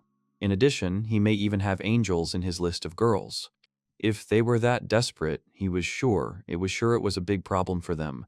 He would like to do everything he could. Alex apologizes. He can die or live selfishly. He still has a lot to do. Liche is waiting for him. The girl with wings asks him to stop. Darkness appears around. Eliza asks why everything went dark. The angel girl looks around and shouts at the guy to run. Suddenly, something happens. Eliza falls. Alex reaches for her. Something attacks them. The main character asks what is happening. The girl with wings asks not to come closer, because this is a divine punishment. A ray of light hits the main character from the sky. He is in pain. His skin feels like it is burning and his insides are freezing. It is an all-consuming force. He cannot stand it for much longer. Eliza asks what she means by divine punishment. She replies that it is God's own judgment. She can't say anything else. Eliza understands that at this rate, Alex will die. Or rather, he will be forcibly reincarnated. Because of this divine punishment, they are watching him. The main character remembers all his close people and thinks about reincarnation. He will not allow this. He will not allow this to happen to him. He resists. Suddenly, the guy reflects the divine beam. The girl covers her face with her hands. He falls to his knees, exhausted. The girl with wings is surprised that he stopped the divine punishment. They really were going to kill him. What does this mean? She asks the guy if he's okay. She can hardly believe he's alive. The guy asks how Eliza is. Eliza was affected by the force and fainted. She needs to be cured. The girl asks Alex not to move because it is a miracle that he is still alive. However, he needs to do it. He approaches Eliza and says that he can't use healing magic. Has he used up all his mana? The girl asks him to rest because then his soul will be absorbed, but he knows it. An absorbed soul cannot be restored. It will be destroyed. In his condition, it is dangerous. He scratches his hand until it bleeds. The girl is shocked by his actions. This is a medicine that turns blood into mana. The guy drinks the medicine. His head is spinning from the loss of blood. He wipes his mouth and can cast a spell. If it weren't for the lotus's mana restoration, it would have been tough. Eliza woke up. Alex asks if she's okay. She replies that yes, even her clothes were restored. The protagonist asks if they can now learn about the divine punishment. He does not force her to talk. She has a position to take care of.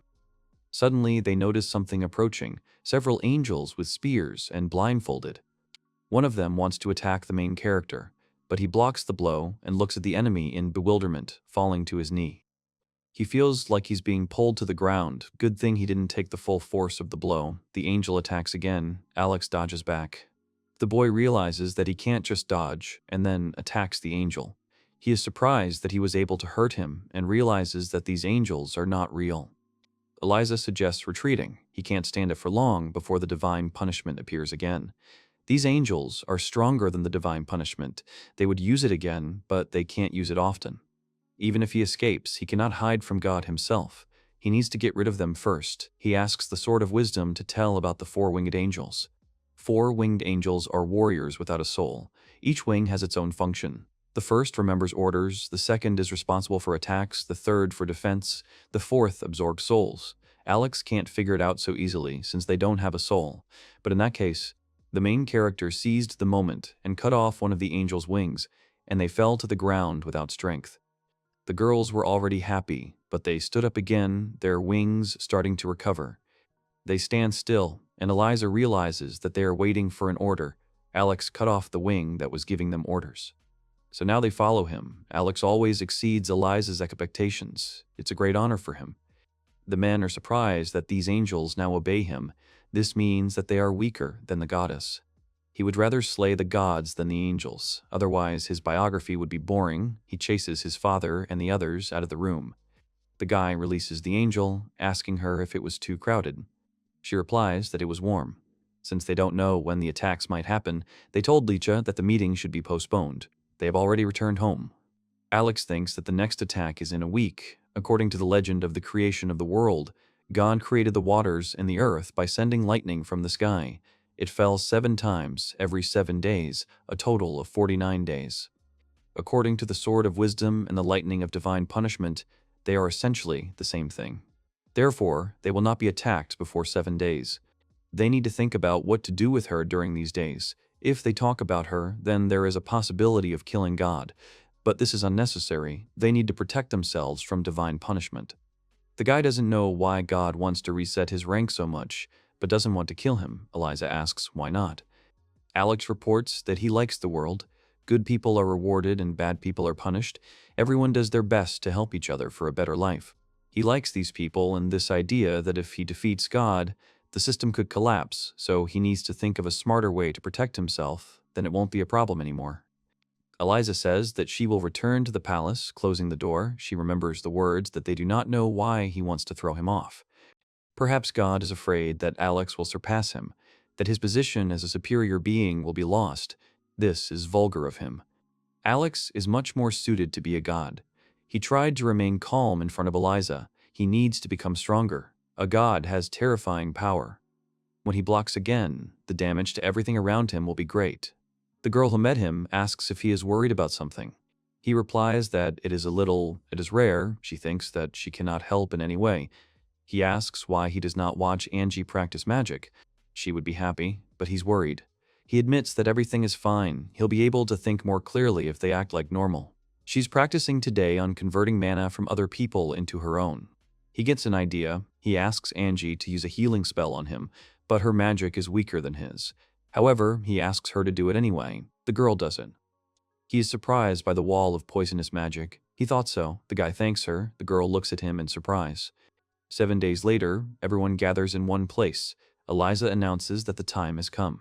Angie asks if everything will be okay. The protagonist asks Eliza why Angie is here. Eliza asks why he didn't tell her anything, and Alex just didn't want to worry her. On his part, this may be true, but this is exactly what will cause concern. After these words, he apologizes to Angie, but she says that there is no need to apologize. Suddenly, something happens. They look up. The main character shouts that it's starting. They all need to get out of here. The guy raises his sword up. The girls look at the flowers and ask what they are. If they bloom, Eliza suggests that it is the blocked energy of divine punishment. The owner turns to Astaroth, asking what she thinks, and she says that it is undoubtedly magnificent. Then they would leave it to her. She would consider it an honor. They noticed that if the power was too great to block, it could be transformed into something useful. At first, he tried to bring abundance to the earth with her help. Eliza now understood why the flower suddenly began to bloom. She gave him this idea. 10 days later, the third punishment happened. They changed the time, hoping to catch him off guard.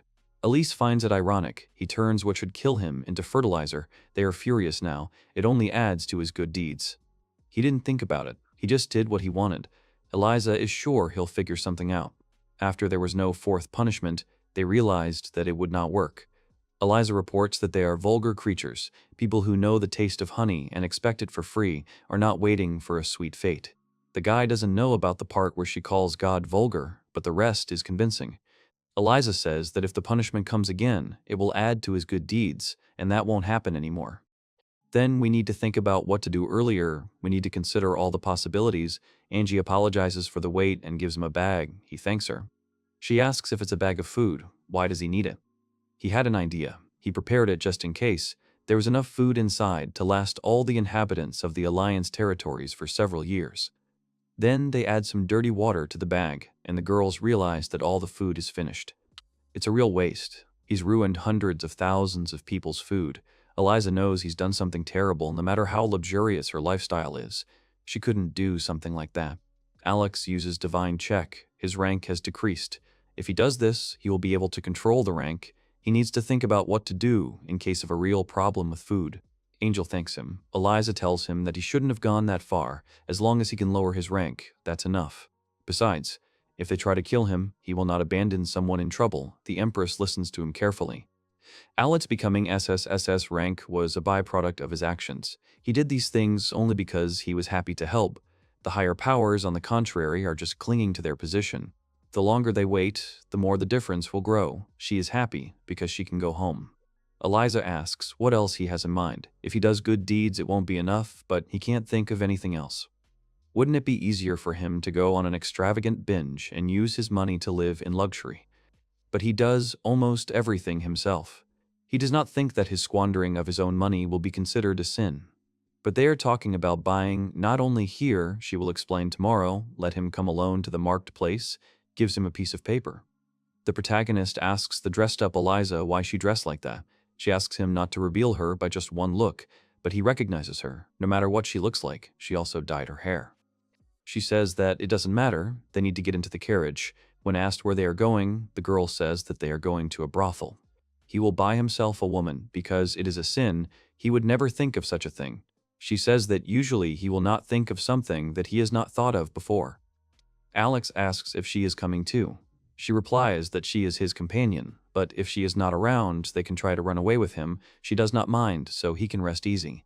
During the day, someone in the building asks two guests to sit down, Aries and Airy. The girl wishes them welcome to their modest establishment. The protagonist and Eliza are surprised by the fake names, but Eliza says that it is just in case. The girl asks the guy to choose any girl he likes. Eliza announces that they will then choose each one because they have come to spend a moment in decadence. The protagonist looks at the girls and thinks about how they are looking at them expectantly. Then he looks at Eliza and realizes that, of course, he arrived with the same intention. Alex, sitting on a luxurious chair, says that he certainly won't dare to choose anyone. The girl looks at him in bewilderment. He smiles and points to the table with goodies and asks to drink tea together. He used the best tea leaves and utensils, so it is quite luxurious. Eliza asks him to stop. He asks if he is doing something bad, using her offer and money but not doing anything related to girls. She does not understand if this will work.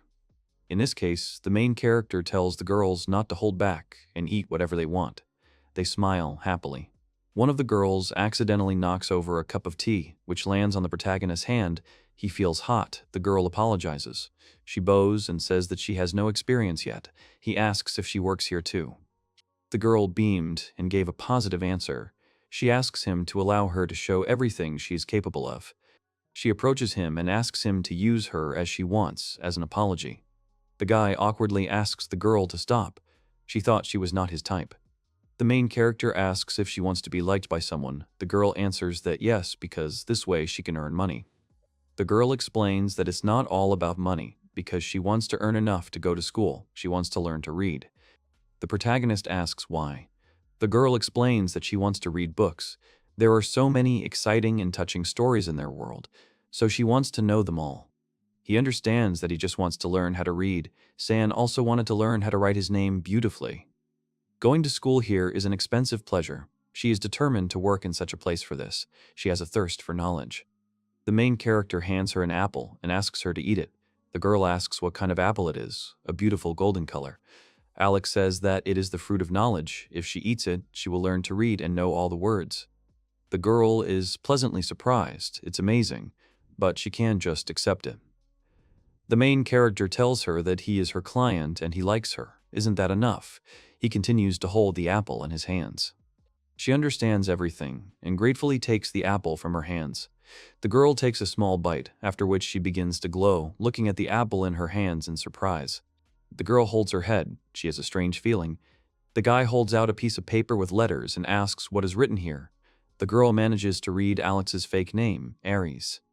She is very happy that now she can read. She understood what is written here. The main character is also happy. Now reading books will not be a problem for her. Someone claps their hands. Eliza points her finger at Alex and tells him that all she had to do was turn away for a second and he was helping people again. The main character realized that he had made a mistake, after which the girl, whom he had taught to read, bows to him and thanks the guy. Alex says that doing bad things isn't that easy. Eliza sighs and says that since that's not an option, she might try skipping her work. For example, going on dates with someone, spending money on gifts, it should earn him some sin points for greed, but that's just her opinion. Alex has a feeling that it's not so sinful. Eliza says he's easygoing, so everything should be fine. He agrees. Everything is still ahead. When he's accumulated good deeds again, they'll think together about what to do with it. He is very glad that she was next to him. The girl with closed eyes and a smile says that it is mutual. The girl asks them both to wait. She is tired and says that she really wants to thank Alex, even though she was fired, but now she'll be able to study and read a lot of books. And all this thanks to him. The girl thanks him again. The main character and Eliza looked at each other silently and did not understand how she was fired. They ask what she will do now. She is going to go home. She needs to look after her family. She has more opportunities because she understands letters. Alex understands that she has potential. He would like to talk to her about something else. The protagonist asks if she minds if they stop somewhere along the way. Eliza calmly agrees. The girl thinks about it and agrees that since that's the case, let her try to write down her name. She agrees and takes out a pencil and a piece of paper. Her name is Marie Curie. She manages to write it down on paper. Then she comes home and tells her sister that she has arrived. Her sister starts to turn around, but something is wrong with her face. It's like it's melted. She tries to get the words out, then runs away. She stands behind a tree and asks who he is and why she brought him here. Marie says that everything is fine. He helped her, but she asks him to leave. The protagonist asks if she has had this since birth, to which Marie answers yes. It is probably a curse for sins in a past life. But what interests me more is the high rank of her soul. You don't often meet someone like that. She does a lot of good things. Her next life will probably be amazing. Eliza asks what happened. Marie explains that her sister always helped others, but she suffers from it, wondering if it is hypocrisy to do good deeds for the sake of well-being in the next life. The sister shouts from behind the tree that she shouldn't tell anyone about this, then hides again. However, this is not hypocrisy. The main character comes up and offers to cure her. Her soul rank is proof that she has already atoned for her sins. The guy takes out his sword. The protagonist brings a glowing sword to her face. Now she should be happy. He promises that everything is okay. Suddenly, something amazing happens. Her face becomes beautiful. Marie happily runs to her sister, who is shocked by what is happening. She hugs her and says that she is very happy. She does not understand what happened. They hand her a mirror, from which she at first turns away. The girl is surprised and does not understand how this is possible. The main character says that this is her true face. The girl asks who he is. Suddenly her face began to distort again, but then disappeared. Eliza asks if the distortion has disappeared. The protagonist says that he intentionally did not cure her completely, let her look closely at her face. Eliza understands that it has become purer. He has rewritten the result. From time to time the curse will appear, but eventually it will be cured. Each time it will be smaller and smaller. Considering how much good she did for others, it would only be fair if something good happened to her too. The girl thanks them all in tears. The weather is fine outside. Marie supports her sister. Eliza says that she still cries. She had to endure a lot. Alex understands why Marie worked for money. Looking at this house, you can imagine how people treated them. Sister Marie turns to Alex and asks for permission to thank him. She will do anything. Marie joins in her words. She tells that she has been in hell until now. He is the God who saved her from this hell. She will do whatever he says, if only he allows it. The protagonist agrees, and at the same time observes the course of the curse. He says that for a start, Mari will be her secretary. The girl asks again. The secretary is the one who performs the duties of a scribe for the nobility. She has already memorized the letters. She can practice. He needs her help. Marie happily agrees. Sister Marie says her name is Lily. He would like to introduce her to someone. They will both pack their things and move to his mansion. The girls are shocked by this. She understands that he is an aristocrat, especially since he goes to those places. He understands that he didn't even introduce himself. The main character says that he is Alexander Carlyle, just Alex. Those girls are shocked that he is that same Mr. Carlyle. Both sisters are surprised by the Carlyle mansion they see, amazed by its size. The protagonist turns to Agnes, who listens to him attentively. He asks to take these two to a spare room, asks how they are better, together or separately. Marie answers that it is better together. Then Agnes will take them. She agrees. Alex tells Lily that he wants to introduce her to someone. She needs to go with him. He will call her, and for now they should wait in the office. Two people meet in the corridor. One asks the stranger if she is Mr. Alex's guest. He mentally calls her Lika. He takes her hand and says that it's nice to meet her. He is Al, a close friend of Mr. Alex. She remembers that they have already met somewhere. He points at himself and says that it is he. Lika will recognize him. She says that she was scared. It was a great disguise. If she needs Alex, then he went to the office. Lika goes to them and asks Alex who this young lady is next to him. He explains that she will live with them. Lika asks what her name is. She is pleased to meet her. Suddenly her face distorts. Lily asks not to touch her. Lika asks if she is okay, asks her not to move, and starts casting a spell. Then he tells Alex that the healing isn't working. Then he asks her to calm down and watch as her face goes away. The guy will watch the current. It may happen again, but there is nothing to worry about. Lily understands that, seeing the curse, she did not even hesitate. Lika apologizes for the fuss and asks for a name. Lily says her name, and then Lika says that she is very pleased to meet her. Alex knows what he's doing, so she should be calm. She goes to Karamiti. The protagonist says that Lika is his betrothed. They are not engaged yet, but she will be his wife. Lily asks if he wanted to introduce her to her, but no. Another maid, Miabel, enters the room. Lily tells her name and asks Alex if he was talking about her. The guy agrees. Mia accompanies him to social events. Memory. Someone asks to train Mia for an appointment. Unfortunately, in this world, the common people have the opinion that serving a beautiful woman is an indicator of nobility. To avoid problems, you need to take Mia to appointments. Her appearance is flawless. She told him so, and he wants her and Lily to do the same. Alex asks Mia to tell her everything. Lily asks if she can thank him with this. Of course she can. She has suffered so much so far, so from now on she has nothing to worry about anymore. The protagonist extends his hand and tells her that soon she will be completely cleansed, remaining herself. She will thank him. The girl smiles and listens to him. Mia suggests starting with makeup. Lily asks if she can ask for something. Mia asks, what? Lily says she wanted to cut her hair because she no longer has to hide, in order to start over. Alex asks if he can ask Mia to do the same, and she agrees. Since they figured it out, Alex needs to go out. He asks why. It's not nice to peek when the girls are getting ready. He understood what the matter was. Marie bursts in, saying that they have a library. They will show it to her later. She is surprised by something. Lily got her hair cut. She tells her sister that she shouldn't rush around like that. Marie is amazed at how beautiful she is. Now Lily can see her sister's face better. They both smile.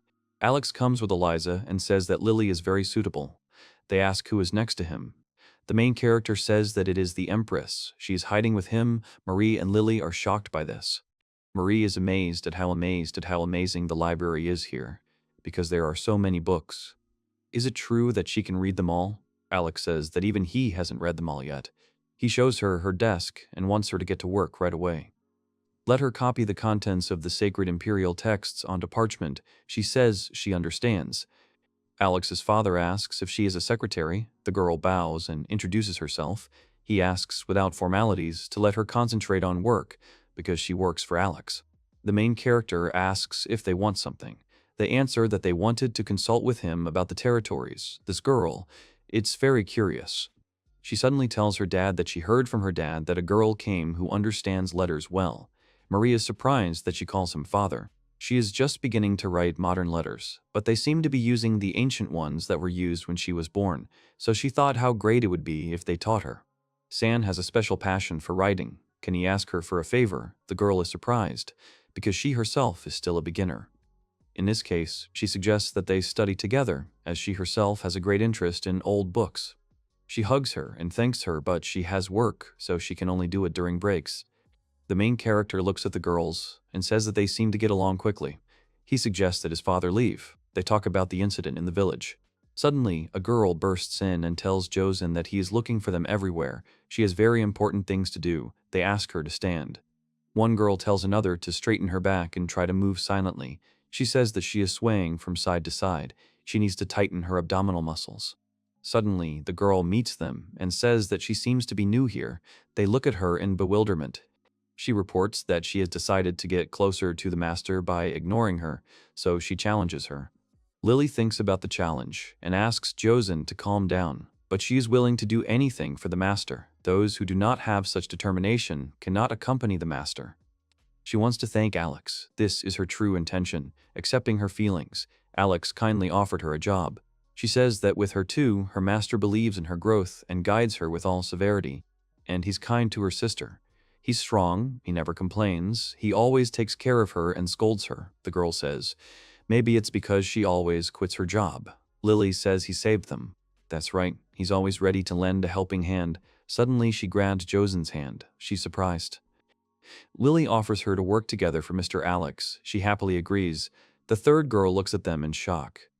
Suddenly Josen asks her to come back, because that's how it all happened, and she also gives her a letter. She thanks her for it. The protagonist asks if the girl was able to cope with Josen. She has a backbone. The maid Lily was surprised by the appearance of Teska. The girl asks if this is a letter about the state of the Silvermoon Kingdom. He says that it is true. It seems that Riche is coping with the soldiers. With the former king and his entourage set to step down, it appears Riche is in full swing preparing to take over as queen, and she appears to be planning a thank you visit. The guy told her that he did nothing like that. He looks at the letter. It seems that she plans to arrive today. The maid is surprised by this. The girl bows to Carlyle and expresses her sincere gratitude for his repeated help these days. Alex says she's exaggerating, asks her to raise her head.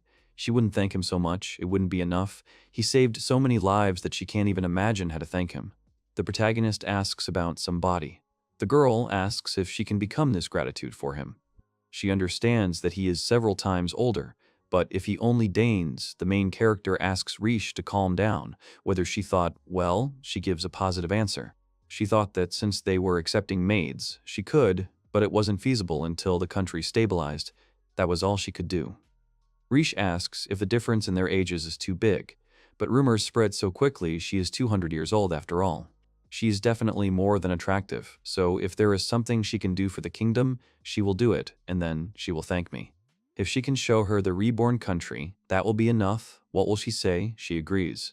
It's been so long since they've walked together. The main character says that it's true. He was often on the road. Today he is going on a date with Ange. After the curse incident, he has been doing bad things on a regular basis. This is one of them, dating many girls. The girl gives him some drink. He says that it's not today. Meeting his wife can't be bad. He missed work, so everything is fine. All he had to do today was fill out a couple of papers, so he'll deal with it tomorrow. The girl laughs quietly. She gets nervous when they're alone. She likes how lively everything is when everyone is around. There are even more people here now. It's not easy. Everyone loves Master Alex. They are very good people. As a wife, she needs to learn a lot from them. She needs to work even more. The guy tells Ani that she is already doing enough. She thanks him. Today, a wonderful event happened for her. Alex invited her on a date. The girl suggests that the guy go on dates more often, and the main character agrees with her suggestion. In fact, the old man would like him to meet someone. He lives on his land, but what he says, which he does not think is right, he allows someone to come in. A guy with glasses comes in and says the head of state is here. He apologizes for disturbing them. He doesn't need to do this here. It's not a public place. The old man thinks that's generous. Why doesn't she just introduce herself? The guy says his name is Cloud White. He's a wizard. The protagonist asks what he needs. The wizard is here to ask for his help. The old man asks to provide Alex with the details of the research. Cloud asks if the head of state knows about the magic vault. Alex has heard of it, literally taking the people's magic and storing it away. When they need it, they'll pull it out and use it. The storage of magic is also used by magic schools. It is a guarantee of safety in case of emergency. He thought so. In other words, a person's physical strength can be deposited. The protagonist represents people with full physical strength and those with exhausted strength, and vitality differs among the healthy and the unhealthy. He thinks sometimes they have too much strength, boundless energy, tired but can't sleep. If it were possible to extract life force like magicians, he thinks it would be a very effective medicine. Alex asks if this research is interesting. Cloud says that he is currently trying to find a way to extract power, but finances are not enough to do further research. The old man asks if they can use this data. He can't decide if it's worth it to become a sponsor. He's right, it's quite useful. The main character is asked what is in his hand, and he replies that it is life force. That's what they were trying to do. Does he mean to say they've already done it? According to the Philosopher's Stone, with the magic that formed and was lost hundreds of Lisette. Cloud thought this was a new idea. If he could understand it, the research would already be done. No, he could extract the power magically, but not everyone could. This theory was studied for the purpose of storing their lives. It is like a replacement. If the owner loses a life, it is consumed from a storage. How this is possible, they don't know yet, but it's worth studying what they think, whether they are interested. He thinks it will take a long time. He would like to sponsor it. If he does it, he will do it. It is decided now. Marie asks what kind of book it is. It is an old book of black magic and the use of plants. He opens it. He told her about his involvement in studying life storage, and it turned out to be a good start. He has a lot of knowledge, but he thinks that it is not only necessary to have it, but also to develop it further. He wanted to put his thoughts in order. It seems that Mary is not in his field of knowledge. The Philosopher's Stone turned into a sword. Thanks to it, he has all kinds. The scope of this knowledge is limited to what exists now and what existed in the past. What will happen in the future is not there. He has an idea. He suggests starting and closes the book. They approach the door and hope that he is home. He can sense people around. A guy comes out. The main character asks if Mr. Hal Robinson is home. He asks him to shut up. The guy with the cigarette says that this is no place for children. Alex asks if he is Hal Robinson. He says that they will not receive any food. Alex understands that he is working on a grimoire. He is a leader in the field of activity. The guy exhales and asks who he is. Alex says that he is the eldest son of Lord Carlisle. He just wanted to hear how your research went. The guy asks him to go inside. The girl looks around the house. Alex understands that this is the grimoire they used. It has a formula for light built into it. It's a reusable grimoire. Alex asks if he's working on something that can be used without magic. His research is done, he would say. The information is outdated. He's done with it. The guy asks him why, who provides the magic. He tries to understand. It's easy enough to make this thing work, as long as there's magic power to charge it. It's a little reservoir of magic energy. You feed it in, you turn it on. Then a gust of wind happens. The guy asks, how convenient is this? This bottle will only last a month. If something like this were to spread, people would be in constant search of magic, and people and monsters who could create magic would be captured, handed over, and squeezed out for their magical power. Suddenly, something happens and all three are surprised. The guy tells Alex that if he is going to fly, then let him speak first. He apologizes. He understands that he is in the village of Carlislia. Alex is asked why he brought this here. The protagonist sits down by the flower and asks if they recognize it. The guy wonders if this is magical nectar. It is a solar flower, ancient, producing magical nectar. While the flower is filled with sunny color, it is characterized by dripping nectar, which contains magical power. They were supposed to be destroyed in ancient times when monsters sought magic. He collected the grains with the remaining genetic material. If they could create a whole magic field with them, they would have a stable income of magic power. The guy lights up again and offers to see if they have resumed their research. He doesn't know if Alex will take care of the flowers. He will. He thinks of turning this area into a large, magical field. The guy accepts his offer. They need to do it. He thanks him.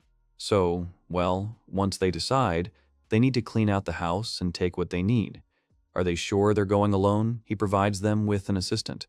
Is this guy really a kid?